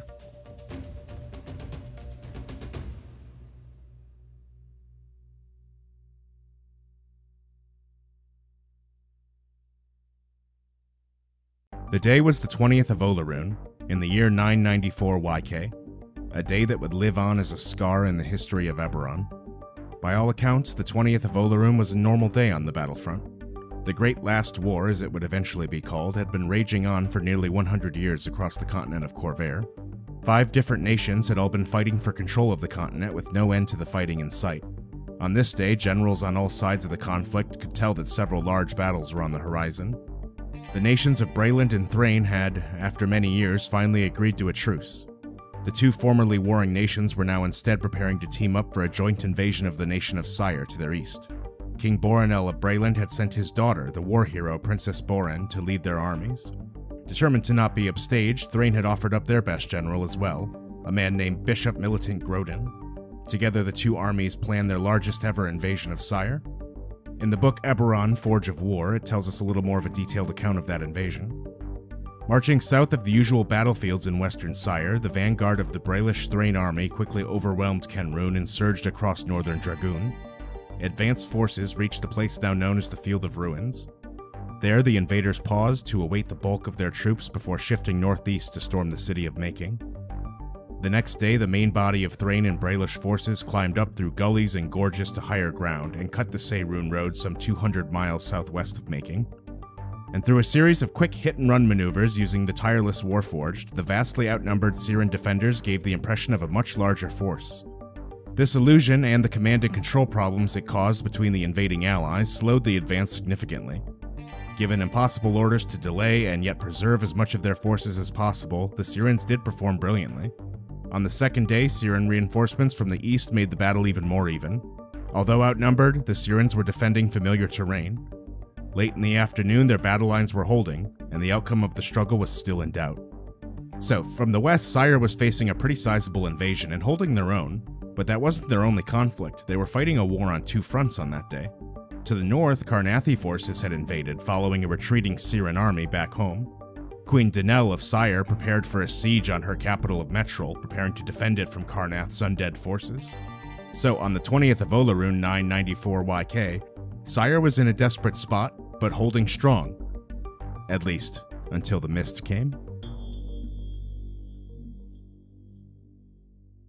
When Princess Boran and Bishop Militant Grodin prepared their troops for another offensive, everything suddenly changed, and their world was flipped upside down. Suddenly, the sky caught fire and deep fogs gathered. Generalship, morale, strategy, and tactics, all was useless that day. The conflagration that enveloped the field was so bright that it blinded soldiers at Angwar Keep, over the horizon and half a continent away. Both sides died equally on the day of the Mourning. The field where Princess Boran and Bishop Militant Grodin had been preparing for the largest invasion of Syre, the field where they'd been marshalling their incredible force of troops, would thereafter be known as the Fields of Ruin. Every single mortal soldier and general that was on the field was killed that day, and the devastation wasn't limited just to their battle. The rolling hills to the east of the battlefield became a plateau of jagged glass. To the north, a chasm opened in the earth, glowing with a cold purple light. A choking fog erupted in cities across central Syre, killing every living thing it touched as it expanded to define the current borders of the Mournland. Within the space of one day, the nation of Syre had been engulfed in a wall of mist, and anything caught within the mist was horrifically transformed.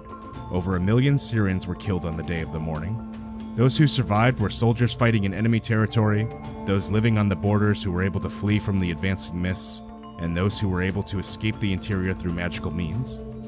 On 20 Olaroon 994 YK, the nation of Syre ceased to exist. The event happened very suddenly, and there are very few eyewitness accounts to tell us what it might have looked like from the inside. To observers outside the border of the Mournlands, they saw only the arrival of the Mist Wall. The borders of the Mournland are defined by a wall of thick gray mist that rises thousands of feet in the air and forms a canopy that hides the ruined realm even from above. The area covered by the mist is a shadowy, muffled region devoid of life, sunlight, and sound. The wall of mist ranges in thickness from a few hundred feet to as much as 5 miles. Travelers who linger in the mist suffer a growing sense of claustrophobia and despair. It's easy to get lost in the impenetrable fog, and some travelers have wandered in circles, unable to find their way either through the mist or back outside of it, until their food or water ran out or they blundered into the path of some mutated terror.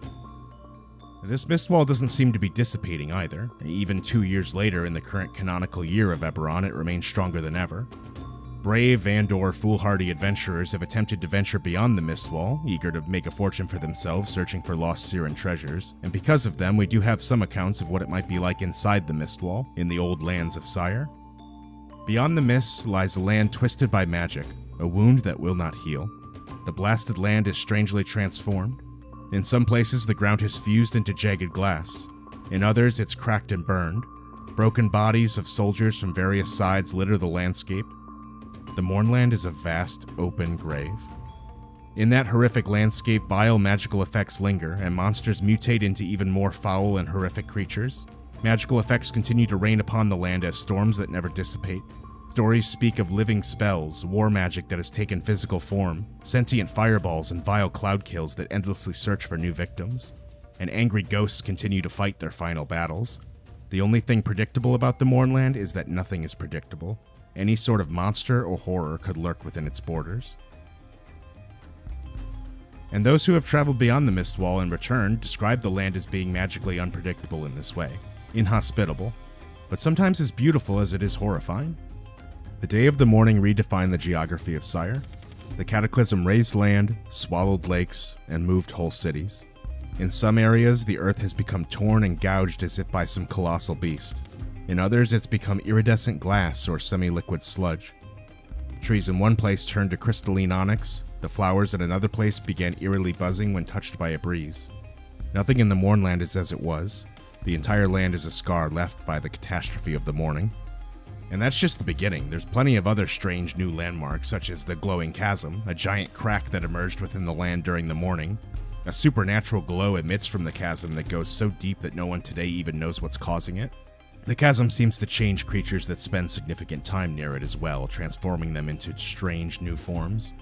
There's also the land once known as Eastwood Springs, a beautiful lake and luxury resort in Sire now transformed into a mysterious lake of crimson red. And then of course there's the city of Making, which was the center of all of House Cannith's marvelous war machine inventions. It's said that there was a secret lab here where many of these plans were conceived. Rising from the Last War tells us, many people believe the city of Making was at the epicenter of whatever caused the Mourning. The cataclysm reshaped the terrain around the city, creating the great highland formation known as the Glass Plateau. The Glass Plateau is mostly smooth and flat, though jagged spikes and spires jut up from the ground in seemingly random places. The central portion of the highland plain is obsidian, and bursts of fiery light can sometimes be seen in its dark depths. Towards the edges of the plateau, the glass becomes lighter in color and more transparent, appearing almost pale white along the jagged cliffs of the edge. Nothing grows on the plain of glass, and few creatures haunt its jagged peaks and flat expanse. The ruins of Making still peek through the obsidian flats of the Glass Plateau.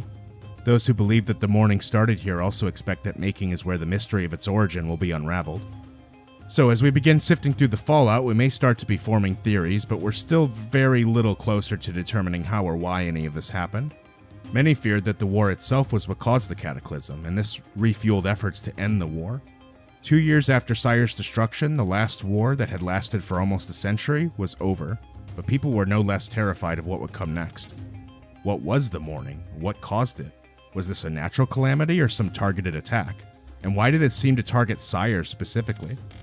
And then there was the most important question of all. Could this all happen again? Now, before we can begin to theorize why the Mourning happened or how, let's look at what it actually did and who it did it to. Although eyewitness accounts of the event are very scarce, we can still learn a lot from its fallout.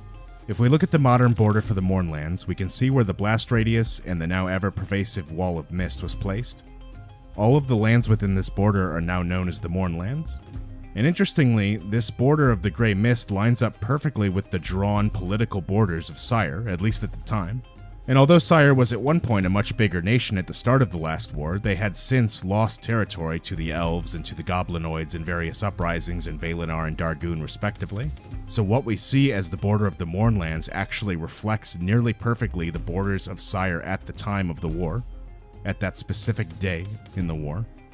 So when the Mourning happened, it seemed to not only affect Sire specifically, but also their exact political borders at the time in the middle of a war. This would seem to imply some sort of intentionality. If this was some kind of magical natural disaster, why would it acknowledge political borders? Why does the border of the mist end so cleanly in every direction along the lines that mankind drew on a map? But then, if we look at it that way, if this was some kind of intentional weapon of mass destruction deployed by one of the 5 nations, why haven't any of them claimed credit for it? Wouldn't they want to boast of their destructive power in a way to end the war on their terms? Why disguise your ace in the hole after proving how devastatingly effective it is? When the Treaty of Thronehold was signed 2 years later, the leaders of each of the nations signed it with a trembling hand. They all felt the pressure of what happened to Sire, and if any of them was holding all the cards, that would have been the time to lay them down. This land has become inhospitable to nearly all life, but not all. There were those who were able to crawl out of the mist, although they had no memory of the event and why they might have been spared. These individuals are sometimes looked upon with fear or mistrust, but they truly have no idea what they went through. Interestingly though, they weren't the only survivors of the Mourning. When the dust finally settled and the moans and screams of the humanoids caught in the blast had quieted, the Warforged of Sire found themselves mostly unharmed. The Mourning did not wipe them out in the same way that it had everyone else. Sure, some Warforged had been killed in the general chaos and destruction of the event through falling debris and whatnot, but the blast itself had spared them. Why? They didn't know. Some didn't feel the need to argue either. Some Warforged took this as an opportunity for freedom. The Mournlands was inhospitable to nearly all organic life, but other than having to deal with the occasional mutated creature, it didn't seem to have any harmful effects on the Warforged. In fact, adventurers who return from the Mournlands report seeing scouts and a faction of Warforged all serving under the banner of a Warforged calling himself the Lord of Blades. The Lord of Blades makes his fortress in the Mournlands and has declared war on all organic life, aiming to make Eberron a world for the Warforged. Despite the Lord of Blades having agents, terrorists, and assassins all over the world, no world leader has any response to this. None of them are prepared to march into the Mournlands and take the battle to the Lord of Blades himself simply because they don't believe they can. So the Mournlands has become sort of a fortress for renegade Warforged like the Lord of Blades as a result. And this actually brings us to our first potential cause of the Mourning. the Warforged. Now, the Lord of Blades would certainly have the motivation to cause something like the Mourning. The Lord of Blades claims to hate all organic life, which the Mourning specifically seems to target. Moreover, it specifically spares Warforged. Sire was also the heart of Warforged production and innovation, so if it was the Lord of Blades that caused the Mourning, his choice of target would also make sense. We can only speculate as to what possible means the Lord of Blades would have had for doing something like this. If he possessed a weapon of mass destruction, he hasn't threatened to use it again, which would be obvious leverage to use. It remains equally, if not more possible, that the Lord of Blades is simply using this calamity to his advantage strategically. But there is more worth noting as far as the potential Warforged Mourning connection. It's worth noting here the existence of the Warforged Colossus. The Warforged Colossus was an engine of war, a cutting-edge invention by House Cannith and their ultimate tool of mass destruction. Rising from the Last War tells us, mere weeks before the day of the Mourning, House Cannith unleashed its mightiest creations, the Warforged Colossi. Hundreds of feet tall, these gargantuan warriors thundered across Sire, crushing everything in their path and leaving ruin in their wake. Meant to end the war decisively, these arcane war machines could pulverize soldiers beneath their feet and incinerate entire legions with beams of red light radiating from their mouths. The project succeeded beyond Sire's wildest dreams. When the original Warforged Colossus took its first thundering footsteps, it was met with a reaction equal parts awe and horror, and it was almost immediately sent north towards Metrol, where armies from Karrnath were menacing the Searing capital. But as the Colossi was beginning to turn to the lands outside Sire, the Mourning came, and the Colossi perished. Now their remains lie like mountains in the Mournland, filled with secrets and waiting to be explored. So as you might have noticed, there's some very suspicious timing here. The Warforged Colossi were finished and sent into active operation mere days before the Mourning, and it was right at the point where they were about to turn the tide of the war itself when everything went down. So could it be that the existence of the Warforged Colossi somehow triggered the Mourning? And if so, was this done intentionally, as a way to stop this Warforged WMD? Or were the bounds of magic simply pushed too far this time? Well, as we brought up earlier, if the Mourning was caused by another nation simply trying to stop the advance of giant robots, they likely would have wanted to claim credit for it. The fact that no one's stepping forward to do so likely means that if it was the catalyst, it was done by someone else. Which brings us to theory number 2. The dragons did it. Now, the dragons in Eberron are meddlers, and they do have a precedent for causing worldwide disaster in order to stop out-of-control magic. Long ago on the continent of Zendrik, the dragons had committed mass murder on an unfathomable scale in order to stop the giants from unleashing a weapon of mass destruction upon the world. We discussed it in much more detail in our video, What Really Happened to Eberron's Lost Moon, so go check that out for more details as to what that weapon was and what they were using it for. On Zendrik, the dragons unleashed utter destruction, but also strange magical curses. In what would become known as the Traveler's Curse, the dragons cursed the land so that it would become nearly impossible to navigate or settle on.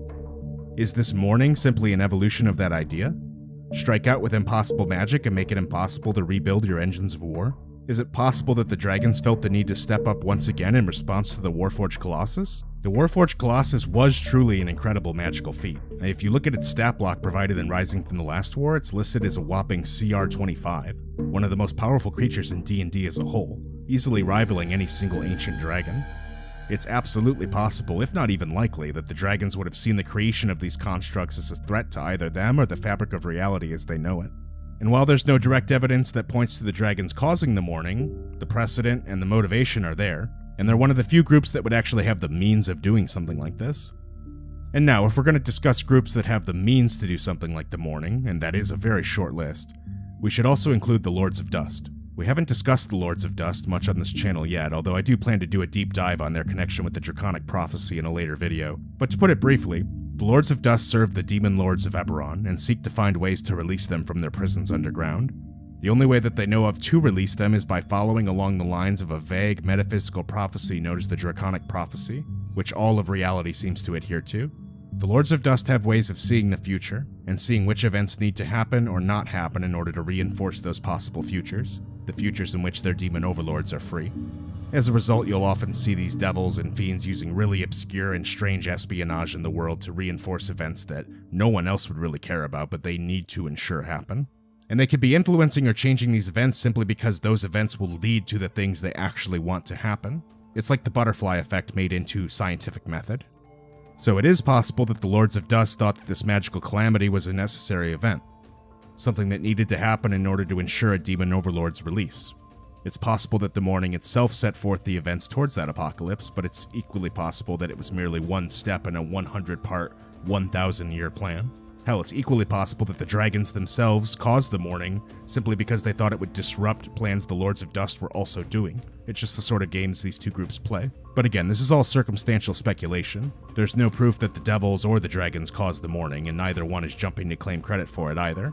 So did one of these ultra-powerful factions cause the Mourning? I mean, maybe, but it's equally possible that this wasn't an intentional attack either. Perhaps the Mourning is simply what the Five Nations fear that it is, a natural disaster caused by the irresponsible use of magic and destruction in the war. Amongst Druid circles, this is a popular belief. The Druids of the Ashbound and the Children of Winter believe that the Mourning was a natural consequence of the use of magic during the last war. They believe that if serious changes are not made to how people treat the world and how they treat magic within it, then the Mourning will eventually spread until it covers the entire world. Over 1 million Syrians were killed on the day of the Mourning, and nearly 2 years later no one knows why. Sire had existed for centuries before its destruction as a sort of cultural bastion within the Kingdom of Gallifrey. In many ways it was the cultural heart of the entire continent. Sire was the pulse of art, music, literature, and philosophy within the kingdom. Syrian cities were gorgeous, with cities featuring floating gardens, tower vermishards, and epic art galleries. Sire was by all accounts one of the greatest bastions of art and science in the world, and if any remnants of these great works remain, they're now hidden behind impenetrable walls of mist. Whether or not it truly was the war that caused the Mourning, this should be a wake-up call either way. Because if there's even a slight chance that the Mourning was caused by mankind, then it's up to mankind to stop it from happening again. So to that end, although many people still search for the answers as to what might have happened to Sire, it might actually be best if the people of Eberron never do truly know the answer. Because if the truth ever got out that mankind was not responsible for the Mourning, and that it was just some one-off fluke, the last war could reignite, and once again consume the world.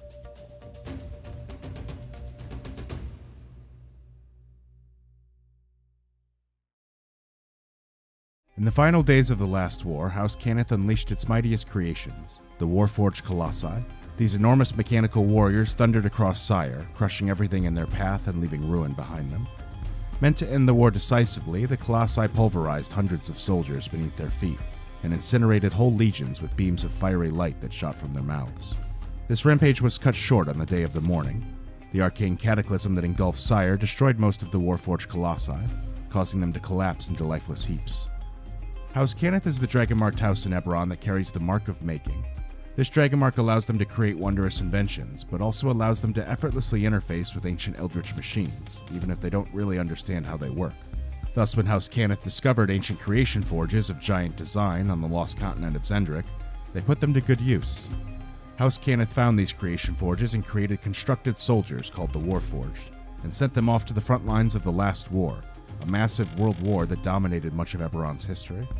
As this war raged onwards, House Cannith tried to innovate their newly constructed soldiers, and as the years went on, these slowly became more and more durable and powerful.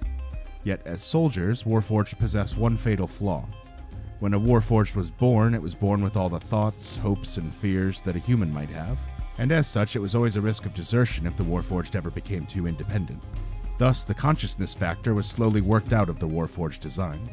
Although thinking, humanoid Warforged were still needed for positions of command and strategy, new siege engines were instead being constructed for the purposes of large-scale warfare. These were the first Warforged Titans, massive Warforged equipped with stations capable of acting as both siege engine and troop carrier. Unlike other Warforged, these Warforged were operated using a docent network, and didn't possess a true sentience of their own. We've talked a lot about Warforged and docents on this channel, so go back and check out those videos if you want to learn more, particularly the ones on the Warforged origin and the ones on the quarry. But to put it very simply, a docent is a kind of magical item that House Cannith discovered on Zendrik alongside the creation forges. These small, sentient magical items appeared capable of interacting with and attaching to Warforged chassis, and acted sort of as an onboard computer for the constructs. Although these docents possessed enough intelligence and sentience in order to perform necessary tasks and functions, House Cannith concluded that they didn't have any independent will of their own, and were of no risk of insurrection. Thus, in the closing years of the last war, these Warforged Titans became the more common commission. Using a small network of docents, a Titan could be commanded and piloted by the soldiers on its back, and proved to be a capable siege engine. But of course, the military-industrial complex of House Cannith doesn't ever really stop. It continues to become more and more deadly. Their work would reach its apex in the final days of the last war. The Warforged Colossi succeeded beyond Sire's wildest dreams. When the original Warforged Colossus took its first thunderous footsteps, it was met with equal parts awe and horror, and it was immediately sent north towards Metrol, where armies from Karrnath were menacing the Siren capital. But as the Colossi were beginning to turn to the lands outside of Sire, the Mourning came, and the Colossi perished. Now their remains lie like mountains in the Mournland, filled with secrets and waiting to be explored. And House Cannith built these Colossi with a similar philosophy that they had built the Titan with. They definitely did not want these giant robots thinking for themselves. So instead, a Colossus operates on a massive network of docents that acts sort of like the Colossus's CPU. It processes and inputs the commands placed in by the construct's pilots, which are seated within the Colossus's head. The rest of the Colossus is walkable as well, with the interior of the chest holding meeting areas for central command, and the arms and legs fitted with interior ladders to enter and exit the machine and help maintenance crews make critical repairs on the fly. These constructs were certainly city killers, but there was more to it than that. These creatures were powerful to a level that is completely unprecedented in Eberron. If you look at its stat block provided in Rising from the Last War, it's listed as a whopping CR25, and can easily hold their own against creatures like the Tarrasque. It wasn't just an unbelievable leap in technology, it was a discovery that had the potential to literally destroy the world. And at the rate these things were being constructed, the one holding the keys to the Warforged Colossi would be nearly unchallenged in Eberron, maybe even being a rival to the Dragons of Arganessen. It's truly difficult to comprehend. But regardless of what their potential might have been, the secrets to making these constructs were lost with the Mourning. And perhaps, given what we know about them, that's for the best. Although we don't know exactly how many Warforged Colossi still exist, we do know of a few of them that exist within Khorvaire, so we can go over those ones here. The first is Warforged Colossus WX11, called Arcus. This Colossus never made it out of Sire after the Mourning, and can be found deep at the bottom of the glowing chasm in the Mournland.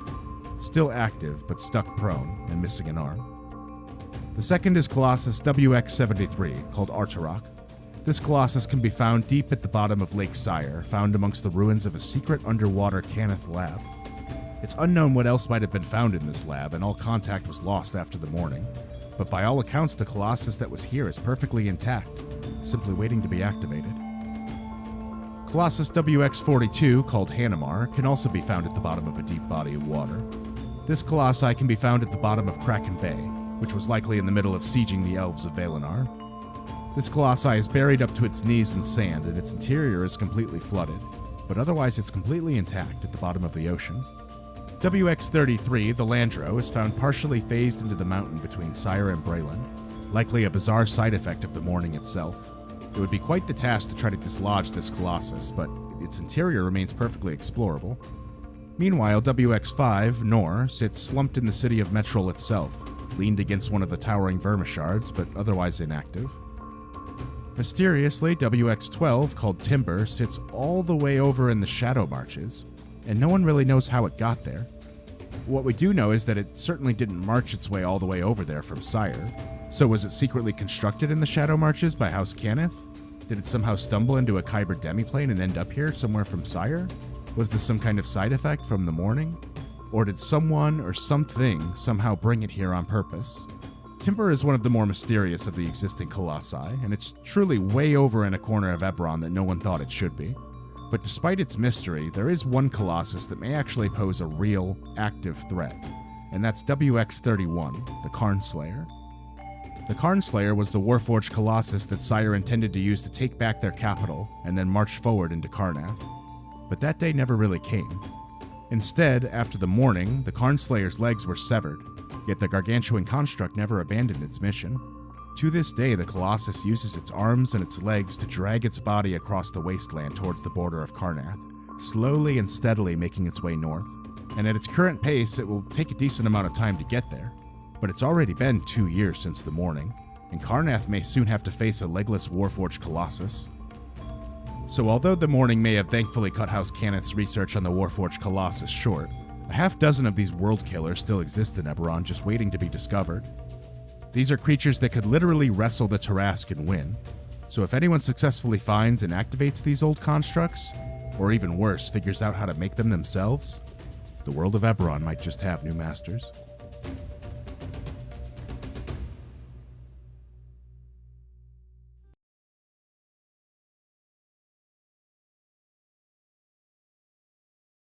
Hey everybody, Paul with Pack to the Dice here, and with the upcoming release of Ravenloft, The Horrors Within, I thought many of you might be wondering where such a thing might exist within the world of Eberron.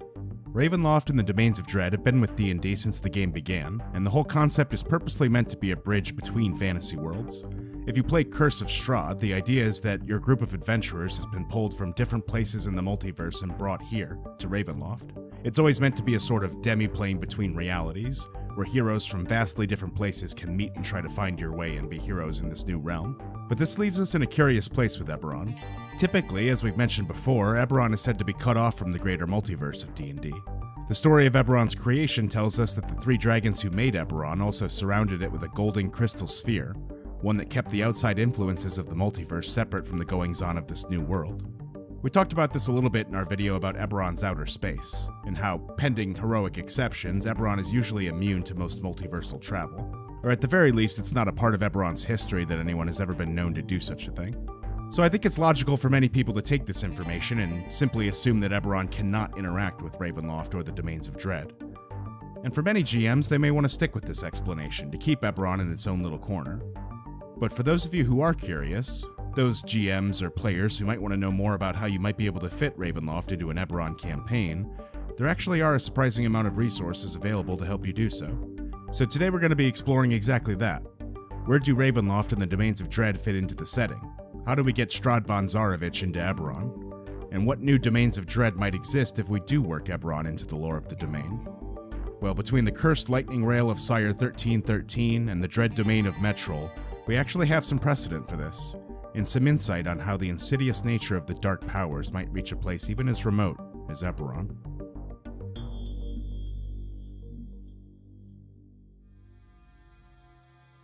Before we start working out how to fit Eberron into Ravenloft and the Domains of Dread, let's talk about what these Domains of Dread actually are, what they bring thematically, and what it takes to make one of these demi-planes function. Once we figure out all three, it should be easy to figure out how this fits into Eberron. Thankfully, we do actually have some established rules on what defines a Domain of Dread thanks to Van Richten's Guide to Ravenloft. Number 1 being Ravenloft is not a world. The lands and characters of Ravenloft don't share a planet. Rather, the Domains of Dread consist of innumerable demi-planes hidden amid the Plane of Shadow.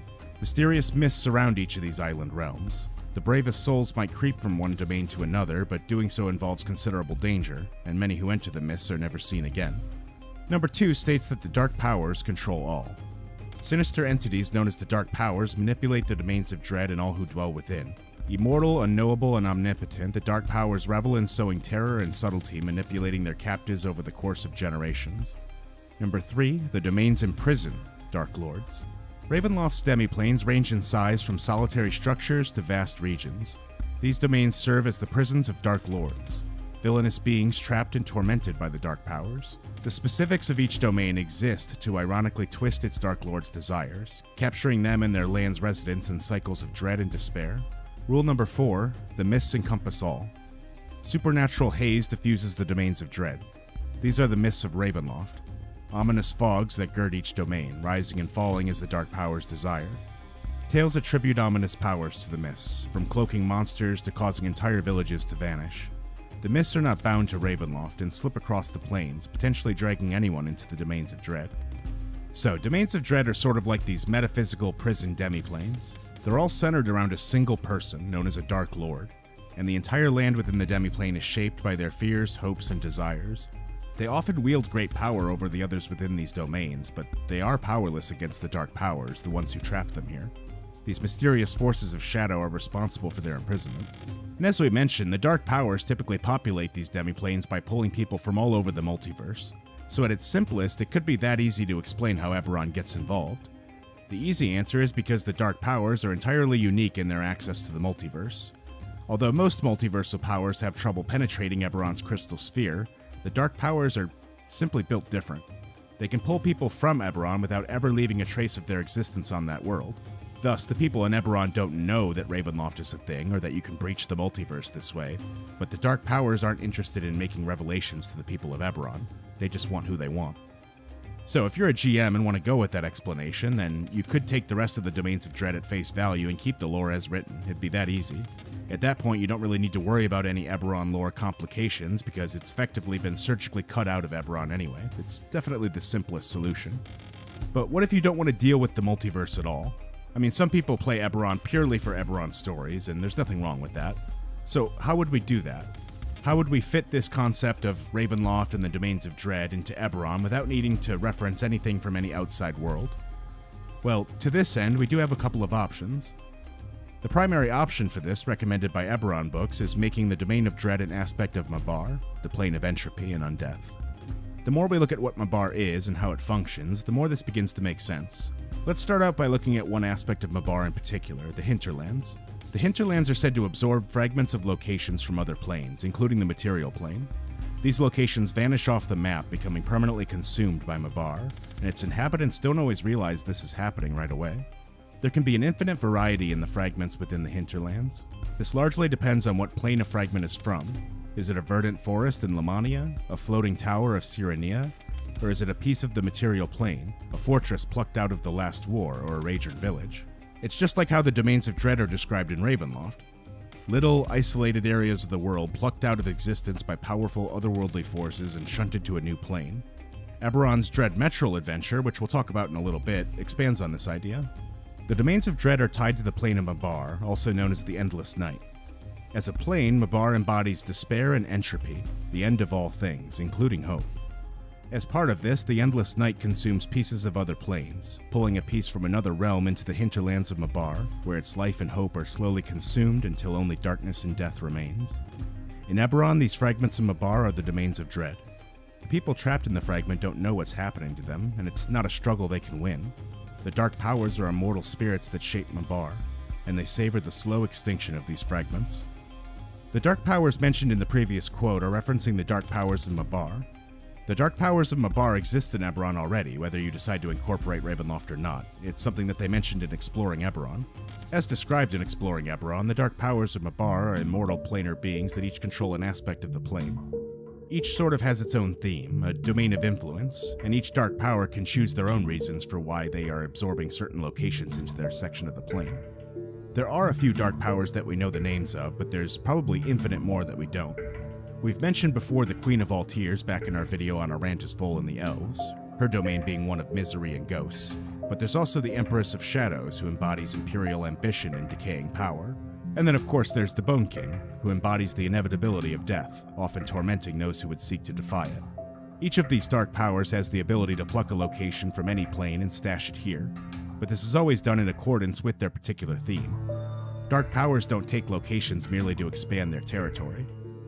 And upon reading this, it does seem like the dark powers of Mabar were deliberately written to be the potential stand-in for the dark powers of Ravenloft, but that remains entirely optional on the part of the GM. As we mentioned before, there's a number of different ways to hand-fit Ravenloft into your Eberron games, but regardless of which lore explanation you decide to go with, what becomes very clear is that Eberron does work with Ravenloft. We even have 2 Eberron-themed Ravenloft settings that we know about. The first is called Sire 1313, and like all of the Demiplanes of Dread, its inhabitants have no idea that they're already dead. You see, on the day of the Mourning, the event that destroyed the nation of Sire in a mysterious cataclysm, everyone didn't die all at once. The mist that spread across the nation spread at a rate that few had the chance to outrun, but it also didn't happen instantly. On the day of the Mourning, there was one group of people that legitimately had a chance of survival, a chance to get out alive. These were the scheduled passengers of the lightning rail train called Sire 1313. The train had already been scheduled to depart from Sire and was stocked and ready to go before the Mourning had even happened. Yet, despite their apparent head start, the train never made it out of Sire in time. As scared innocents packed Metrol's last lightning rail, known as Sire 1313, the evacuation was delayed at the demand of a late-arriving VIP. Hundreds were forced from passenger carriages to admit and maintain the secrecy of this last passenger and their retinue. When the lightning rail did finally depart, it was too late. The disaster of the Mourning overtook the train and its hundreds of escapees. But even as it did, the mist claimed Sire 1313 and all aboard it. Now, the last lightning rail from Metrol hurtles through the mist as a traveling domain. Those on board fear the disaster pursuing them, the mysterious passenger seated in the train's foremost carriage, and the necrotic energy now infusing the engine's elemental spirit. Yet none of the passengers realize their endless escape is pointless, as Sire 1313 carries only the dead. As far as who this mysterious last passenger was, well, we don't have any canon sources on that. Whoever it was important enough to delay the entire train until their arrival, someone who the train absolutely could not leave without. Does that make them a noble, a Dragonmark heir, A dragon themselves in disguise? We can only really speculate, but whoever it was doomed everyone on that train. After all, the Dark Powers choose their favorite character and build everything around them. So these passengers may be trapped here on this train until the last passenger can satisfy the whims of the Dark Powers. And we don't know a lot more about Sire 1313, and much of the rest of the details are left up to speculation intentionally. But the other Aberrant Dread domain that we know of has a bit more behind it. This is the city of Metrol. Thought to be lost with the Mourning, the book Dread Metrol pitches the possibility that the city was instead plucked away by the Dark Powers, making this the second Mourning-related Ravenloft incident. In this case, Metrol is a city out of time. Adventurers who find themselves in this dread domain soon discover that the city is still stuck in the final days of the last war, fighting against a siege of undead soldiers from the nation of Karrnath. On the real day of the Mourning, Metrol was being besieged by Karrnath, but to the citizens of Metrol, that siege never ended. From their perspective inside the walls, Karrnath unleashed necrotic mists that surrounded the city and trapped them within. But they just view this as a magical siege, not necessarily an extraplanar event. In reality, Metrol was chosen by the Dark Powers and placed here, far away from the material plane. Dread Metrol is a city enduring an endless siege. The undead legions of Karrnath have maintained their assault for years, and every night a new force emerges from the mists. Within the city, Queen Daelkyr Invasion tightens her grip, determined to find a way to turn the tide of the battle. As resources dwindle, the war machine is consuming the people of Metrol. The bodies of the dead are fused to constructs to create tireless soldiers, while citizens who don't contribute to the war effort are sent to Vidalis kennels and subjected to horrific experiments. As terrifying as the undead forces are, the Queen's relentless pursuit of victory is the source of the greater horrors. We've already established that every dread domain has a Dark Lord, a central character who the Dark Powers of Ravenloft have chosen to torment ironically, granting them immense power and control but never granting them the thing they truly want, or a way to truly escape. In Sire 1313, this was the last passenger, a character that represents selfishness and entitlement. In the city of Metrol, a certain individual did indeed pique the interest of the Dark Powers.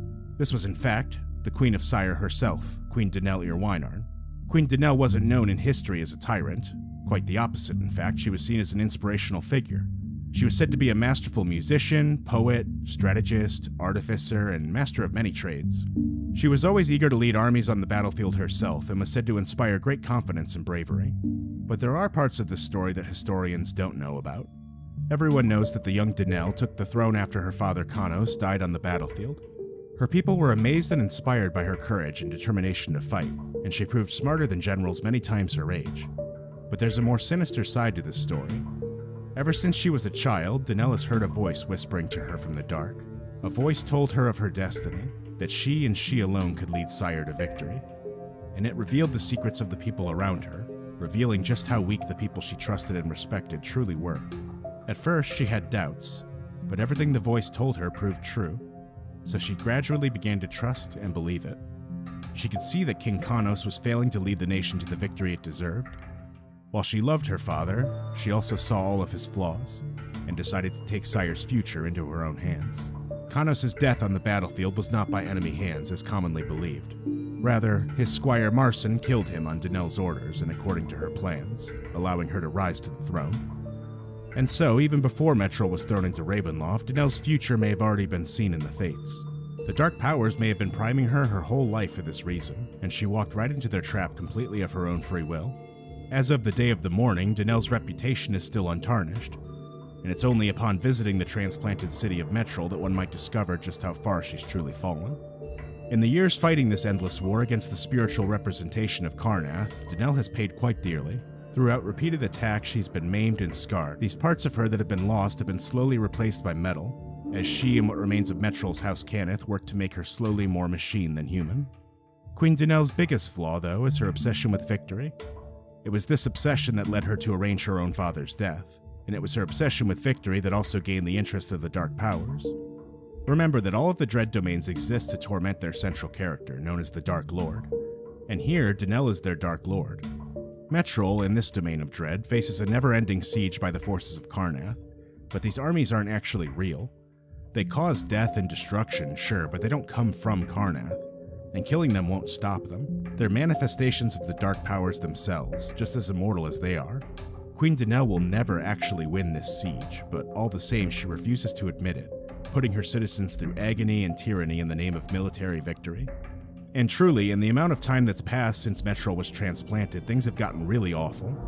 Under her leadership, all new war crimes are being invented, between House Cannith and House Vidalis and the other Dragonmarked houses. I don't want to go into too many specifics of the current state of the city of Metrol beyond that, as that's something you're more likely to explore when you're running the game or playing it as a player, so I don't want to spoil too much beyond the basic premise.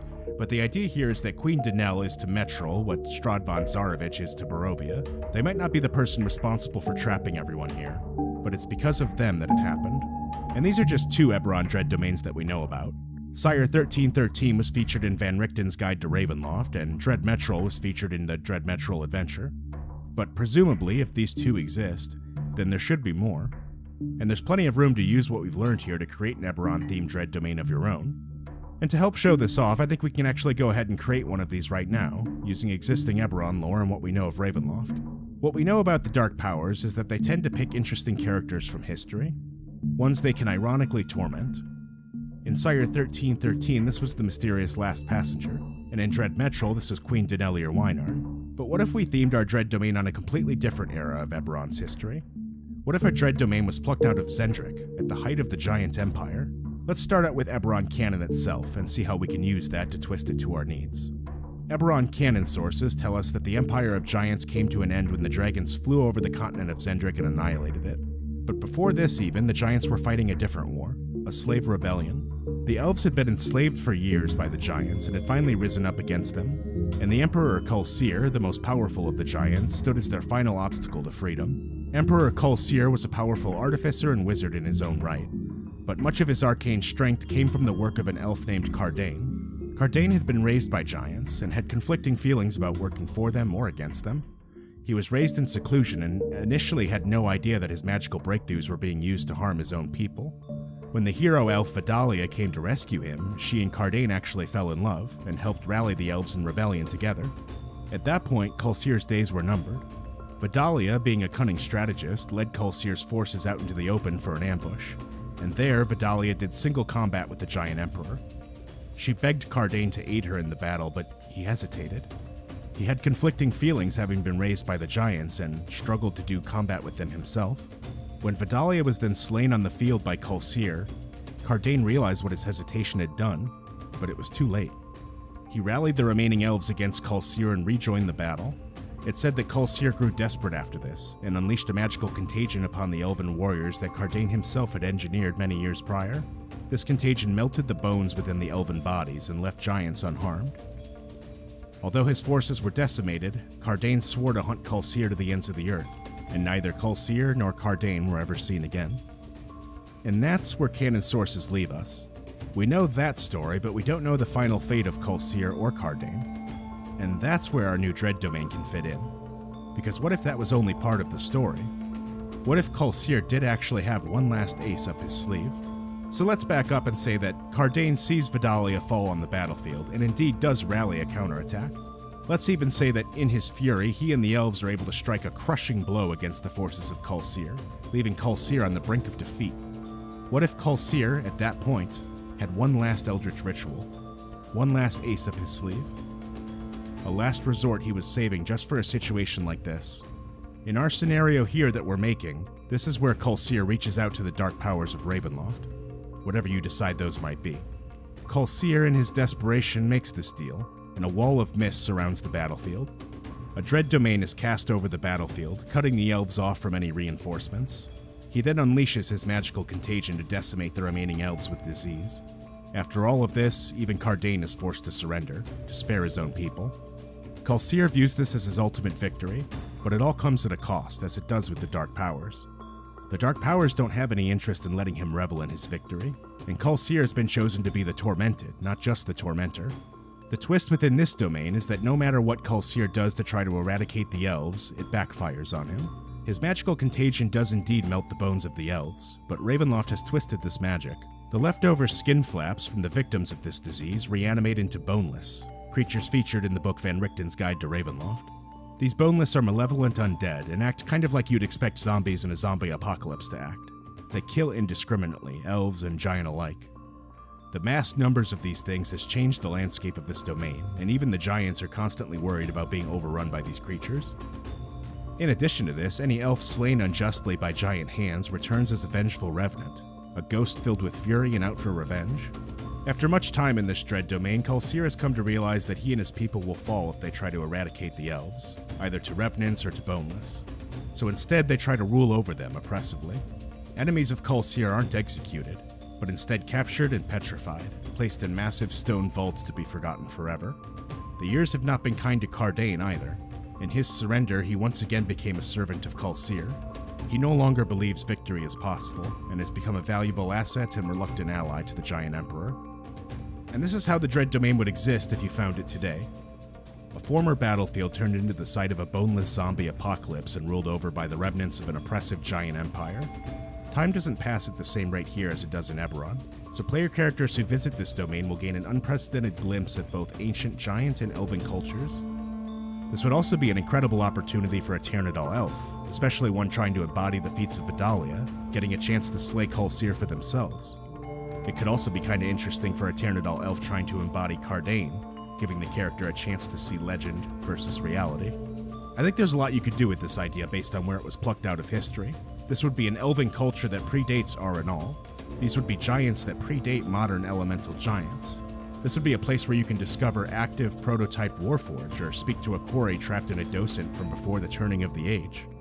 If you want to take this idea for a Dread Domain and run with it, I highly recommend my videos on the Elves, the Quarry, and the Warforged to help give you ideas for this.